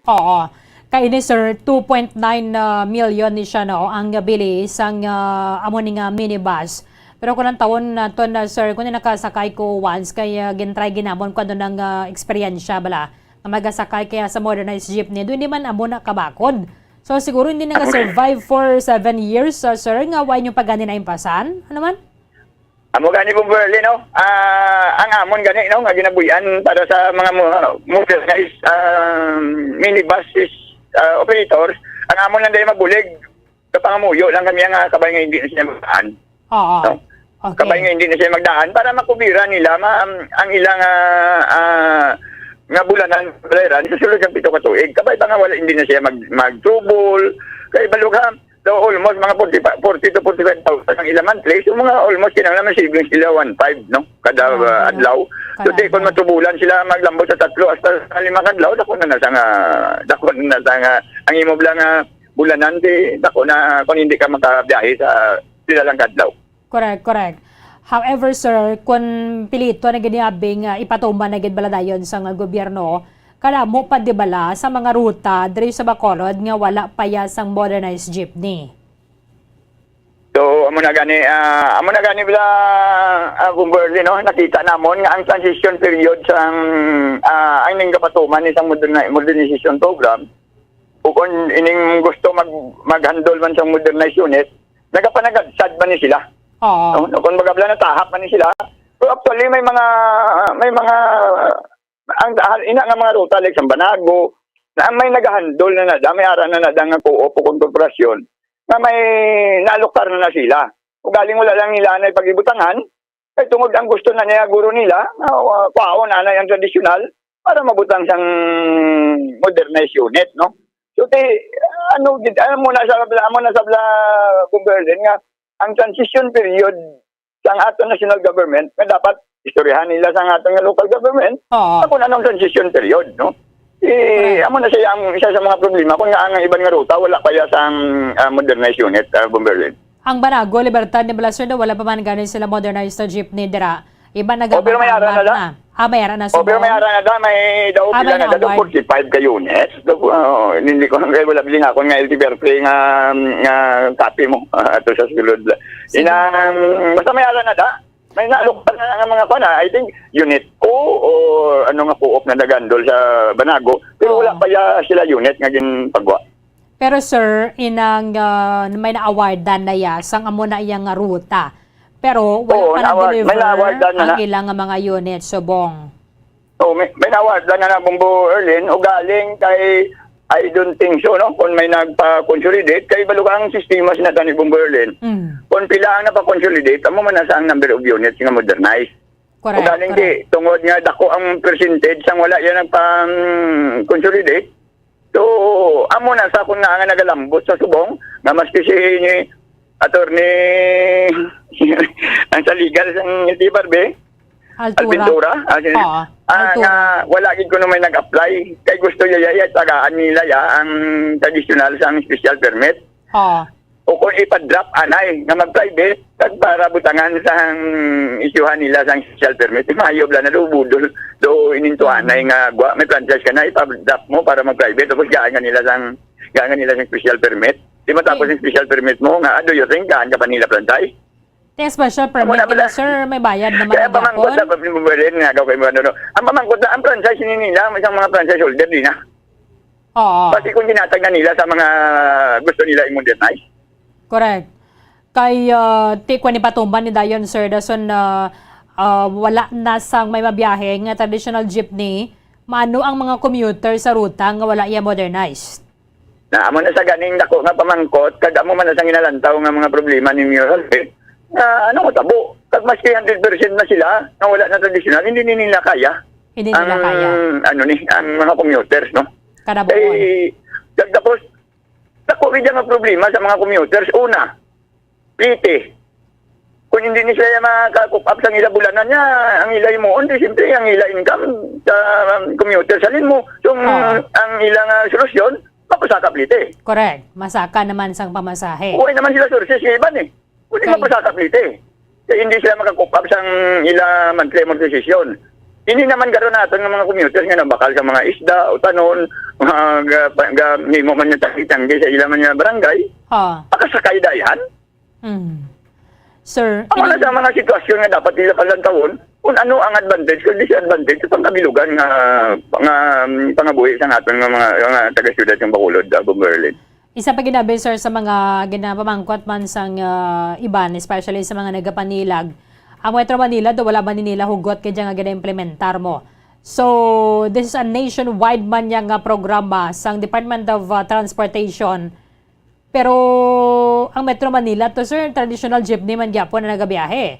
Wa man niya sila nga naipit gid sila nga ang mabiyahe na dapat is modernized jeepney. Kaya ano mo lang nakailis ang mga jeep dito sa Metro Manila nga sa pagkadamo sa ila linibo ginatos kalibo. Amo kanina mo Berlin, no? Nga diri sa siyudad. Sa Region 6, ha? I-compare ko lang diri sa Region 6, ha? I-compare lang namon. Region 6. Diri sa Bacolod. Una nga problema di sa Bacolod. Wala sang LTFRB office, di. Tinga wala nila ginpilit na dito sa Iloilo. Kaya atutuyang kanan. Kung may mamangkot, may magano, ma-response dayon, ma-replyan dayon, wala nang mga question. Kaya atuto sila. Diri ya. Ano matabo di sa Bacolod? Butangan na yan nila. Ano pa naman kunigan ni sila mga one time, big time eh. Butangan lang na nila. Deliveran siyang bagong unit. Makuha lang niya sila ng ila. Wala na mo da. Imanit nila. Doon mo lang na ibla. So kapos niya sila. Okay. Ambot ko na nung kabay pa nga nabalaman namon nabadyagan man namon nga hindi man kami pagbayan ni Mineral B. Kaya nabalaman ni Mineral B nga problema ni siyang kabilugan. Kung isa mo ang domino effect, kuning kaso magka-problema ato ng transportation diri sa siyudad ng Bacolod. Oo, kay kadamo gid jabi sir sa mga wala sang ila kaugalingon nga salakyan. So pila lamang na yung percentage sa mga private cars. So kung wala na yung may mabiyahe sa traditional jeepney sa amo na yung ruta, ang mga commuter sa dira apektado hindi man ma-cater sang mga modernized jeepney ang tanan nga pasahero sa ruta nga mayara na yung may nagabiyahe subong. So, correct na yung Berlin niya, maski pa may traditional, kag may ang percentage bala, ang computation nila is 1:3. Pero subong, ang nagagawa ang computation ng LTFRB, 1:2. So, ang amon ginapangita, Butilingon, kung 1:2, Butilingon, ang gin-consolidate nila nga unit para makabil sang modernized unit, plus 1 na modernized, minus 2 sang ilaging consolidate. So, nahimo na nila. Damo pa ni nga mga questionable nga ginahimo sang LTFRB Bumbo Berlin. Kag ining ginahimo man, sa diin daw ang ginahimo man sang mga operator sang mga modernized unit nila sa mga co-op korporasyon. Ang ilaya ay daw kabihon na lang yan nila tanan. Ang ilaya gin pa consolidate, ara lang yan yapon sa buong gabiyahe. Nasa diin gin busta ya sang ilang modernized unit. Ano gid sila kabaskog sa LTFRB, no? Ang ilaya na daw hindi pwede, ginapwede. Ining problema ni sa mga tradisyonal nga maparinyo lang yun dya. Ano ginapilit siya nga i-drop? Nakuhaon niya pala nga buyan. Amo na blado ka unfair sang ang LTFRB pananaw namon daw sila yung nag-govern sa natin ng gobyerno. So, meaning sir, dapat abe may tikang mandiri ang LGU kay taga Bacolod man gyapon ang apektado mo. So, ang modernized jeepney compliant siya, for compliant ang makina niya, pwede man siguro hindi lang isa ka brand ni sir, no? Ma-open siya to all companies. Buman nga din, mayo nga din Berlin, na-open mo na, no? Kaya mayo na talupangdan mo man, na tanan nga halos, nga mga dealer, no? Dira lang. Ang diriya, siyempre dako gining papel siyang atong LGU. So, amo na kami nagkasaligid kami Mineral B. Ang ining traditional, magapadayon ginibiyahe sa silang Bacolod, Berlin. Sir Albert Villanueva, salamat gid sir sa time ni mo diri sa amon sa Bombo Radio Bacolod dahil sa liwat na mayong aga sa imo. Maraming salamat sa imo Berlin sa paghatag ng simple ang kamilugan sa transport sector labi na sa traditional operator. Maraming salamat kay Stone President Mr. Albert Villanueva. Amo ning isa sa mga ayon nilang hindi lang magtukod sa corporation or cooperative, ma-comply lang sila base sa standard nga ginapatumban sa Department of Transportation. Ang Public Utility Vehicle Modernization Program, why ni siya gidsiling yang through a Republic Act. But it was implemented. The Omnibus Franchising Guidelines ginpirmahan ni Transportation Secretary Arthur Tugade sang Hunyo tig 2017. Ginalter ang proseso sang pag-issue sang jeepney franchise by implementing new route planning criteria. Kag nag-establish sang bag-o nga vehicle and driver standards. Sa idalom sang Omnibus Franchising Guidelines, ang mga LGU required nga mag-come up sang kaugalingon nila nga local public transport route plans. Ining plano dapat ibase sa existing and projected travel patterns and will be considered by the Land Transportation Franchising and Regulatory Board in issuing new franchises. Single unit operators will no longer be granted franchises. Aba na subong nga timayara naman isang bagong nga ruta sa Idalom, halin na bidra sa Bradco, padulong nimo sa North Terminal. So masiling at isiling natin ini pasi pag-comply man sa Clean Air Act. However, kulang tawon naton, wala gid dyan nakapasar ang aton nga kongreso sang layi lang gid balah para sa modernization program. Ti ang isa sa mga problema subong is ano ang gamiton nga pondo sang Department of Transportation for the year 2023 nga ihatag nga subsidy para sa sining nga mga drivers and operators. Tiyan mo man ang isa sa mga ginawangal sang mga jeepney operators and drivers. Siguro sa realidad isang sitwasyon subong, no? Ang matuod nga sitwasyon naton nga mga Pilipino. Hindi na to sila malipod manigarbanwa. Only 10% of the total population sang Pilipinas ang mayara sang pribado nga salakyan. Tanan or halos sa kalabanan, 90% ang nag-commute. Ti ang argumento man niya sang iban is ti nationwide manibalang programa. Nationwide manibalang programa. Ti ang Metro Manila todo amo man lang gyapon aw. Ang Metro Manila wala man nga naipit sang Department of Transportation nga ops kamo nga mga traditional jeepney ni na kamo makabiyahe. Paano nabuslan sang ato ng gobyerno?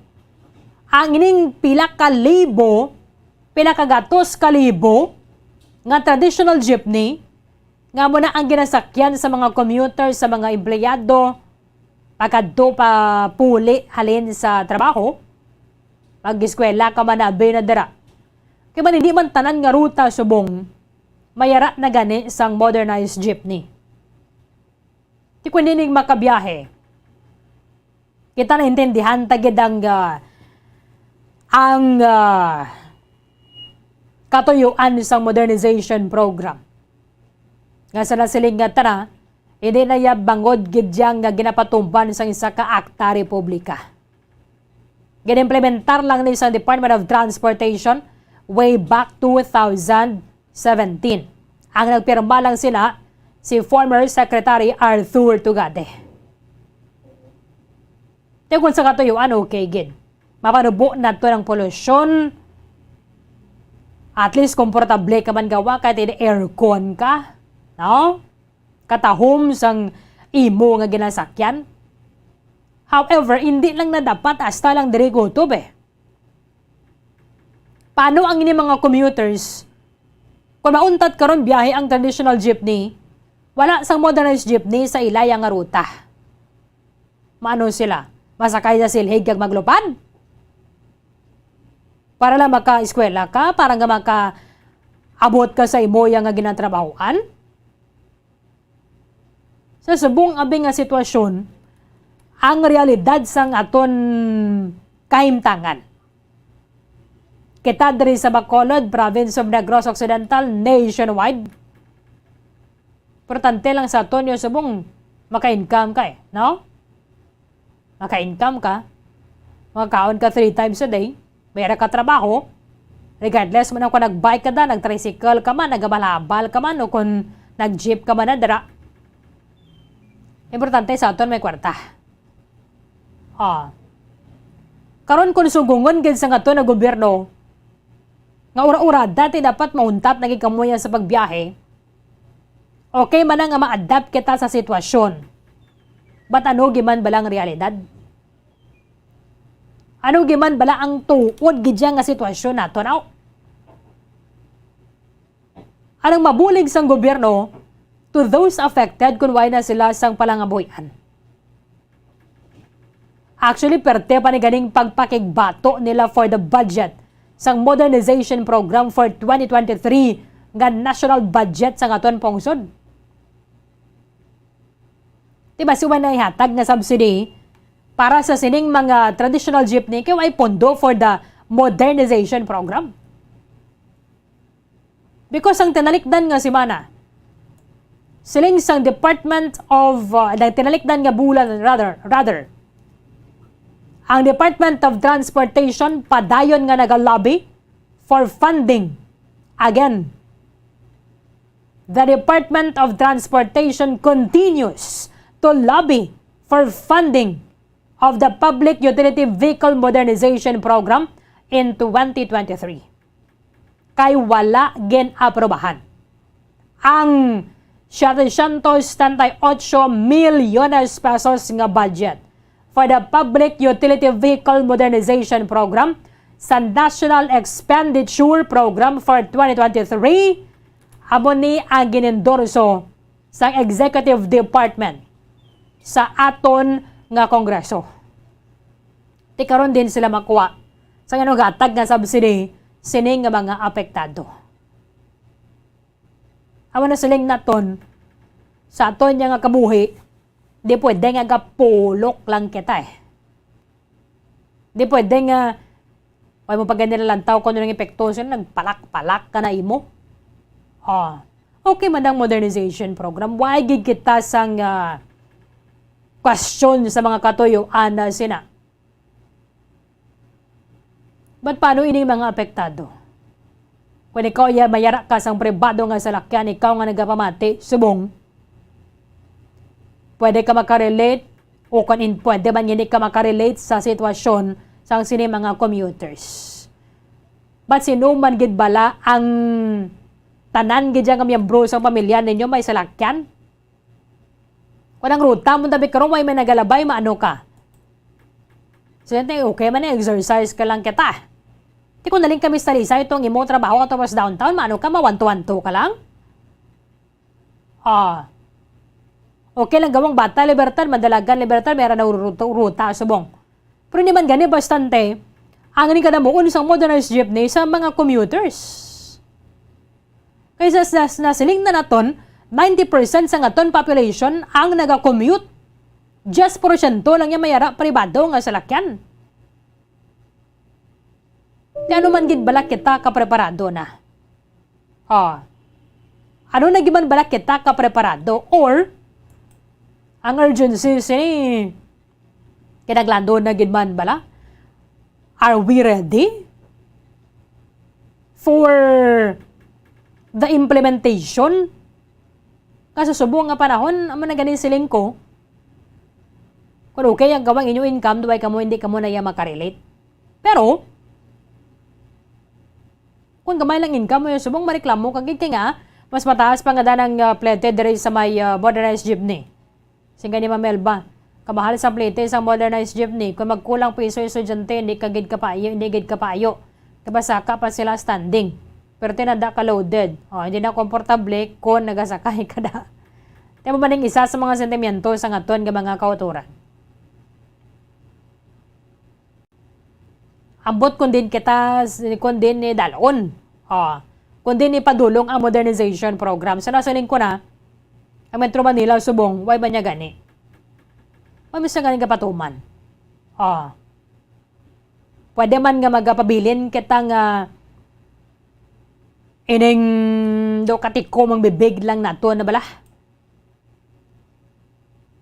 Hindi ba nabi nato na sila malipod manigar? Kadamo gidya sang mga apektado eh. Kung naton bala binagbinag, ano man gid bilang ang epekto sila Kita may katanaw question kung ini mga kagang-kagang na gaban nga mga jeep. Iba na gani mga bulag na, mga kipat na bala.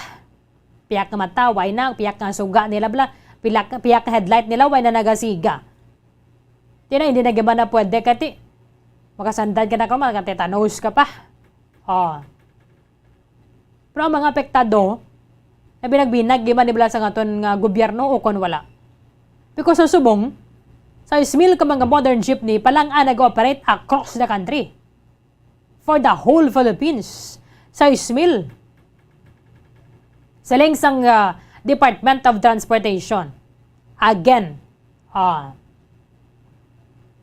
Undersecretary Mark Stephen Pastor, nagambal.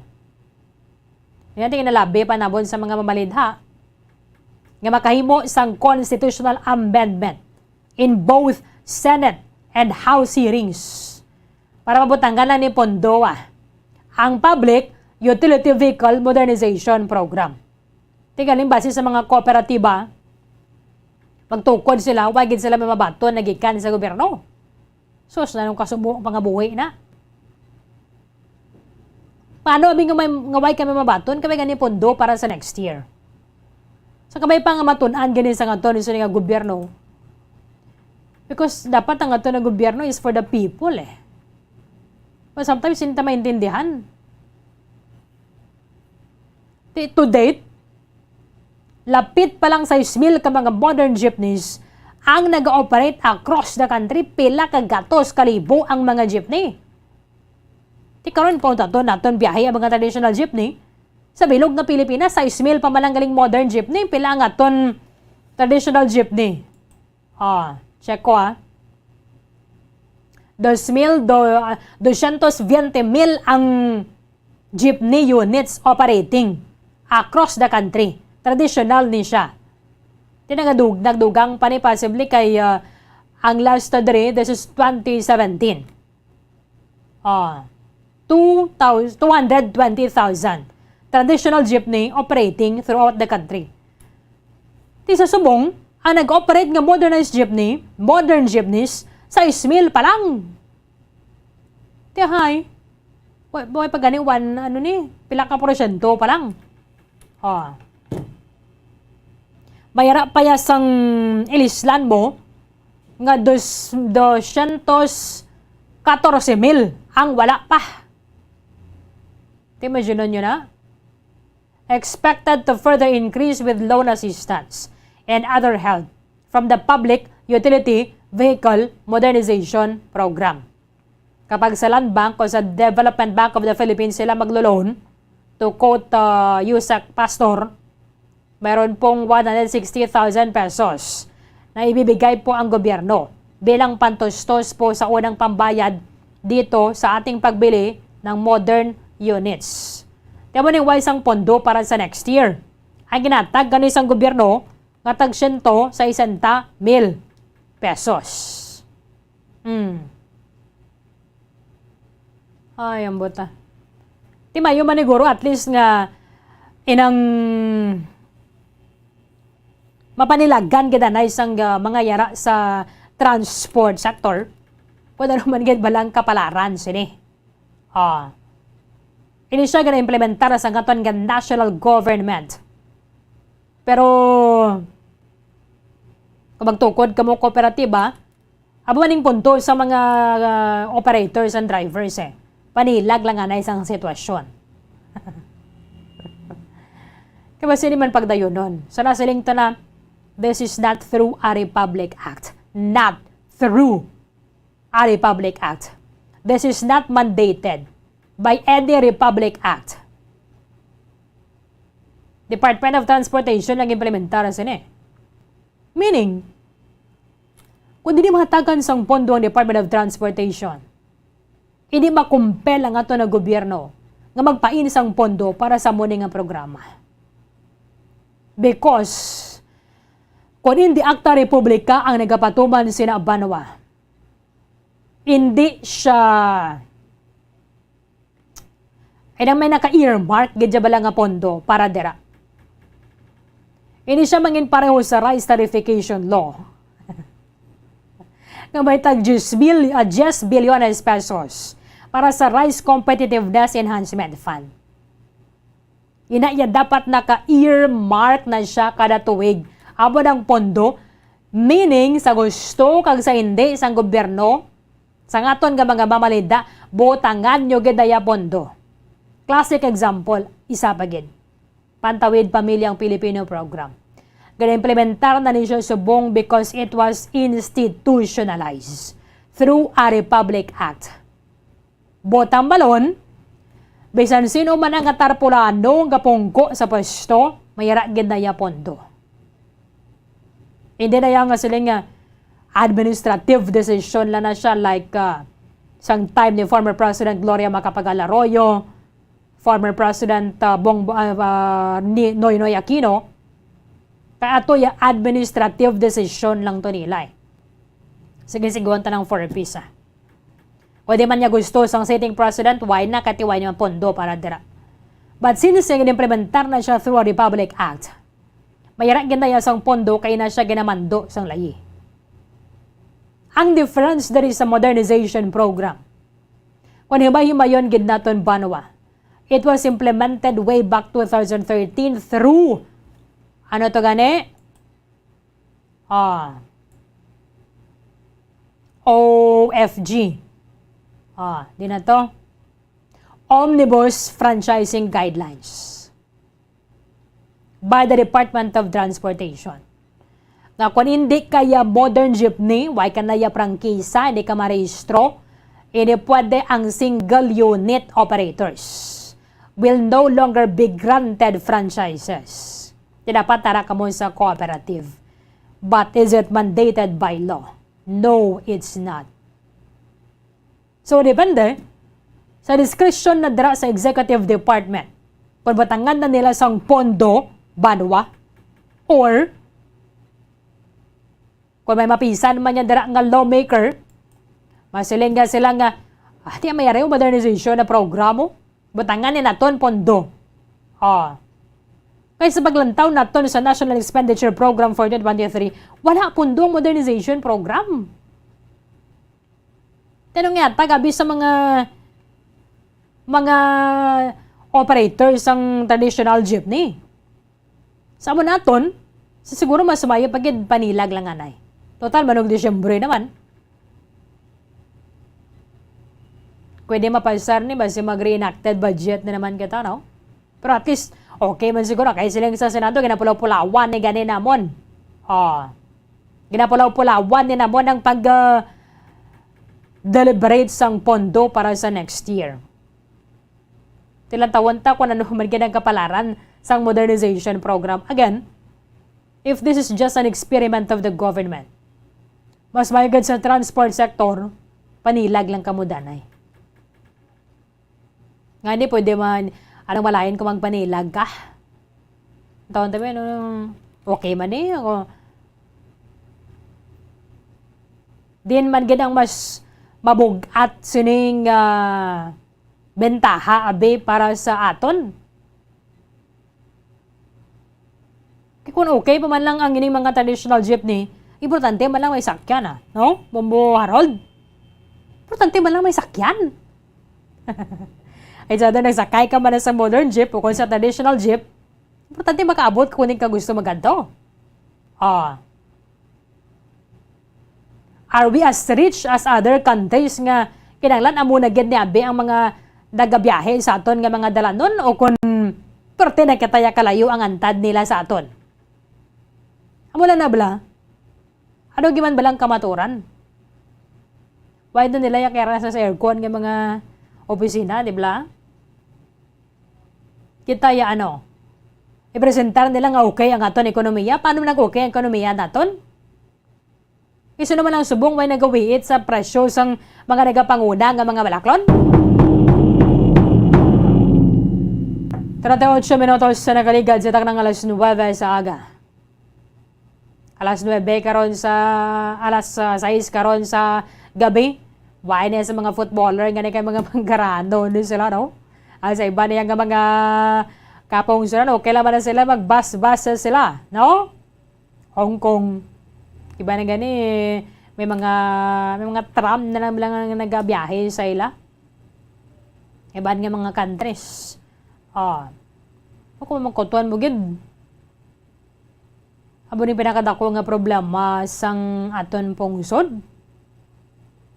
Ipton mo gid ang ining mga traditional jeepney. Nagligad na to, kita nagapaintindi sa mga traditional jeepney operators and drivers. Kinahanglan ni giman naton siguro for the modernization program kay wala man siya malaing nga epekto. But sa pagligad sa mga inadlaw, pagligad sa mga sinemana, we must not be open to the reality gid ya. Because tayo na nga aton ekspektasyon sa aton nga sa realidad eh. Araw giban balahaw. Magkadto ka sa guwada. Kadto ka mo sa merkado, ano giman balang kamaturan.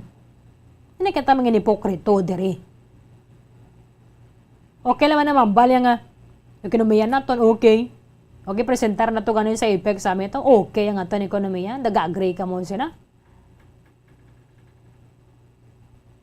Pagka na mo pa sa mga problema nga dapat tatagan atensyon sa ato na gobyerno.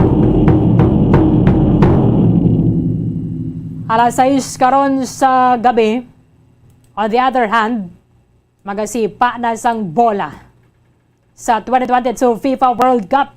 Ang pila ka mga miyembro sa Group C sang sining na sambit nga hinampang. Mag-aato ba nga ang Argentina at ang Saudi Arabia.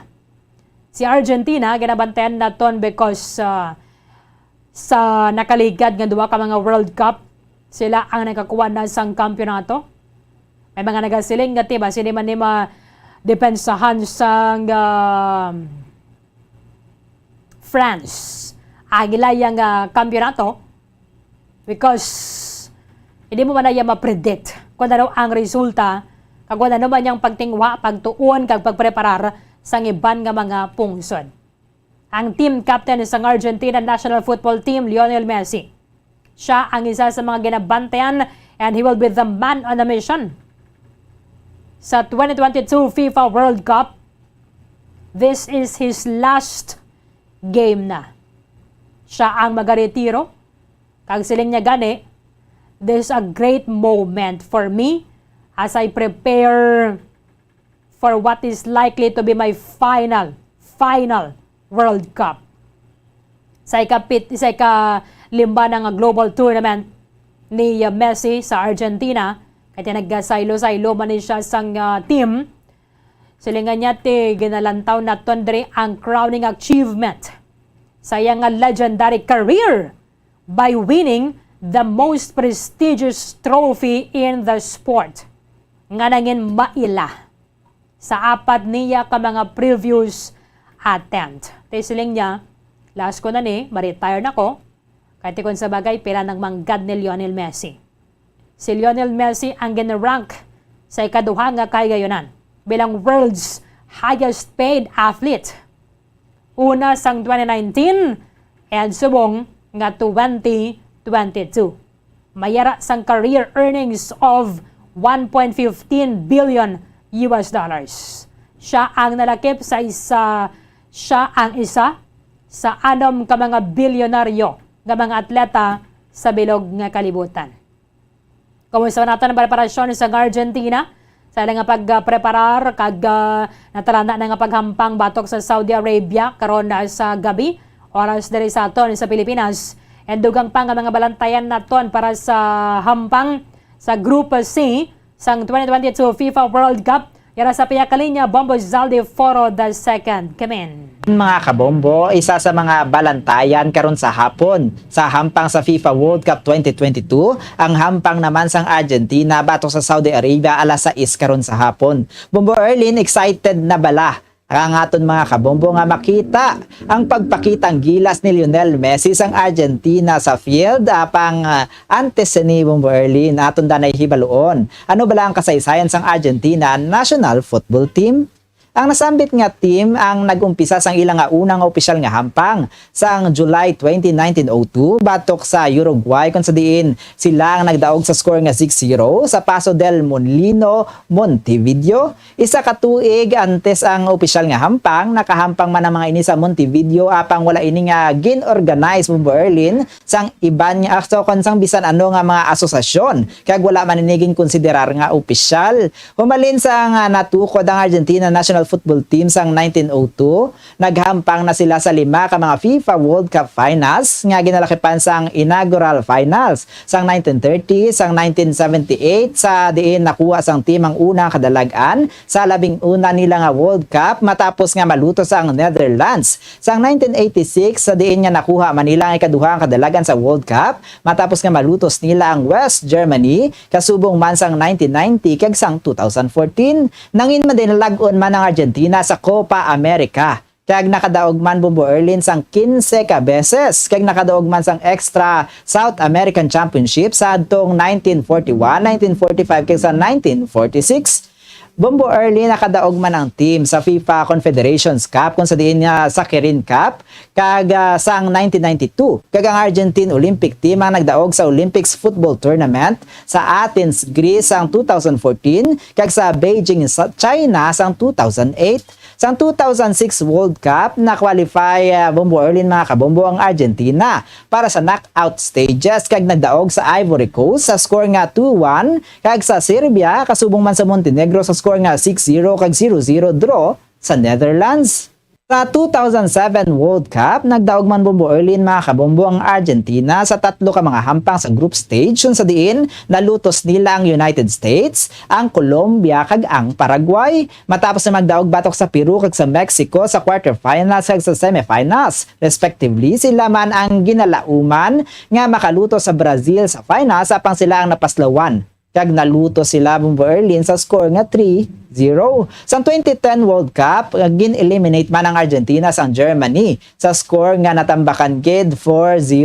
Si Lionel Messi ang nagdala sang bola kag ginasundan ini Bombo Erlin sang ni Lucas Podolski sa quarterfinals sang 2010 World Cup. Sa tong 2014 World Cup, na-qualify man ang Argentina kag ginbutang sa Group F, kaupod ang Nigeria, ang Iran kag ang diputans nga Bosnia kag Herzegovina. Nalutos man na Bombo Early ng Argentina ang 3 ka team kung sa diin nagdangat sila sa next round. Sa next round, Bombo Early nalutos ang Switzerland sa score nga 1-0 matapos nga wala nakagol ang Switzerland sa sulod sa 90 minutos. So kung natapos lang ang hampang wala sila nakagoals. Sa quarterfinals nalutos man nila ang Belgium sa score nga 1-0 pinaagi sa early goal. Kag ginlutos man nila ang Netherlands sa score nga 4-2. Nagikan Bombo Erlin sa penalty shootout sa Sao Paulo apang sila ang ginkamasaan naman sang Germany sa finals sa Maracana Stadium sa Rio de Janeiro kag nagtapos lang sa World Cup runners-up. Sang 2018 World Cup ara sila sa round 16. Ang Argentina ang naluto sa France sa score nga 4-3 sa piyak sang initial nga 2-1 lead sang nakahimo sila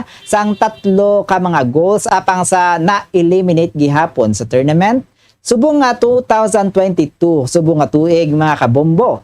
Ato naman nga bantayan ang hampang sang Argentina batok sa Saudi Arabia karon sa hapon. Agod nga masaksihan man naton dito sa Lusail Stadium sa Qatar. Aton nga bantayan kung paano ang pagpasundayag ni Lionel Messi, ang forward sang Argentina National Football Team. Ginapahayag nga inina Bombo Erlin mga kabombo. Ang ulihi nga World Cup nga hampangan ni Messi antes ini nga magretiro sa iya nga football career. Aton nga FIFA World Cup 2022 update ini si Bombo Zaldi Foro II para sa pambansang radyo ng Pilipinas. Consistent overall number 1 sa Bacolod, Basta Radio Bombo! Maraming salamat kay Bombo Zaldi for the second. Yan mo na yung mga balatayan natin na sa mga hinampang banwa sa 2022 FIFA World Cup dito sa Qatar. 48 minutos na nakaligad sa tangang alas 9 sa aga. It's Christmas in the air, you can feel it everywhere.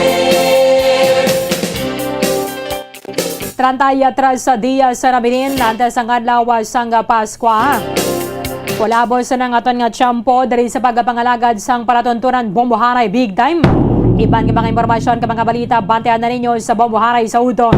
Tanigid lamang sa matutod nga numero 1. Ugdanay katabwa sa moman sa gihapon nga oras sa katapusan ng inyong walagad si Bombo Erlin Bayonita para sa pambansang radyo ng Pilipinas.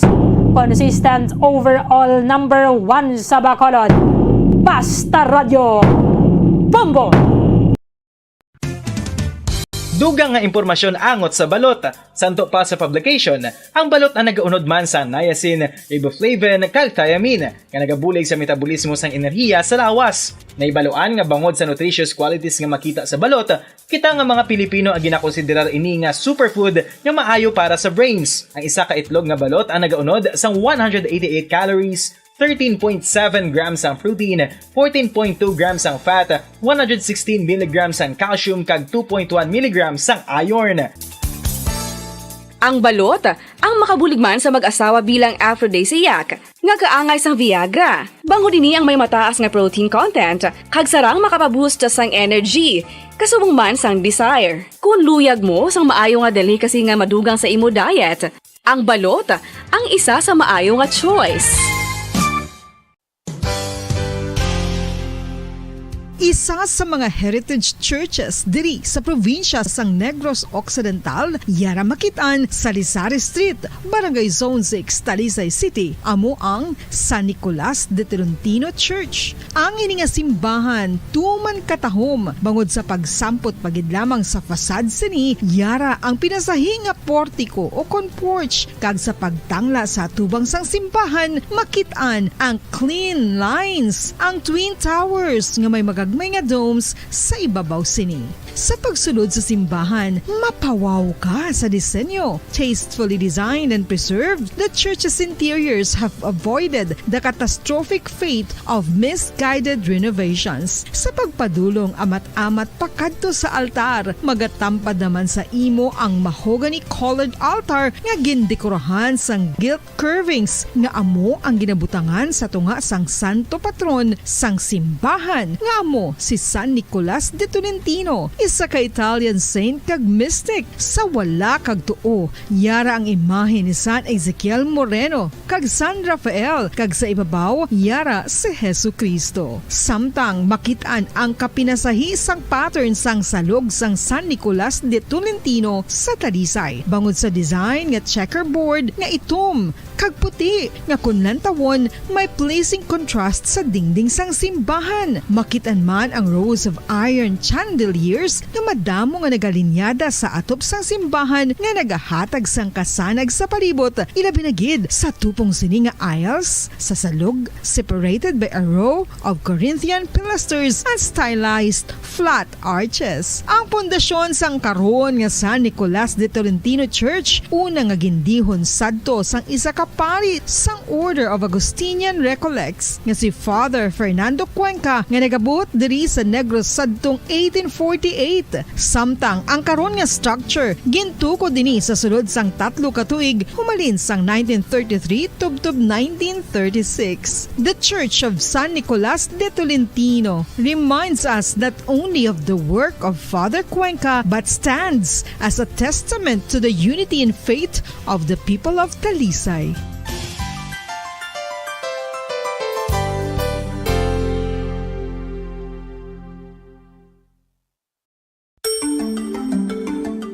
Matapos nga nagbalatian ang bugos sa kalibutan dulot sang coronavirus disease, isa naman sa karon kabalatian ang bulos sa ginakahadlukan worldwide, ang monkeypox.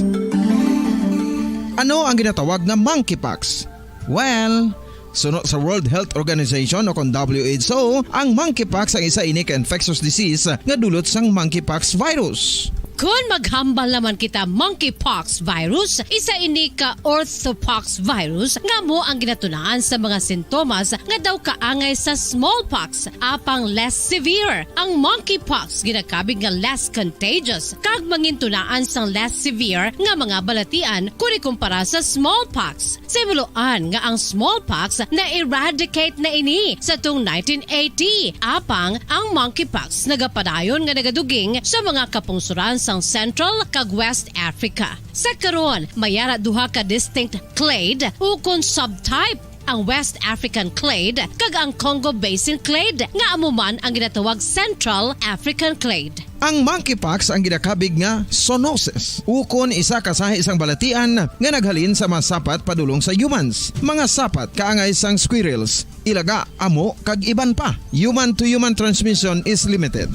Monkeypox is transmitted to humans through close contact with an infected person or animal or with material contaminated with the virus. Base pa sa key facts ng World Health Organization o kung WHO nga ang monkeypox virus mahimo ini matransmit o kung malaton sa iban pinaagi sa bodily fluids, lesions sa panit o kung internal mucosal surfaces kaangay sa mga naghalin sa baba o kung tutunlan sang pasyente, respiratory droplets kag mga contaminated objects o kung materials kaangay sang beddings. Samtang, base naman sa fact sheet sang Mayo Clinic nga isa ka medical center sa Minnesota, USA, nga kung matapikan ang isa ka tawo sang monkeypox virus, ang initial symptoms amo ang paghilanat, paglingin sang ulo, nagahinubag ang mga lymph nodes, kag pagadasnan sang pagtinubo-tubo sang mga rashes sa lawas tub-tub nga magmangin flat patches ini. Amat-amat nga magaulbo o kon mangin nodules tub-tub nga magbinitog-bitog kag mangin pus-filled blisters. Ini nga nagalabot sa 5 tub-tub 7 ka adlaw. The rash heals by scabbing over. Makabig na nga infectious ang isa ka pasyente sa pagsugod pagid lamang sang paghilanat sini.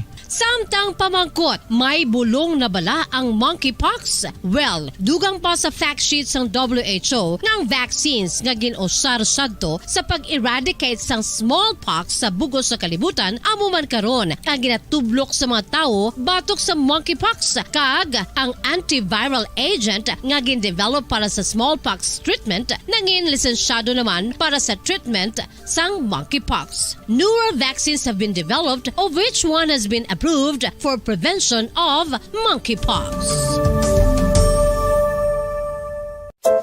Luyag mo bala mga kabumbo nga mapanubo ang imo nga bugat? Nakasiguro ka bala nga nagakaigo ang imo nga pamaagi? Isa sa masami nga ginahimo sang iban nga mga luyag magpanubo sang bugat amo ang starvation diet ukon pagpagutom. Ini ang hinali nga pag-utod ukon pagpanubo sang intake sang calories nga gina-consume sa kada adlaw. Ginapinsar sang iban nga epektibo ini nga strategy sa madasi nga pagpanubo sang bugat. Apang nakahibalo bala kamo nga ang hinali nga pagbaylo sang pinaagi sang pagkaon ang makatuga sang suli nga resulta? Naibaluan nga ang pagkaon sang tuman kadyutay o kon pagpagutom ang hindi maayo nga ideya kag ini ang makatuga agud nga magdako na gid ang bugat. Suno sa mga doktor, ang pagbalansi sang pagkaon sang manubo sa calories nga diet ang pinakaepektibo nga makabulig agud mapanubo ang bugat. Ano-ano ang mga pagkaon nga makakuha kita sang vitamin D? Well, pila sa mga ini ang mayara sang significant amount sang vitamin D nga mahatag sa aton lawas ginalakipan sang cod liver oil, swordfish, salmon, canned tuna, beef liver, egg yolks kag sardines. Uy, ang sardinas! Samtang gina-advise nga nagakadapat gali nga kauno naton ini o kung i-consume naton nga ini nga mga pagkaon sa halos matag adlaw nga tanan agud nga makaangko na nga lawas sang enough vitamin D. Outdoor direct sunlight skin exposure of the face, arms and hands for 5 to 10 minutes 2 or 3 times a week combined with vitamin D supplements is required to ensure vitamin D sufficiency. Gani, ano pa ang ginahulat ninyo? Magwa na kun aga kang magpainit-init o kung magpabalhas samtang naga-ulo exercise bangod maayo ang dulot sini sa aton ikaayong lawas. Sa tuman ka kapoy, pag-abot sa balay, kung kaisa nagkakatulugan na lang ang isa ka persona. Apang sa babayi antes magdulog, may mga ritual pa nga dapat himuon kaya nga isang paghukas sang makeup. Ano ini ka importante? Ang pagkakas sang makeup kag pagpanghilam o sang guya antes magtulog ang maayo para sa panit bangod ginakakas sini ang mga cosmetics, impurities kag higko sa surface sang skin nga makatugas ang iritasyon o kung pagpadasig sang pagtigulang sini kung hindi mahimo. Ginabuhinan man sini ang risgo sa pagdevelop sang pimples, pagpula sang guya, blackheads kay iban pa nga size sang blemishes. Naga-promote man ini sang cellular renewal paagi sa paghukas sang dead skin. Importante ang paghukas ang makeup bangod ginapahanugutan sini ang panit nga makaginhawa. Ano ang masami nga rason sang pagsakit sang aton tiyan? Ang pagsakit sang aton tiyan, ang bangod sa sahi sang pagkaon nga aton masami ginakaon. Suno sa oncologist nga si Dr. Isaac David Ampil II, ang masami nga pagsakit sang tiyan ang bangod sa hyperacidity. Suno diri, ang pagsaka sang acid ang nagatuga sang pagsakit sang tiyan. Ini ang ginatumod nga sinisikmura o kung stomach ache. Ang usual nga ginatunaan sini amo ang pagkaon sa mga pagkaon nga mataas sa acid content, kaangay sang citrus fruits, kag labaw sa tanan ang spicy food. Ang iban nga sources amo ang alcohol, coffee, kag masami ang pagpagutom. Ang stomach pain, ang bangod man kung kaisa sa ulcer kung sa diin ginadigest sang acids ang lining sang stomach. Apang agud masiguro ang gintunaan sang stomach pain, mas maayo nga magpakonsulta sa doktor.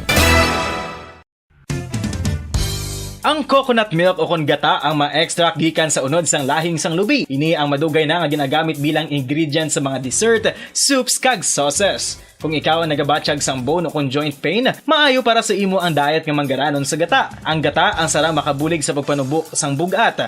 Ini ang manggaranon sa short kag medium chain triglycerides nga ginakonsiderar healthy fats. Ginapalawig sini ang isa ka persona antes makabatsyag sang kagutom. Rason na kun nga ang maganubo ang pagkaon o kun makabulig sa paglikaw sa cravings. Ini ang makakonvent man sa energy, suli sa mga longer chain fatty acids, nga kun magdamo sa lawas ang makatuga sang obesity.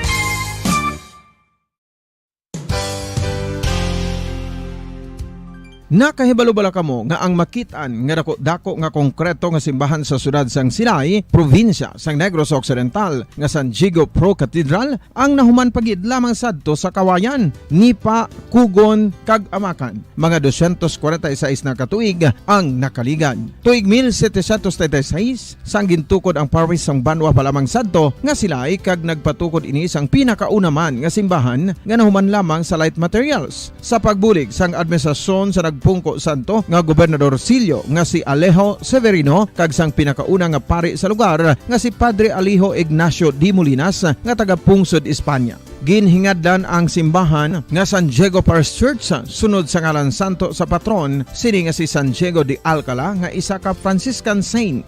Tuig 1841 sangang isa naman ka parish priest nga si Father Eusebio Locsin ang nag-initiate nga bagatukod sang mas permanente nga simbahan nga nahuman sa bato kag kahoy. Ginsuguran ini sa pagpasanyog sang atop ang galvanized iron kag iban pa nga parte sang simbahan. Apang sang nag-ibwal ang revolusyon sa tong Nobyembre 5, 1898, wala ini natapos kag nauntat. Tuig 1925 na sang ang manggaranon nga silay nun kag sugar baron nga si Don Jose R. Ledesma ang nagdonar sang dako nga kwarta sa pagtukod sang dako kag bag-o nga simbahan. Ang Italian architect nga si Lucio Bernasconi amo ang nagdisenyo sang bag-o nga simbahan kag sang ulihi ginhimo pa niya ini nga modelo sang pagbalik na niya sa Italia. 1927 sang nakompleto tukod ang simbahan nga may twin bell towers base sa Romanista o kon Renaissance nga disenyo. Disyembre 25, 1974 sang ang sadto obispo sang Diocese of Bacolod nga si Monsignor Camilo Gregorio ang nagdeklarar bilang Pro Cathedral, rason kun nga ginatawag na ini sa karon nga San Diego Pro Cathedral, the only Catholic church to be declared as Pro Cathedral in the Philippines.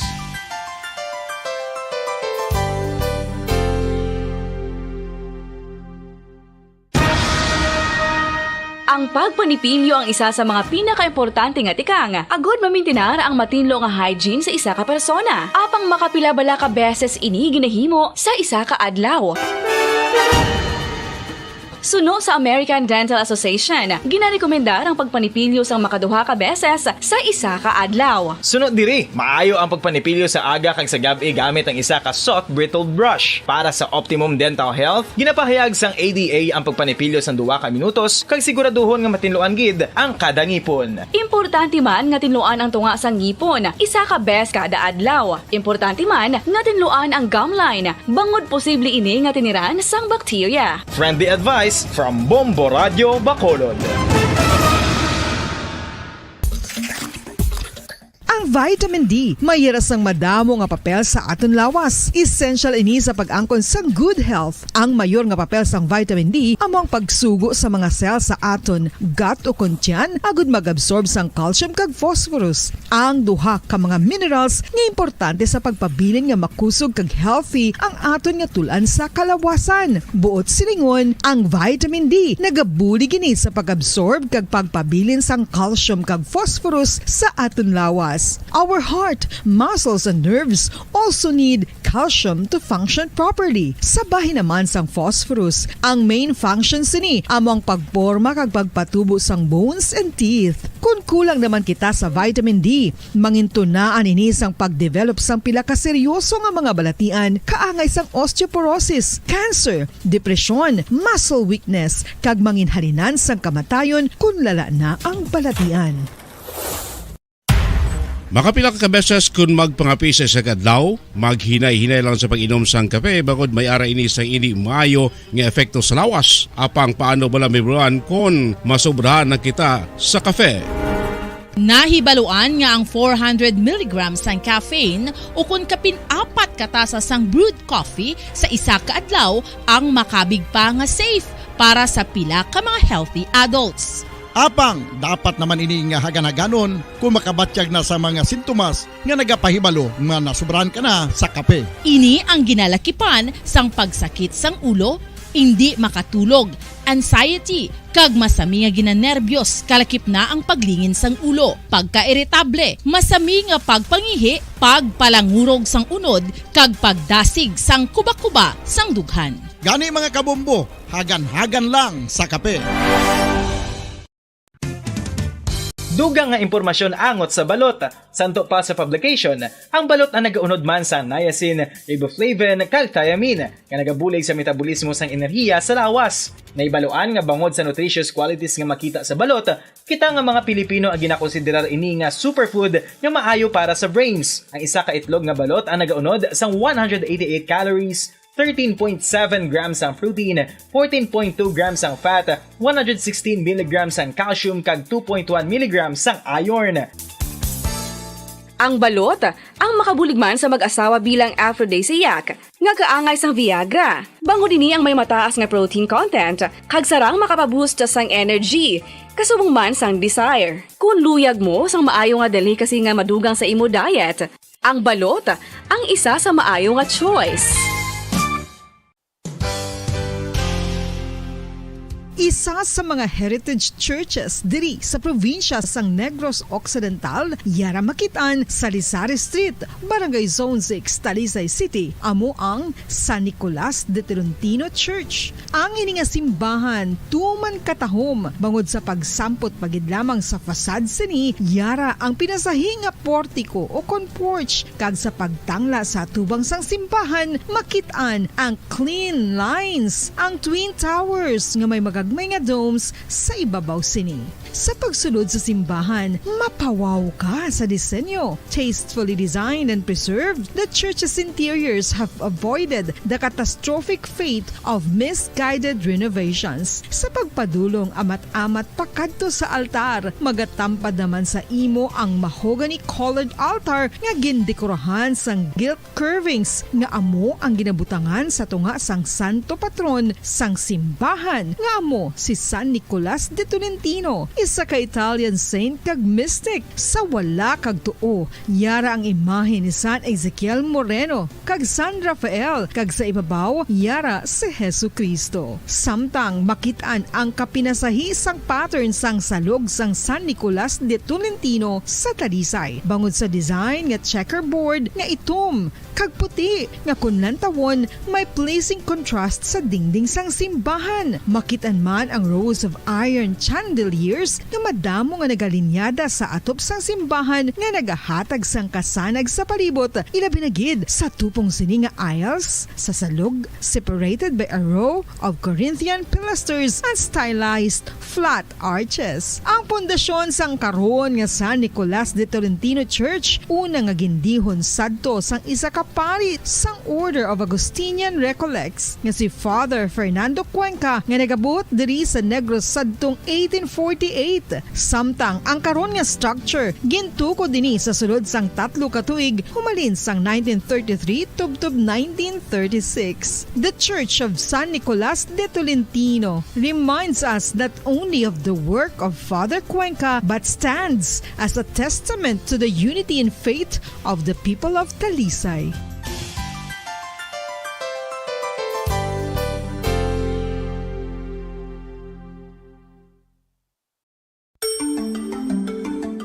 Matapos nga nagbalatian ang bugos sa kalibutan dulot sang coronavirus disease, isa naman sa karon kabalatian ang bulos sa ginakahadlukan worldwide, ang monkeypox.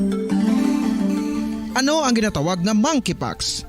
Well, sunod sa World Health Organization o kung WHO, ang monkeypox ang isa ini ka infectious disease nga dulot sang monkeypox virus. Kung maghambal naman kita monkeypox virus, isa ini ka orthopox virus nga mo ang ginatunaan sa mga sintomas nga daw kaangay sa smallpox, apang less severe. Ang monkeypox ginakabig nga less contagious kag mangintunaan sang less severe nga mga balatian kung ikumpara sa smallpox. Simuloan nga ang smallpox na eradicate na ini sa tung 1980, apang ang monkeypox nagapadayon nga nagaduging sa mga kapungsuran sang Central kag West Africa. Sa karon, mayara duha ka distinct clade o kung subtype, ang West African clade kag ang Congo Basin clade nga amuman ang ginatawag Central African clade. Ang monkeypox ang ginakabig nga zoonosis. Ukon isa kasahi isang balatian nga naghalin sa mga sapat padulong sa humans. Mga sapat kaangay sang squirrels, ilaga, amo kag iban pa.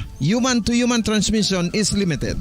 Monkeypox is transmitted to humans through close contact with an infected person or animal or with material contaminated with the virus. Base pa sa key facts ng World Health Organization o kung WHO nga ang monkeypox virus mahimo ini matransmit o kung malaton sa iban pinaagi sa bodily fluids, lesions sa panit o kung internal mucosal surfaces kaangay sa mga naghalin sa baba o kung tutunlan sang pasyente, respiratory droplets kag mga contaminated objects ukon materials kaangay sang beddings. Samtang, base naman sa fact sheet sang Mayo Clinic nga isa ka medical center sa Minnesota, USA, nga kun matapikan ang isa ka tawo sang monkeypox virus, ang initial symptoms amo ang paghilanat, paglingin sang ulo, nagahinubag ang mga lymph nodes, kag pagadasnan sang pagtinubo-tubo sang mga rashes sa lawas tubtob nga magmangin flat patches ini. Amat-amat nga magaulbo o kon mangin nodules tubtob nga magbinitog-bitog kag mangin pus-filled blisters. Ini nga nagalabot sa 5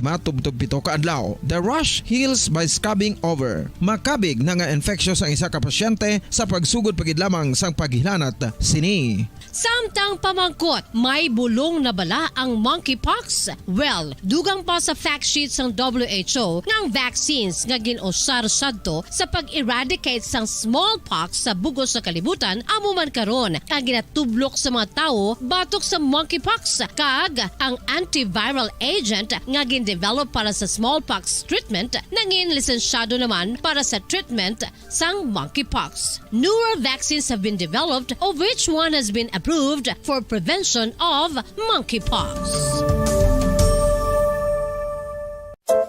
Luyag mo bala mga kabumbo nga mapanubo ang imo nga bugat? Nakasiguro ka bala nga nagakaigo ang imo nga pamaagi? Isa sa masami nga ginahimo sang iban nga mga luyag magpanubo sang bugat amo ang starvation diet ukon pagpagutom.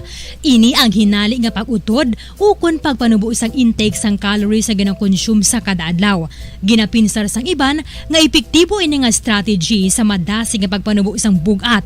Apang nakahibalo-bala kamo nga ang hinali nga pagbaylo sang pinaagi sang pagkaon ang makatuga sang suli nga resulta? Naibaluan nga ang pagkaon sang tuman kadyutay o kon pagpagutom ang hindi maayo nga ideya kag ini ang makatuga agud nga magdako na gid ang bugat. Suno sa mga doktor, ang pagbalansi sang pagkaon sang manubo sa calories nga diet ang pinakaepektibo nga makabulig agud mapanubo ang bugat. Ano-ano ang mga pagkaon nga makakuha kita sang vitamin D? Well, pila sa mga ini ang mayara sang significant amounts sang vitamin D nga mahatag sa aton lawas ginalakipan sang cod liver oil, swordfish, salmon, canned tuna, beef liver, egg yolks kag sardines. Uy, ang sardinas! Samtang gina-advise nga nagakadapat gali nga kauno naton ini o kung i-consume naton nga ini nga mga pagkaon sa halos matag adlaw nga tanan agud nga makaangko na naton lawas sang enough vitamin D. Outdoor direct sunlight skin exposure of the face, arms and hands for 5 to 10 minutes 2 or 3 times a week combined with vitamin D supplements is required to ensure vitamin D sufficiency. Gani, ano pa ang ginahulat ninyo? Magwa na kun aga kang magpainit-init o kung magpabalhas samtang naga ulo exercise bangod maayo ang dulot sini sa aton ikaayong lawas. Sa tuman ka kapoy, pag-abot sa balay, kung kaisa nagakatulugan na lang ang isa ka persona. Apang sa babayi antes magdulog, may mga ritual pa nga dapat himuon kaya isang paghukas sang makeup. Ano ini ka importante? Ang pagkakas sang makeup kag pagpanghilam o sang guya antes magtulog ang maayo para sa panit bangod ginakakasini ang mga cosmetics, impurities kag higko sa surface sang skin nga makatugas ang iritasyon o kung pagpadasig sang pagtigulang sini kung hindi mahimo. Ginabuhinan man sini ang risgo sa pagdevelop sang pimples, pagpula sang guya, blackheads kay iban pa nga say sang blemishes. Naga-promote man ini sang cellular renewal paagi sa paghukas sang dead skin. Importante ang paghukas ang makeup bangod ginapahanugutan sini ang panit nga makaginhawa.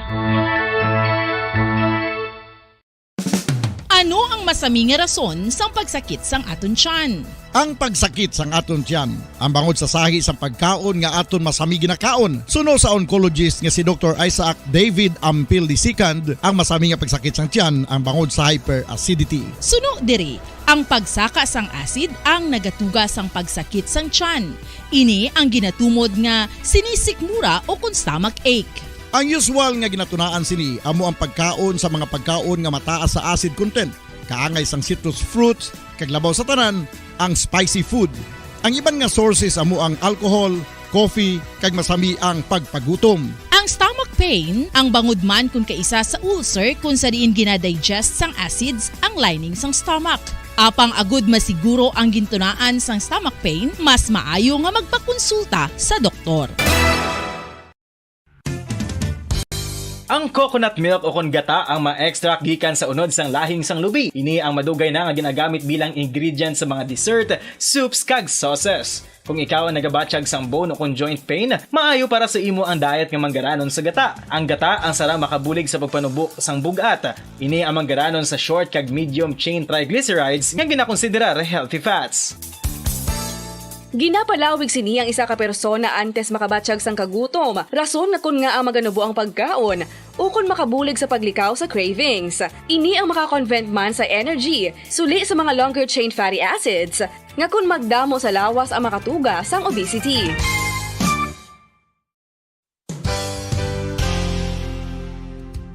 Nakahibalo bala kamo nga ang makitaan nga dako nga konkreto nga simbahan sa sudad sang Sinay, probinsya sang Negros Occidental nga San Diego Pro Cathedral ang nahuman pagid lamang sadto sa Kawayan, Nipa, Kugon kag Amakan. Mga 246 na katuig ang nakaligan. Tuig 1736 sang gintukod ang parish sang Banwa pa lamang sadto nga sila ay kag nagpatukod ini sang pinakauna man nga simbahan nga nahuman lamang sa light materials. Sa pagbulig sang administrasyon sa Pungko Santo nga Gobernador Silio nga si Alejo Severino kag sang pinakauna nga pari sa lugar nga si Padre Alijo Ignacio D. Molinas nga taga Pungsod, Espanya. Ginhingadlan ang simbahan nga San Diego Parish Church sunod sa ngalan santo sa patron sini nga si San Diego de Alcala nga isa ka Franciscan saint.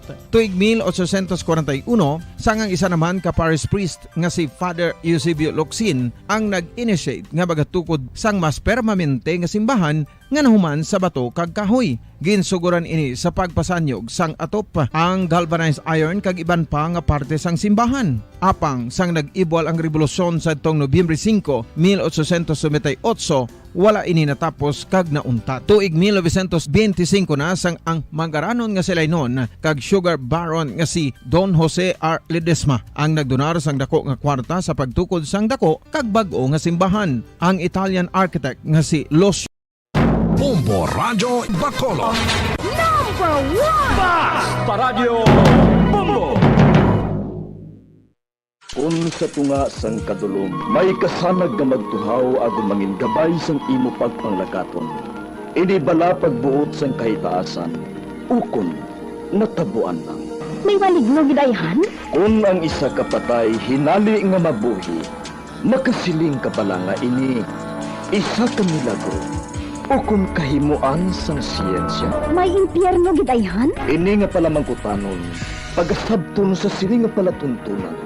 Mga misteryo sang kabuhi. Mga misteryo sang kabuhi. Kasaysayan nga hindi mapatiyan. Apang nagakatabo. Kung kamo may kasaysayan nga daw hindi kinaandan, ipadala lang diri sa atong palatuntunan. Mga misteryo sang kabuhi. DYWB Bombo Radio, Mandalagan, Siyudad San Bacolod. Kag inaamon pagatagan sang kabuhi diri sa Mga Misteryo sang Kabuhi.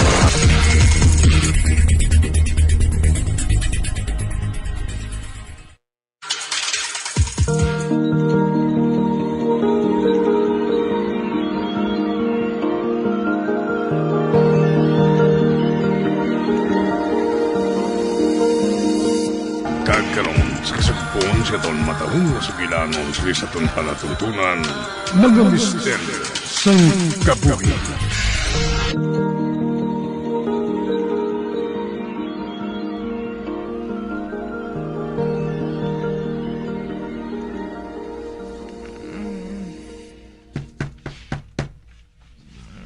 Ba, may gapanoktok? Ara na, madali lang. Mabangon ko ah. Abre ang kumportahan. Ari na. Ba? Isa ka may edad nga babae? Sino ka? Ako si Chay mo Conchita. Asawa ako sang utod ni tatay mo. Amo bala? Magsulod ka, Chay Conchita? Salamat. Kay may hambalan kita nga tama ka importante.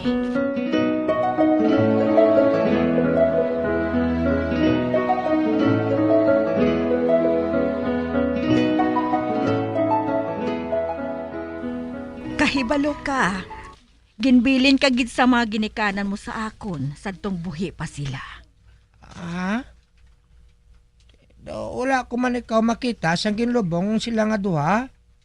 Pagdason, wala man sang nahinambit sa akon si tatay bahin si mo. Ay, kuhan. Sa syudad abi ako nagaistari. Gani mabudlay para sa akon ang magkadto diri. Hindi ko mabayaan ang akon kabuhian dito eh. Gani sang nabalitaan kong natabo sa ila. Gilayon ako nga nagkadto diri. Agod nga sugaton ka. Sugatan? Oo. Dalon ko ikaw pabalik sa syudad. Gani sige na. Himusa lang mga bayo mo. Kay maupod ka sa akon. Isa pa, nagdako ka nga ginatipan sa mga ginikanan mo. Ay, paano ka karon mabuhi nga nagaisahanon? Kung sa bagay, hustos siya. Paano na lang kung magmasakit ako? Sinong matipan sa akon? Sige na. Hulag na. Para nga makalakat na kita. Ate, hoo? Hoo?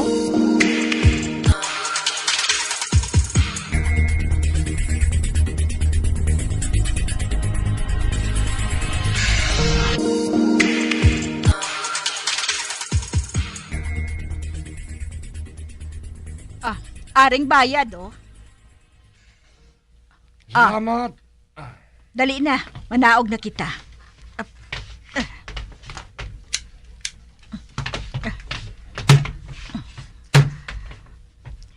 Dalang bag mo nga nasudlan sa mga gamit mo. Oo.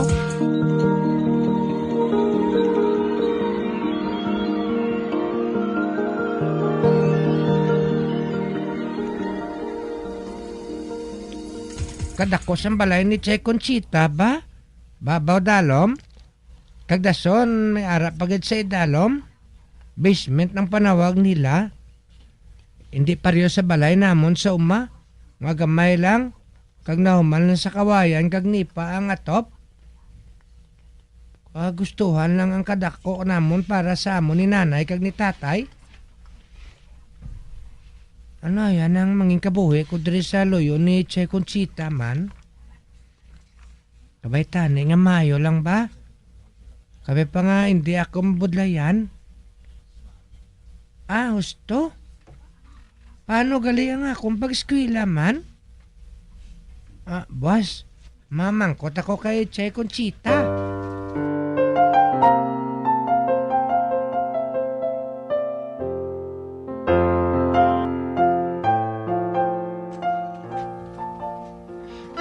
Ano? May eskwela? Oo, Chay. Kay kanugon kung hindi ako makatapos sa akong pag-eskwela. Wala nga daan ako makapalam sa maestra ko kay naglakat man talayon mo. Kalimti na lang ang ulo eskwela ngay na. Total, hindi mo man ina kinahanglan. Kay ari ka man sa akon puder.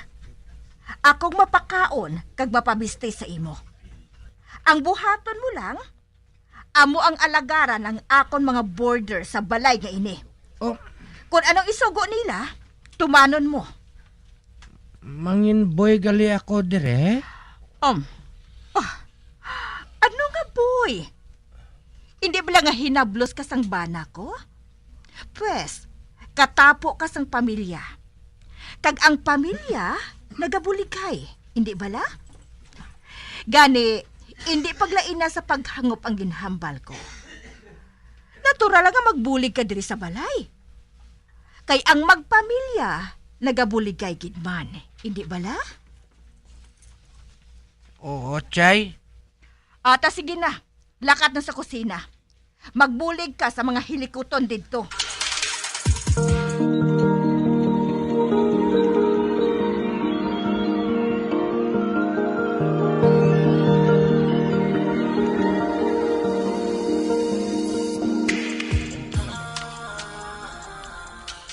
Nagkakaon ang mga borders ni Chay Conchita. Kagkanamit siyang ila ginakaon ba? Kagakuya ginagutom naman. Ang may pa, masukad man ako kag makaon Ay! Di ba? ka makadto? Ginatawag ako sa isa ka border. Mapalapit ako Nang nga Sa din ka makadto? Kwan, nagutom na ko. Masukad ako sang kanon. Kay makaon man ko. Hindi pwede. Ha? Nga anang haw? Sino karon na maserbisyo sa amon kung magdungan ka man sa amon sa pagkaon? Gani karon ka na lang kaon kung makatapos na kami. Tahala, timplahi ako liwat sang juice. Kay ginauhaw pa ako.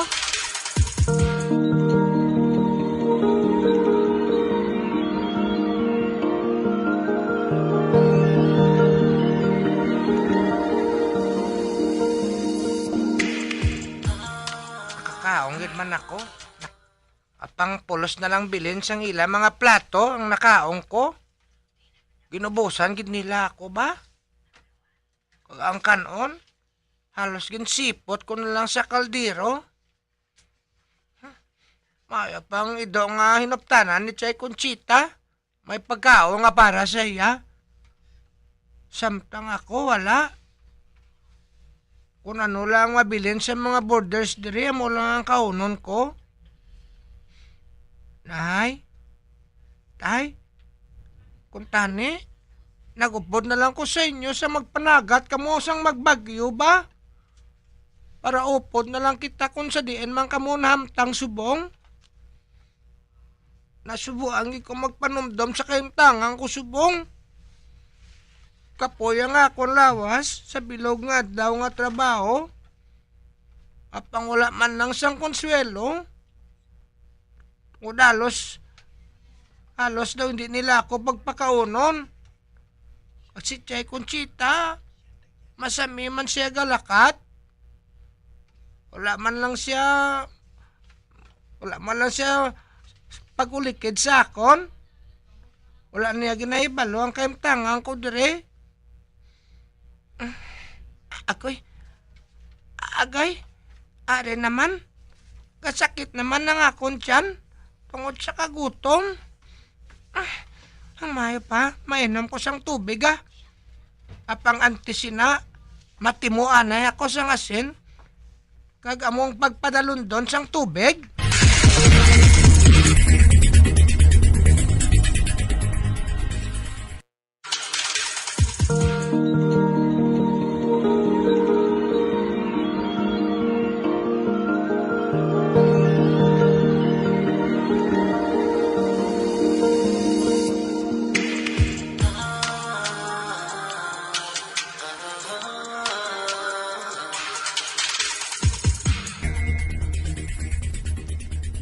Wala lang naibalaan. Ito nakatuig ako diri sa puder ni Chay Conchita. Kasadlaw kagabi nga gintugas ang Diyos. Wala ko sang ginahimo kundi ka magtrabaho. Kag sundo na ginasugo sa mga tao diri sa sulod sang balay. Kakapoy na kit sa nga akong lawas kag kaisipan. Kang lawas ko. Kadako na gid sa ginugos. Kag sa kasing-kasing ko, nagatubo ang kaugot. Ilabi na gid sa kay Chay Conchita. Hindi taong pagkabig niya sa akon, kundi sapat. O, ba? Ano atong naglagabong nga to? Daw dito nagaling sa kwarto ni Chay Conchita? Kadtuan ko siya?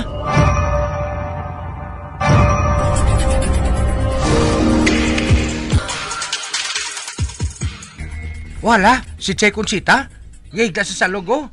Kaginauyatan niya dugan. Chay? Chay? Magpangayo ka sang bulig. Hambala sila na magtawag sang doktor. Kag pakantuon diri. Dasiga. Oh, Chay, oh!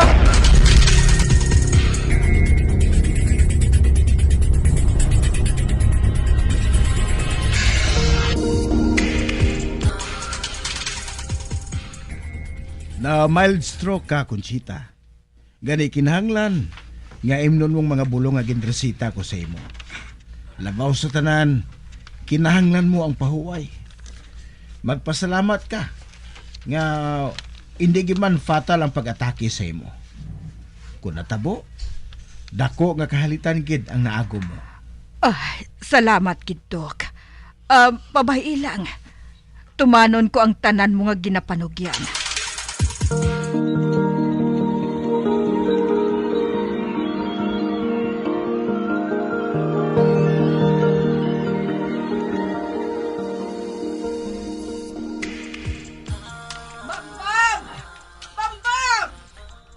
Si Chay Conchita, ginatawag naman niya ako. Wala pa gani ako makatapos ang bulwatong ko dire. Bambam! Ulit, Che! Diin ka! Akig naman siya, oh. Kadtuan ko na lang siya sa kwarto niya.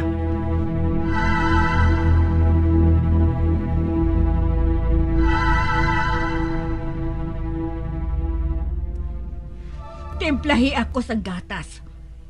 Kaghimuhi ako sang sandwich. Sige, Chay. Pero tapuson ko lang yung ginahikot ko, Chay. Punyeta! Ba?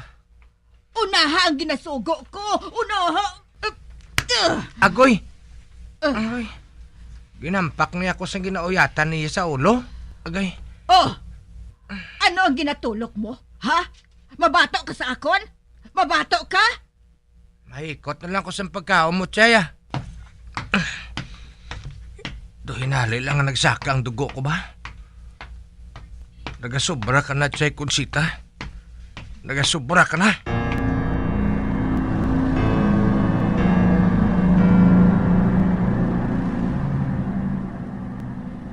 Ari ng pagkaon mo, Chay, oh.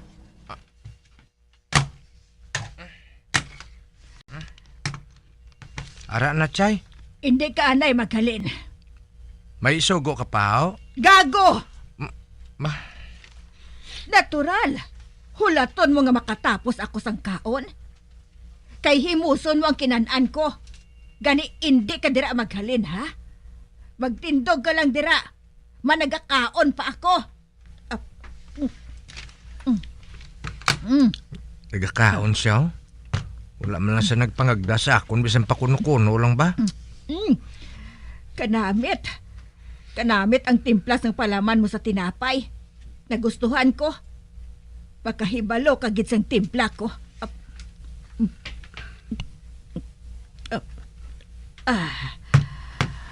Oy, kanamit sang kabugnaw sang Diyos ba? Daw nabulong gid ang kauhaw ko. Sige ubusay na. Wala ka kabalong. Naging butangan ko na sa pampatulog nga bulong ang Diyos mo nga ginainom. Madugay ko na ginandom nga buhaton ni. Nakita ko niya sa ginalantaw ko nga pelikula. Kakilala kong pangpatulog nga bulong ngayon eh. Tugod amoy na ginainom niya eh. Tagsa nga hindi siya makatulog.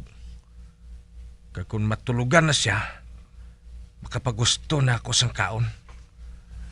Tugod, madugay siya nga mampawan. Nag-abot gid man ng tion nga madugay ko na ginahulat. Nag-abot gid man. Hoy! Ano ang ginasagan mo sa ngisi, dira? Ano? Ha? Ano? Nagbuang ka na bala? Aba, wala siya. Wala Nga ba nga kadugay mag-ipiktong bulong nga ginbutang ko man? Nga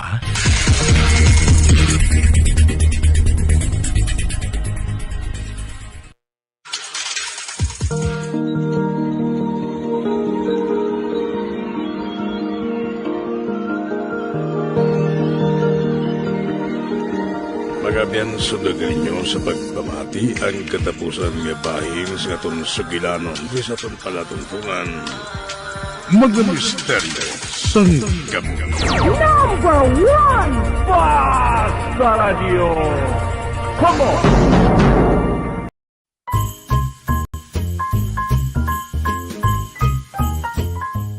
Paano mapabilin nga safe ang ibupuluyan sa tiyon sang Christmas holidays? Number 1, siguraduhon nga ang mga appliances kay mga suga ang na-switch off antes magbiya sa balay o kung antes magtulog. Number 2, kung may laktan kag madugayan sa pagpauli, ibilin sa masaligan nga tupad ukon pamilya ang imo puluyan. Ini agud ila malantaw ukon mabantayan sa tion nga wala na sang tawo. Number 3, hindi gid mag-divulge sang imo itinerary online ahead of time kay base ikaw lang ang ginabantayan sa mga kawatan. Mahimo na nga makapost kun tapos na ang imo paglakat ukon paglagaw-lagaw. Number 4, siguraduhon man nga secured ang imo mga kandado. Ang crime rates nagasaka man sa tion sang Christmas season. Gani mas maayo nga nagapanigurado. Secure your doors knobless locks. Magamit sang padlocks sa mga gates o kon garahe. Maghalong mga kabombo.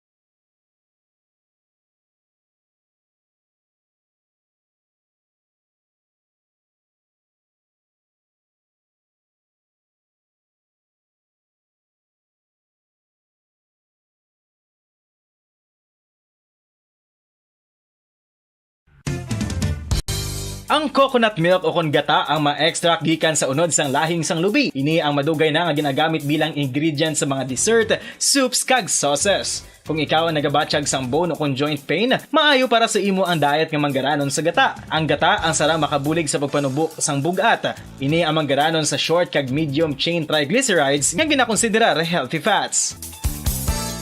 Ginapalawig sini ang isa ka persona antes makabatsyag sang kagutom. Rason nga kun nga ang maganubo ang pagkaon o kun makabulig sa paglikaw sa cravings. Ini ang makakonvent man sa energy, suli sa mga longer chain fatty acids, nga kun magdamo sa lawas ang makatuga sang obesity.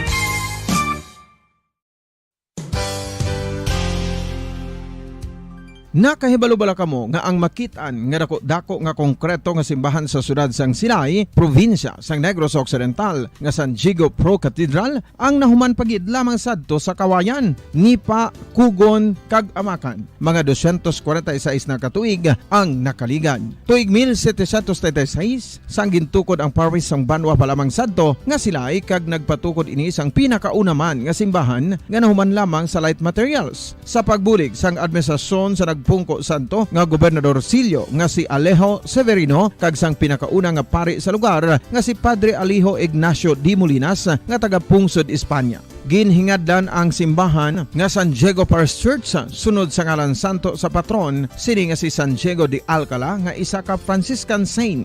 Tuig 1841 sangang isa naman ka parish priest nga si Father Eusebio Locsin ang nag-initiate nga bagatukod sang mas permanente nga simbahan nga nahuman sa bato kag kahoy. Ginsuguran ini sa pagpasanyog sang atop ang galvanized iron kag iban pa nga parte sang simbahan. Apang sang nag-ibwal ang revolusyon sa tong Nobyembre 5, 1898, wala ini natapos kag naunta. Tuig 1925 na sang ang mangaranon nga silay noon kag sugar baron nga si Don Jose R. Ledesma ang nagdonar sang dako nga kwarta sa pagtukod sang dako kag bag-o nga simbahan. Ang Italian architect nga si Lucio Bernasconi amo ang nagdisenyo sang bag-o nga simbahan kag sang ulihi ginhimo pa niya ini nga modelo sang pagbalik na niya sa Italia. 1927 sang nakompleto tukod ang simbahan nga may twin bell towers base sa Romanista o kon Renaissance nga disenyo. Disyembre 25, 1974 sang ang Santo Obispo sang Diocese of Bacolod nga si Monsignor Camilo Gregorio ang nagdeklarar bilang Pro Cathedral, rason kung nga ginatawag na ini sa karon nga San Diego Pro Cathedral, the only Catholic Church to be declared as Pro Cathedral in the Philippines.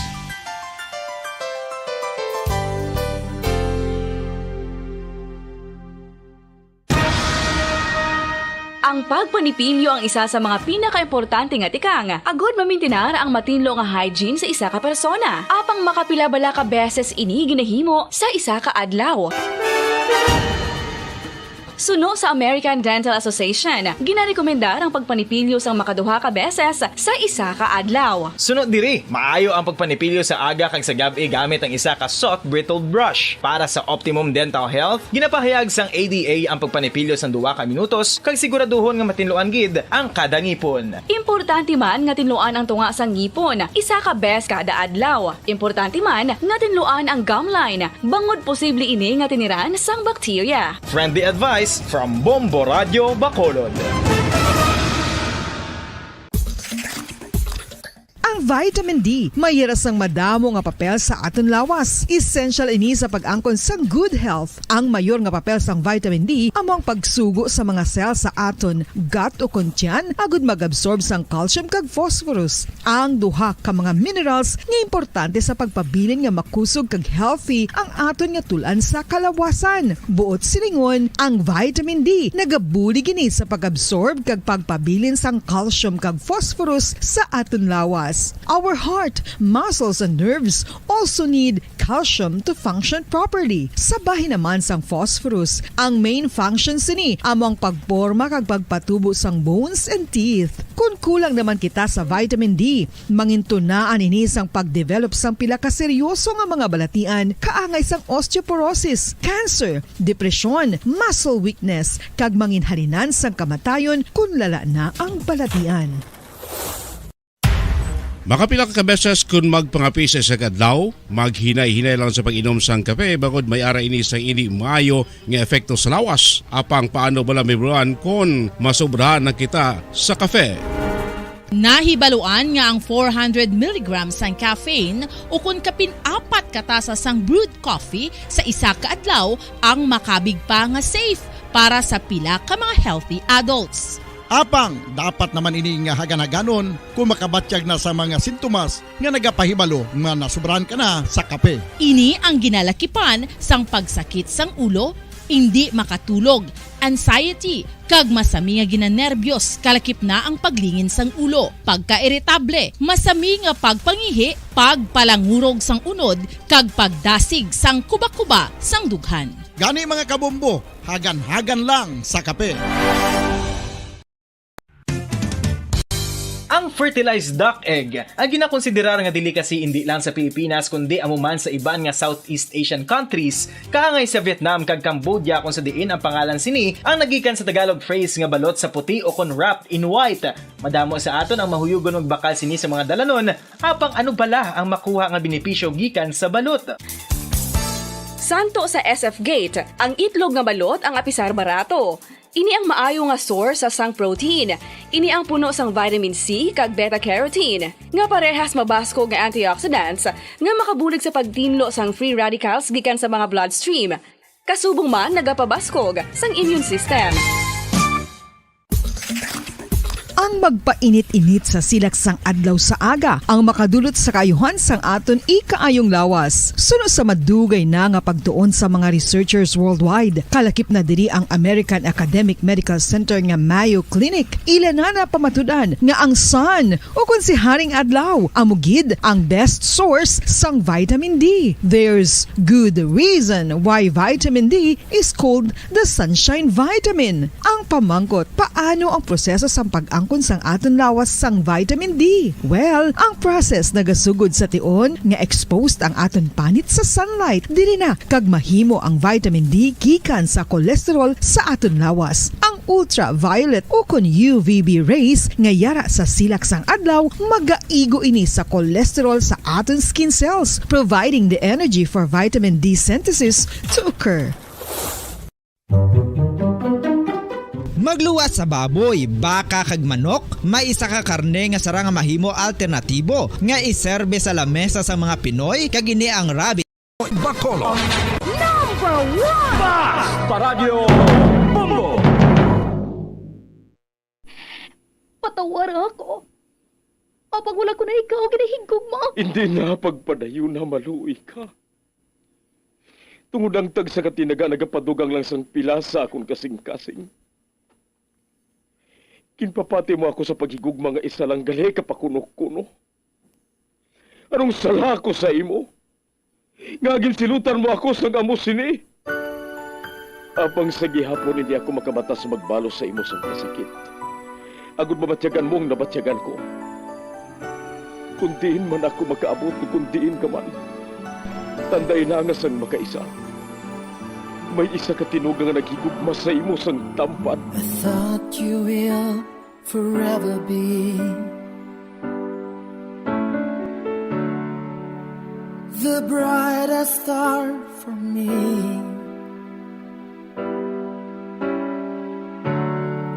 And I promise I will stay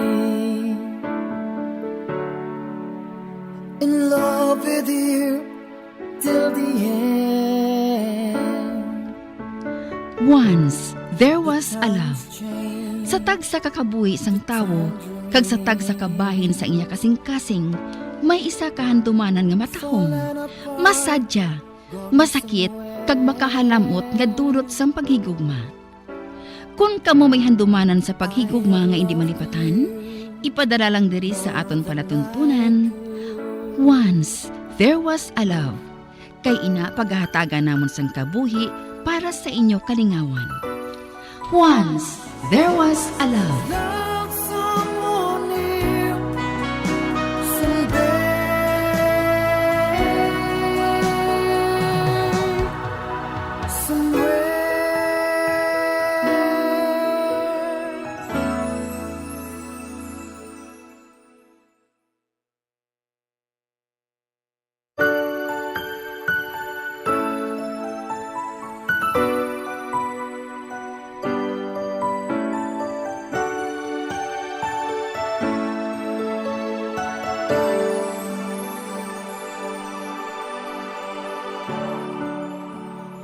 Thought you will forever be the brightest star for me.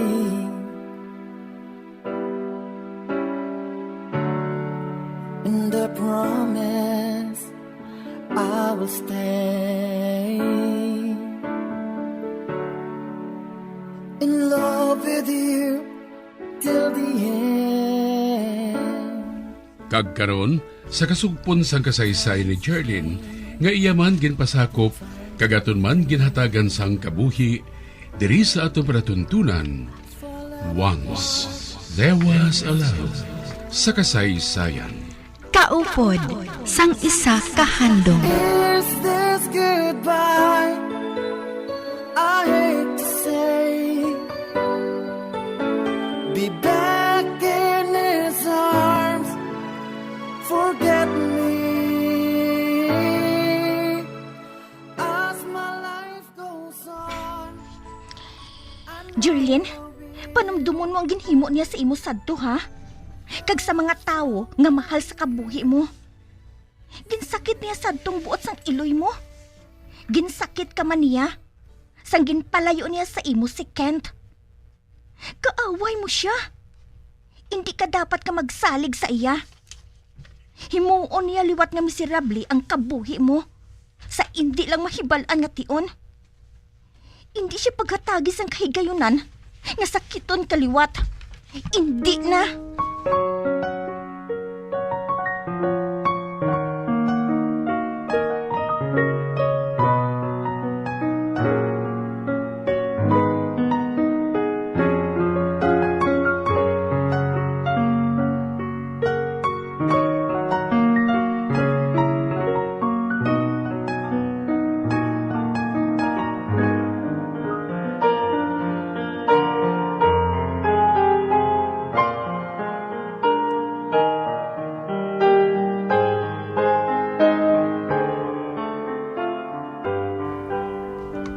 Wow!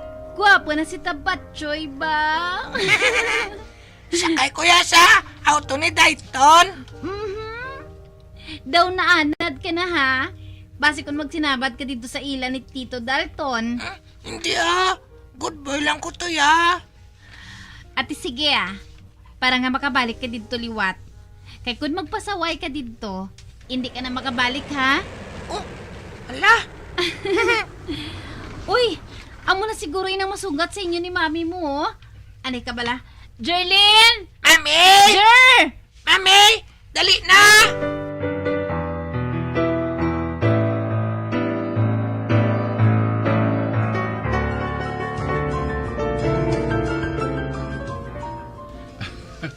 Sini ko hindi ma-enjoy ka diri.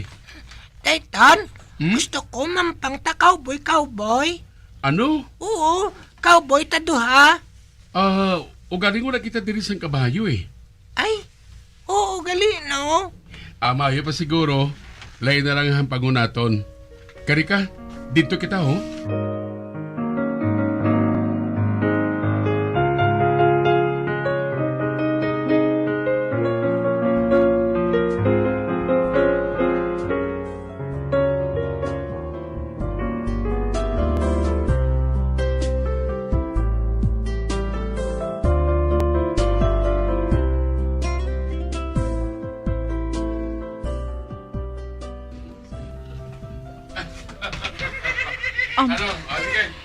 Bation pagigyan diring kadlaw sang duha.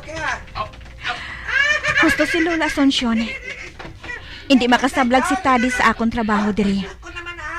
Tungod madamo ang mahampang sa iya.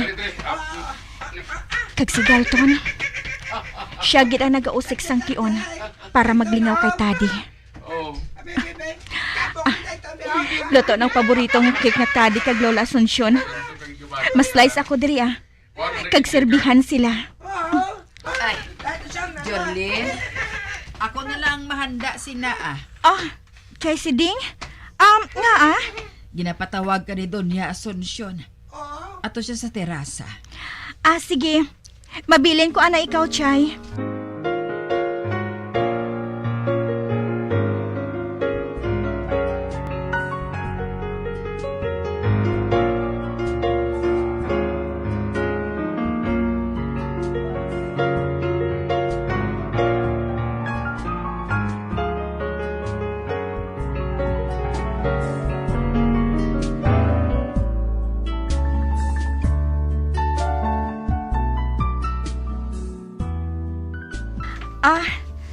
Lola Asuncion?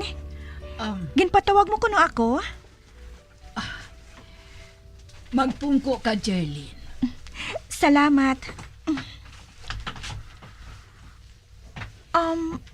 Musugo ka bala sa akon, Lola? May nahibalaan ka bala nga okasyon nga dapat naton selebrahon sa Sabado? Birthday mo, Lola. Abi mo nalipat ako? Kag tungod ato sa Cebu ang kalabanon sa nga akong mga bisita, dito ko plano nga selebrahon. Kag natural, ara ka man. Upod si Wing kag si Taddy. May Lola, kwan, ay, hindi. Nga hindi. Kwan, sa maghalin ako sa Cebu, nasiling ko na sa kaugalingon ko. Nga hindi na ako magbalik dito tub-tubsan o.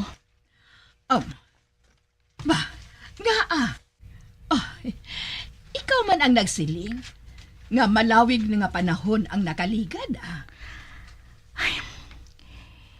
Hindi tuman ang kalawigon sang panahon. Agod malimtan sa mga tao dito ang iskandalo nga natabo sa amon sang iloy ko. Sigurado nga kung makita ako sa mga tao dito, liwat naman nga mabuksan ang isyu nga ina, Lola. Wala kasang nabuhat nga mabugat nga sala dito, Jarlene. Apang ang akon iloy, may ara, Lola. Pero hindi inatuman nga rason. Agod nga palayuan mo ang duog nga ato? Lola? Nga akinahanglan pa nga punggan kasang nakaligan. Nga balikan ang lugar nga sa diin, natubuan kasang pensar, kag dito ka nagdako. Magpati ka sa akon. Mangin unfair ka sa imo kaugalingon kung buhaton mo ina. Lola? Jarlene, hindi ina pagbuhata sa kaugalingon mo. Hindi pagsiluti ang kaugalingon mo sa sala nga wala mo mahimo. Hindi pagtalik di ang lugar nga sa diin, gindihon ang imo pagkatao. May matarong ka nga mag-atubang sa kabisan sino? Sa bisan diin lang nga lugar? Kag ibutang mo gid sa ulo mo nga hindi kabalain nga tao. Lola Asuncion?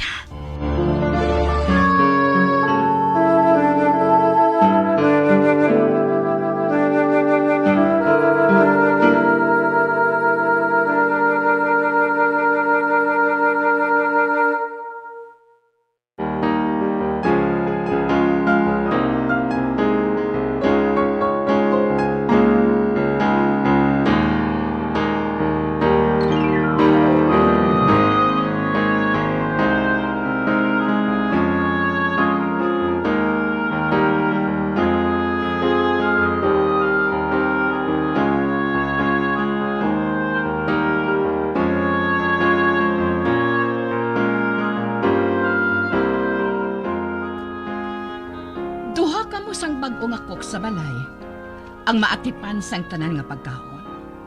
Hindi naman bag-o sa imo ang mga pagkaon nga ginapahanda ko. Tagsa nga may party sa balay. Hindi bala? Oo, Lola Asuncion. Kag pangako, hindi ka ma-disappoint sa akon. Nakahibalo ako. Ako ang bahala sa plane tickets ninyo ni Taddy kag Wing. Ang importante, nga ara ka sa espesyal nga adlaw nga ina. Hindi lang nga tungod ikaw ang espesyal nga cook, kundi isa ikaw sa mga espesyal ko nga bisita. Ang buot mo silingon nga ma-formal attire man ako, Lola? Natural! Kalaw ay man sila nga mag-ipron ka nga nagaatubang sa mga bisita. Kaginasiguro ko, ikaw ang mangin matahom sa gabi nga ina. Lola, may kinahanglan gid bala nga makig-impon man ako sa mga bisita mo? Kinahanglan gid. Tugod hindi ka iban sa akon. Mami! Ba? Si Taddy, ginatawag niya ako. Mami! Maligo na si Paul! Ay sus, abi mo, Jerlyn? Kay ina, ginahagad man nila ako ni Dalton nga mag-swimming. Pero siling ko, next time na lang. Geraldine? Nagapalapit siya sa amon. Karika, join us. Kinuyata niya ako sa kamot. No. Dalton, hindi ako. Ops. Nagsunod lang ako sa gusto sa anak mo, ha? Siya ang busubong, eh. Karika, dali na. Ay, Dalton, ano ka pala? Isa! Karika!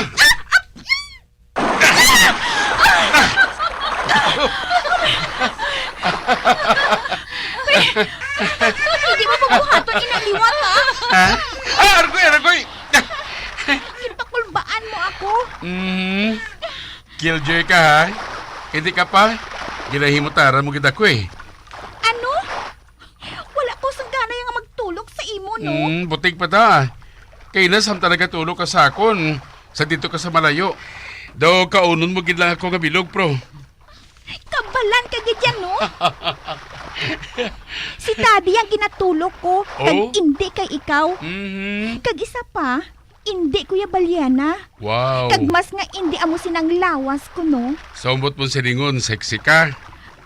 Well, not that sexy. But I definitely have a good figure, no? Oh, sige abe, mag-swimsuit ka. Oh. Para ano? Para fiestahan sa mga mata mo ang lawas ko? Wow, ah. Ano ka? Sinuswerte? Bisan mag-uba ka pa sa tubang ko, hindi ako bisan magpasiplat man lang sa imo, no? Hindi ko paghimuo naging buhat mo nga paghimutan kay Ines ang lawas ko. Samta nga nagasugilanan ka mga duwa ni Lola Asunsyo, no? Wala ka gadya sang tupong sa kakabalan, no? Kabalan gadyang guya mo nga ina. Hindi na yung padamol-damol, guya, no? Kamatuuran lang ginahambal ko. Ambot sa imo, ah. Pangita to sang hambalon mo. Dira ka na gani. Ops. Kinputong mo naman ako pakadto sa imo. Kasadya sila ni Mami kag dayto, no? Balik ko man tala. Dali ka la.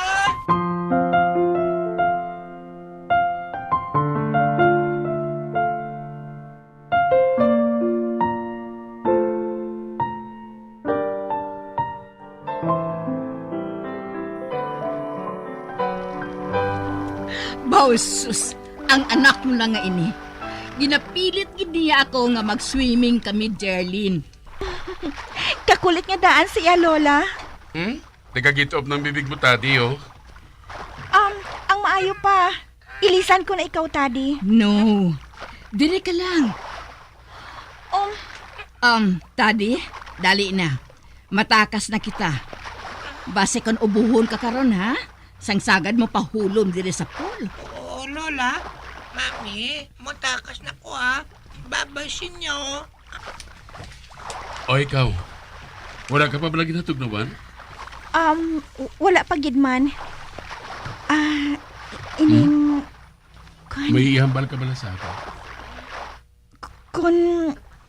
Kung pamangkuton ko ikaw kung sa diin na subong si Kent, sabton mo ayan ako, Dalton?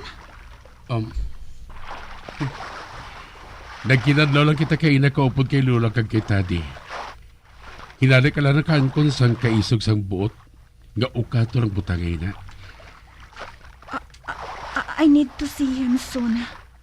Masagilano lang kami. Kalimti na ang utod ko, Jerlyn. Para hindi ka na masakitan pa. Please, Dalton. Maluoy ka man, ho?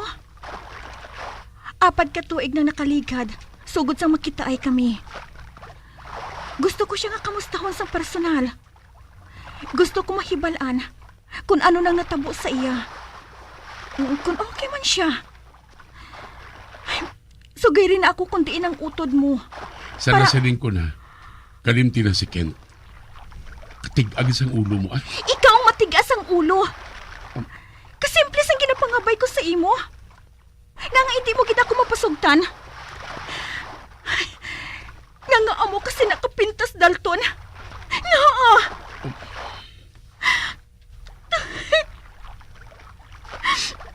nakahibalo ang tanan.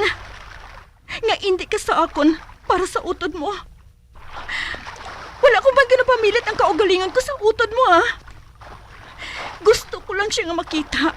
Kag masugilano sa makadali. Gusto ko lang mahibalaan kung okay siya. Tungod, madugay na gid nga wala kami nagkita ay. Okay man siya. Kung di man siya subong, kag wala ka na sa dapat kabalakan pa sa iya. Apang gusto ko nga makighambal kay Ken sang personal. Gusto na. Ina lang ang impormasyon nga pwede ko mahatag sa imo. Kalain sa imo, Dalton. Hindi ko gid ikaw mapatawad sa mga kasakit nga ginpaago mo sa akon. Tuman ka dalom sang pilas nga gindulot mo sa kasing-kasing ko. Bahala ka kung anong ihambal mo sa akon, Jordan. Kag kung ano man ang napatyagan mo sa akon. Hukmi ako sa pamaagi nga gusto mo. Apag kinahanglan nga insintihon mo man. Kung isiling ko sa imo nga kalimtan mo si Kent, dapat mo na siya kakalimtan. Dulugin ang paghando mo nga magkita ay kamuliwat. Tungod wala na sang Kent na mabalik sa iyo. Oh. Jordan. I hate you! Dulugin na, anak! Dulugin na! Hindi ka palang lapsi ka na, ha? Basta ka malipong ka na karoon kag... Maayo pa nga mapatay na lang ako! May tadi ka pa. Dapat mo yun ang kapanumdumon, ha? Kag hindi ka maghambal sa subong sila. Naugot ako sa imo, Dalton! Bahiya ka! Dalton! Ba, ikaw?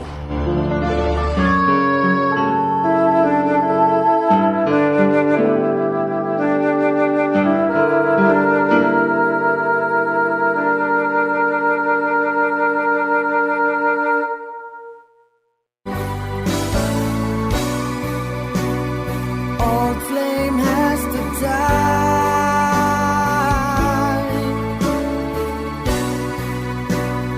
No more tears to cry. Never cry. Just these broken hearts. Goodbye. Goodbye. Is this goodbye? Mga biyanso dagit ninyo sa pagpamati, ang mga kasugpon sang kasaysay ni Jerlyn nga iyaman gid pasakop kagaton man ginhatagan sang kabuhi diri sa aton panatuntunan. Once there was a love sa kasaysayan. Kaupod sang isa kahandom. Direksyon Marnie Mungkal.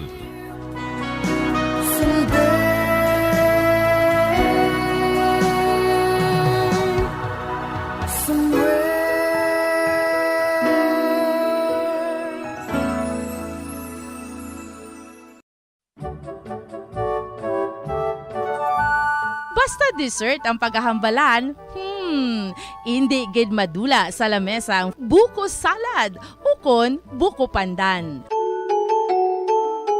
Buko salad is also a crowd pleaser during Christmas gatherings and other celebrations in the Philippines. Similar ini sa fruit salad. Ang main star, amo ang buko or fresh young coconut meat. Pwede man ini samuan sang fruit cocktail, kaong, ukon corn kernels, samtang ang buko pandan naman, himo sa buko nga may gulaman ukon jelly cubes, specifically flavored with pandan or screw pine, which gives off a distinct bright green color and grassy but fragrant aroma.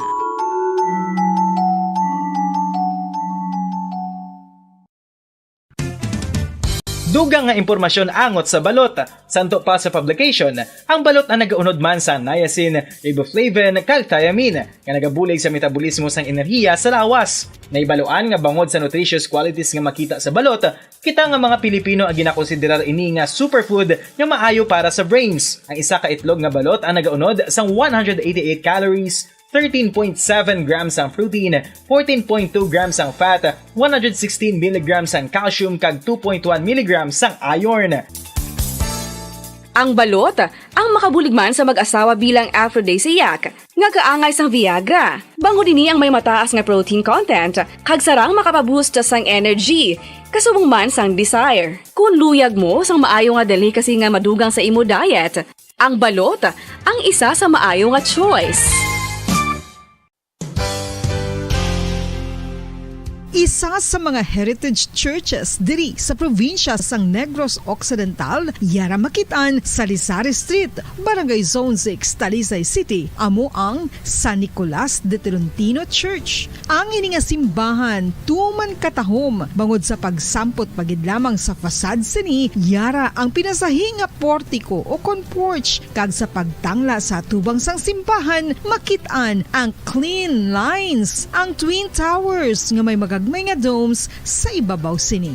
Sa pagsulod sa simbahan, mapawaw ka sa disenyo. Tastefully designed and preserved, the church's interiors have avoided the catastrophic fate of misguided renovations. Sa pagpadulong amat-amat pakadto sa altar, magatampad naman sa imo ang mahogany colored altar nga gindekorahan sang gilt curvings nga amo ang ginabutangan sa tunga sang santo patron sang simbahan nga amo si San Nicolas de Tolentino, isa ka Italian saint kag mystic. Sa wala kag tuo, yara ang imahe ni San Ezekiel Moreno kag San Rafael, kag sa ibabaw yara si Jesucristo. Samtang makitaan ang kapinasahi sang pattern sang salog sang San Nicolas de Tolentino sa Talisay, bangod sa design nga checkerboard nga itom kag puti nga kunlantawon may pleasing contrast sa dingding sang simbahan. Makitaan man ang rows of iron chandeliers nga madamo nga nagalinyada sa atop sang simbahan nga nagahatag sang kasanag sa palibot,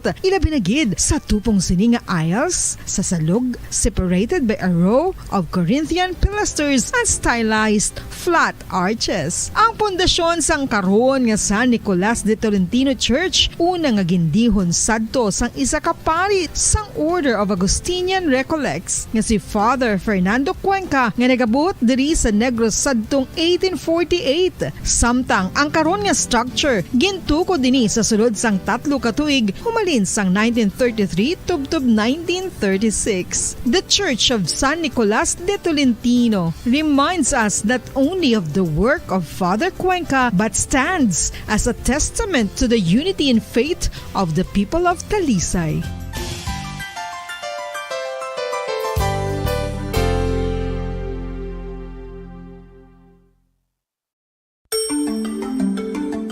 Matapos nga nagbalatian ang bugos sa kalibutan dulot sang coronavirus disease, isa naman sa karon kabalatian ang bulos sa ginakahadlukan worldwide, ang monkeypox.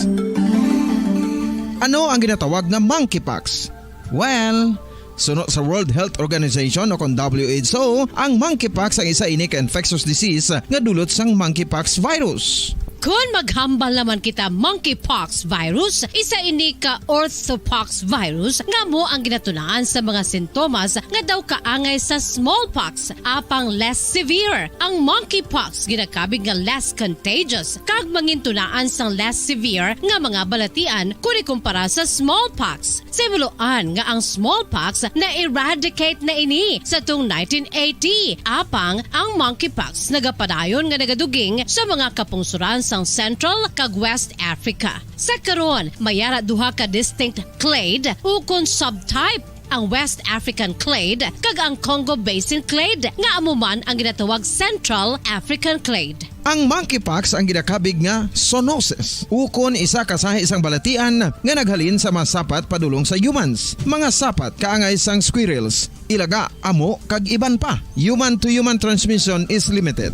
Monkeypox is transmitted to humans through close contact with an infected person or animal or with material contaminated with the virus. Base pa sa key facts ng World Health Organization ukon WHO nga ang monkeypox virus mahimo ini matransmit ukon malaton sa iban pinaagi sa bodily fluids, lesions sa panit ukon internal mucosal surfaces kaangay sa mga naghalin sa baba ukon tutunlan sang pasyente respiratory droplets kag mga contaminated objects ukon materials kaangay sang beddings. Samtang, base naman sa fact sheet sang Mayo Clinic nga isa ka medical center sa Minnesota, USA, nga kun matapikan ang isa ka tawo sang monkeypox virus, ang initial symptoms amo ang paghilanat, paglingin sang ulo, nagahinubag ang mga lymph nodes, kag pagadasnan sang pagtinubo-tubo sang mga rashes sa lawas tubtob nga magmangin flat patches ini. Amat-amat nga magaulbo o kon mangin nodules tubtob nga magbinitog-bitog kag mangin pus-filled blisters. Ini nga nagalabot sa 5 tubtob 7 ka adlaw. The rash heals by scabbing over. Makabig na nga infectious ang isa ka pasyente sa pagsugod pagid lamang sang paghilanat sini.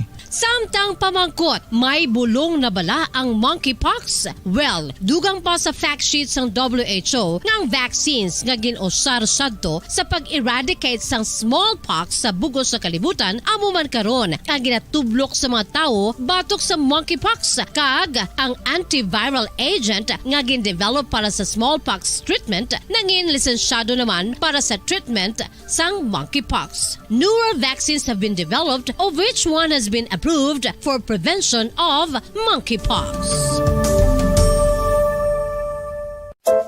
Luyag mo bala mga kabumbo nga mapanubo ang imo nga bugat? Nakasiguro ka bala nga nagakaigo ang imo nga pamaagi? Isa sa masami nga ginahimo sang iban nga mga luyag magpanubo sang bugat amo ang starvation diet ukon pagpagutom. Ini ang hinali nga pag-utod ukon Bombo Radio Bacolod. Number 1! Basta Radio Bombo! When I'm dead, my dearest, sing no sad songs for me. Plant down no roses at my head, nor shady cypress tree. Be the green grass above me when flowers and dewdrops wet. And if you will remember, and if you will forget. Recuerdos, mga handumanan, nga ginkalimtan apang nagapanagilot sa kaisipan. Agud buhion ang mga hitabo, agud liwat, nga magpatyag sang kamingaw. Ukon kalipay. Recuerdos, sa kasaysayan. Hauna nga Pulawan.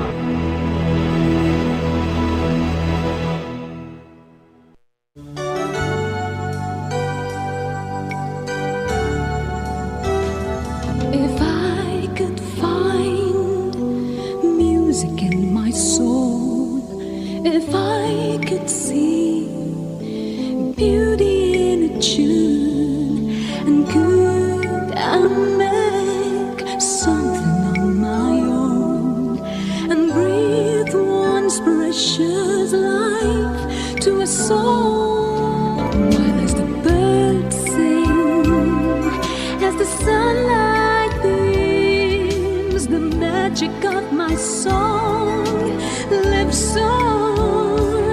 Make a song, sing a song. Kagkaron sa kasugpon sang aton sugilanon diri sa Recuerdos sa kasaysayan. Hauna nga Pulawan. Will sing my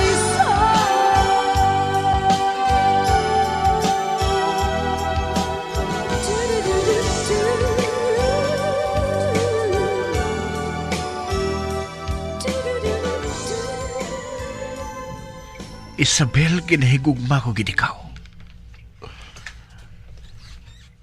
Kung daw ano, wala sa may makatupong.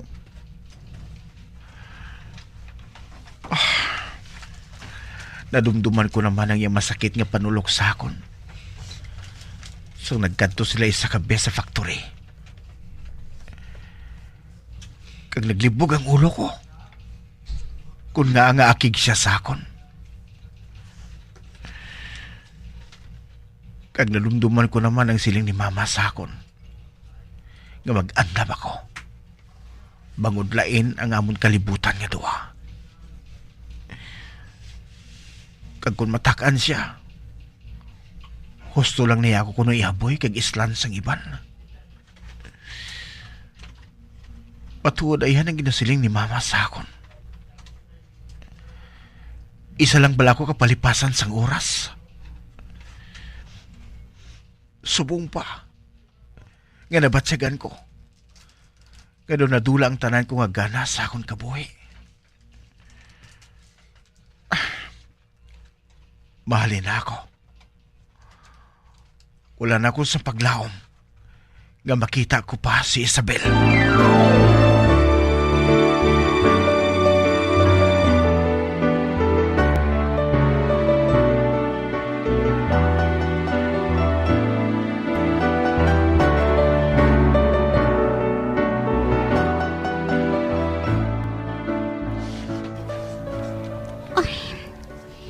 Hindi ako makatulog. Ang maayo pa, mahaklo ako sa mabugnaw nga hangin halin sa bintana.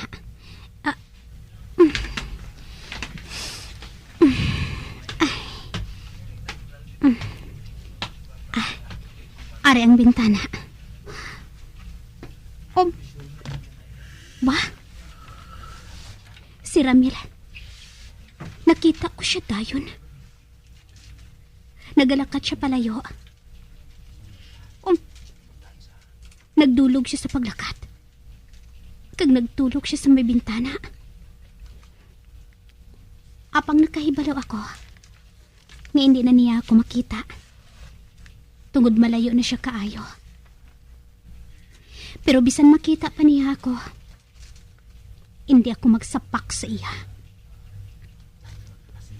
Ginsakit mo ang balatsyagon ko, Ramel. Ang laom ko. Kung ginahigugma mo ako. Apang nagsala ako. Nahadlok ka pala sa akon amay. Ay, nahanda na galing bayo kung isuksok karon sa kasadyahan nga hiwaton diri sa balay. Masili ang kolor. Kag ang neckline, tama kalaba. Apang isuksok ko ina. Nakahibalaw ako, nga matahom ako. Kag kinahanglan, nadulaon ko si Ramil sa akon kaisipan. Kag ang akon kasing-kasing. Ayhan, madugayan ako sa paglimot sa iya. Apang buhaton ko ina. Buhaton ko nga mabuhi nga wala si Ramil.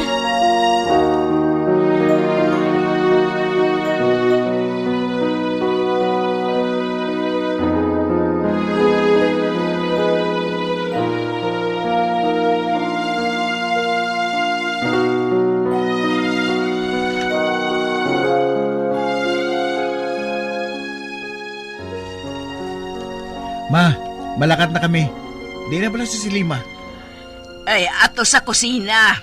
Ginasulod niya sa basket ang inyo balon nga cake. Ari na ako. Oh, Malakat na bala kita? oo. Dali na. Kinahanglan nga madamo gina aton mahulik nga isda. Che Maura, malakat na kami. Sige. Maglakat ka mo. Samtang temprano pa. Oh, dali na. Ato na sila, ho? Si Ramel ang nagabitbit sang basket, nga sudlan sang isda nga ila mahulik. Kag si Silima naman, amo ang nagabitbit sang balo nila nga cake. Oh, bagay ka mo nga duha. Kung nakahibalo lang kung tani ka mo.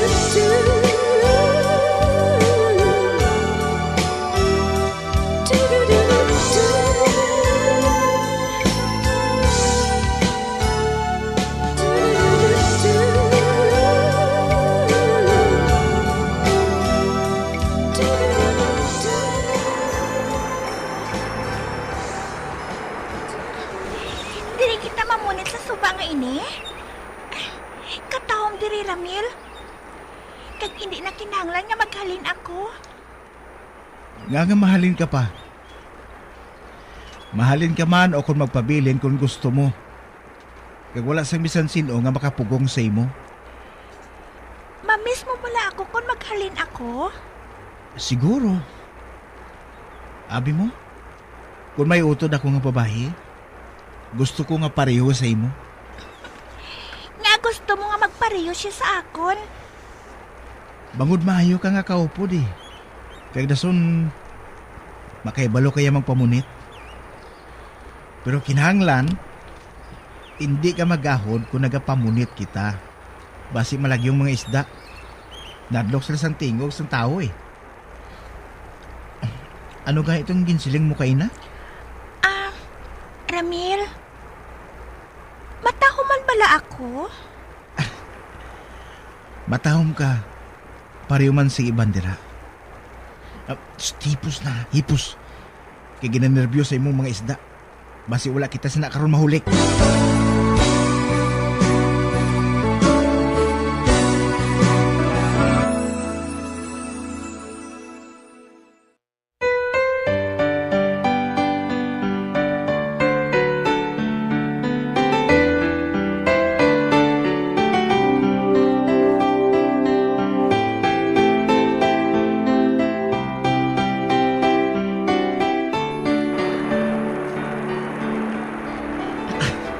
Tatlo na kita kauras dire. Kagwadamo naman kita sang nahulik. Ang mayo pa siguro, mapauli na lang kita. Basi kung maabdang kita sang dulom dire. Ate, sige papauli na kita. Palipay sini si Chay Maura nga madamo nga ato nahulik mo. Himuson ko anay ng aton mga tigawnan ha.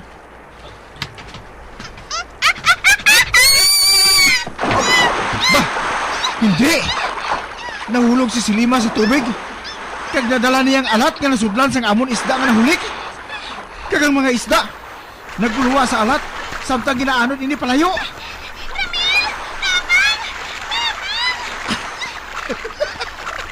Nan, mirisi si imo. Tanawa na. Kung di tayan ka na lang malumos. Kaya ka, mag-uyat ka sa gamot ko. Uyat, kay butongon ko ikaw. Handa! Isa, duha, tatlo!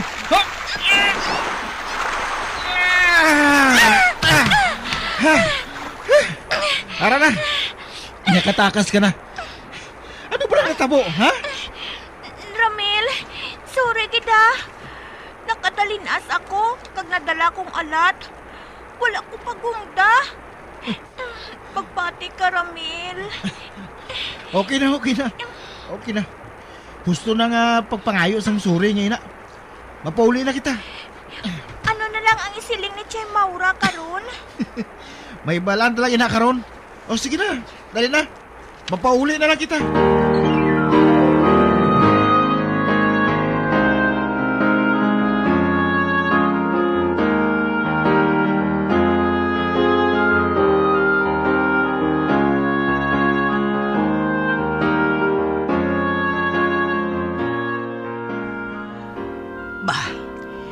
Nakita ko si Ramel kag si Silima.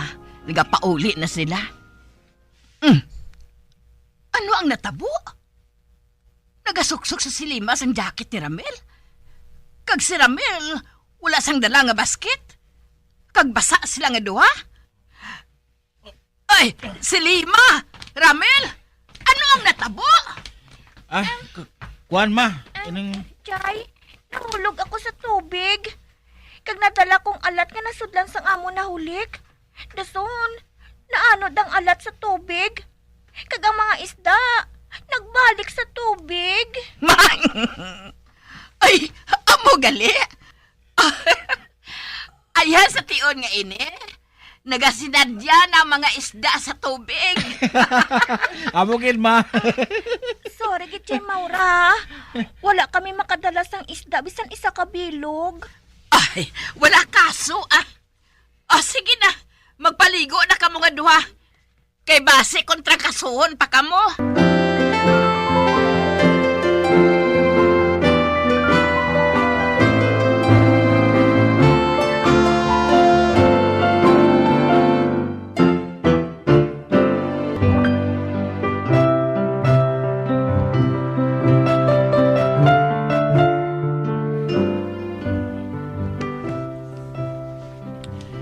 Nagakatulog na si mama kag si Silima. Ayhan, ingkapoy gid si Silima sa amon pagpamunit. Apang ako, hindi makatulog. Nagasulod gid sa akong kaisipan si Isabel. Isabel, nga ba lang nga ginapaantos mo ako? Nga Isabel?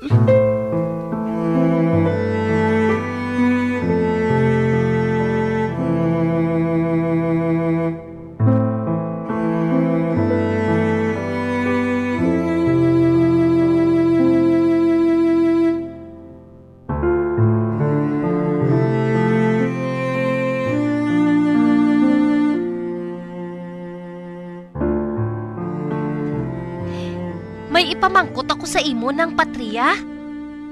Ano ina? Matuod ba lang ginasiling sangkok? Nga ang kasadyahan nga hiwaton diri sa mansyon. Amo ang pagbaligya kay Miss Isabel sa lalaki nga manggaranon? Bay, ano? Kag nga nga ibaligya siya? Amo man inang siling sangkok. Hindi ina matuod. Ang nabatian ko sa kasadyahan nga ini, ipabutsyag ni Sir Leonard nga kalaslo na si Miss Isabel sa lalaki nga among iya manginbana. Ay, amo gali nang? Pero siling ni Cook, bay ida, nagalahog-lahog lang na si Cook. Kag trabaho mong unaha ha? Kay base kung maabtan kita karon ni Sir Leonard nga wala pa nahanda ang tanan.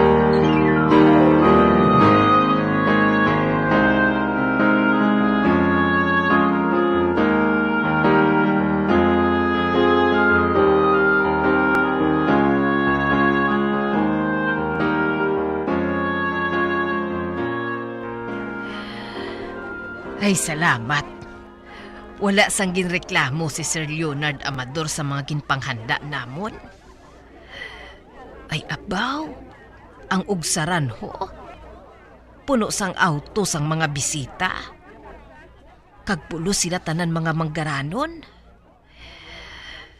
Kag si Miss Isabel, matahom siya kaayo. Siya ang pinakamatahom sa tanan. Kag amo ina, nga masako ang yuhom ni Sir Leonard samtang ginapakilala siya sa iya mga bisita.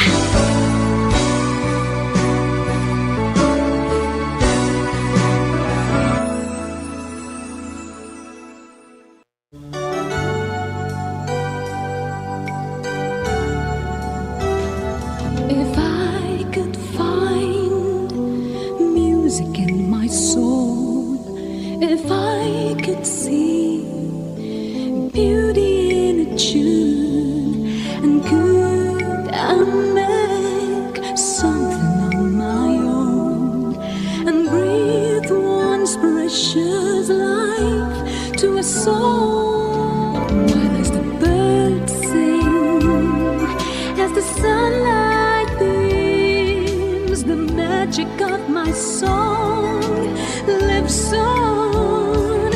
Make a song,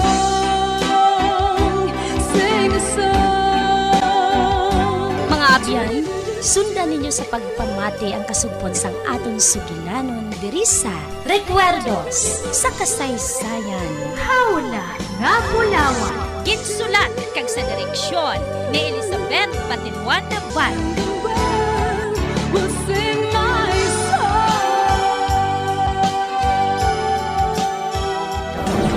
Bombo Radio Philippines. Patuloy na #1 sa drama. Mas Paradyo Bombo!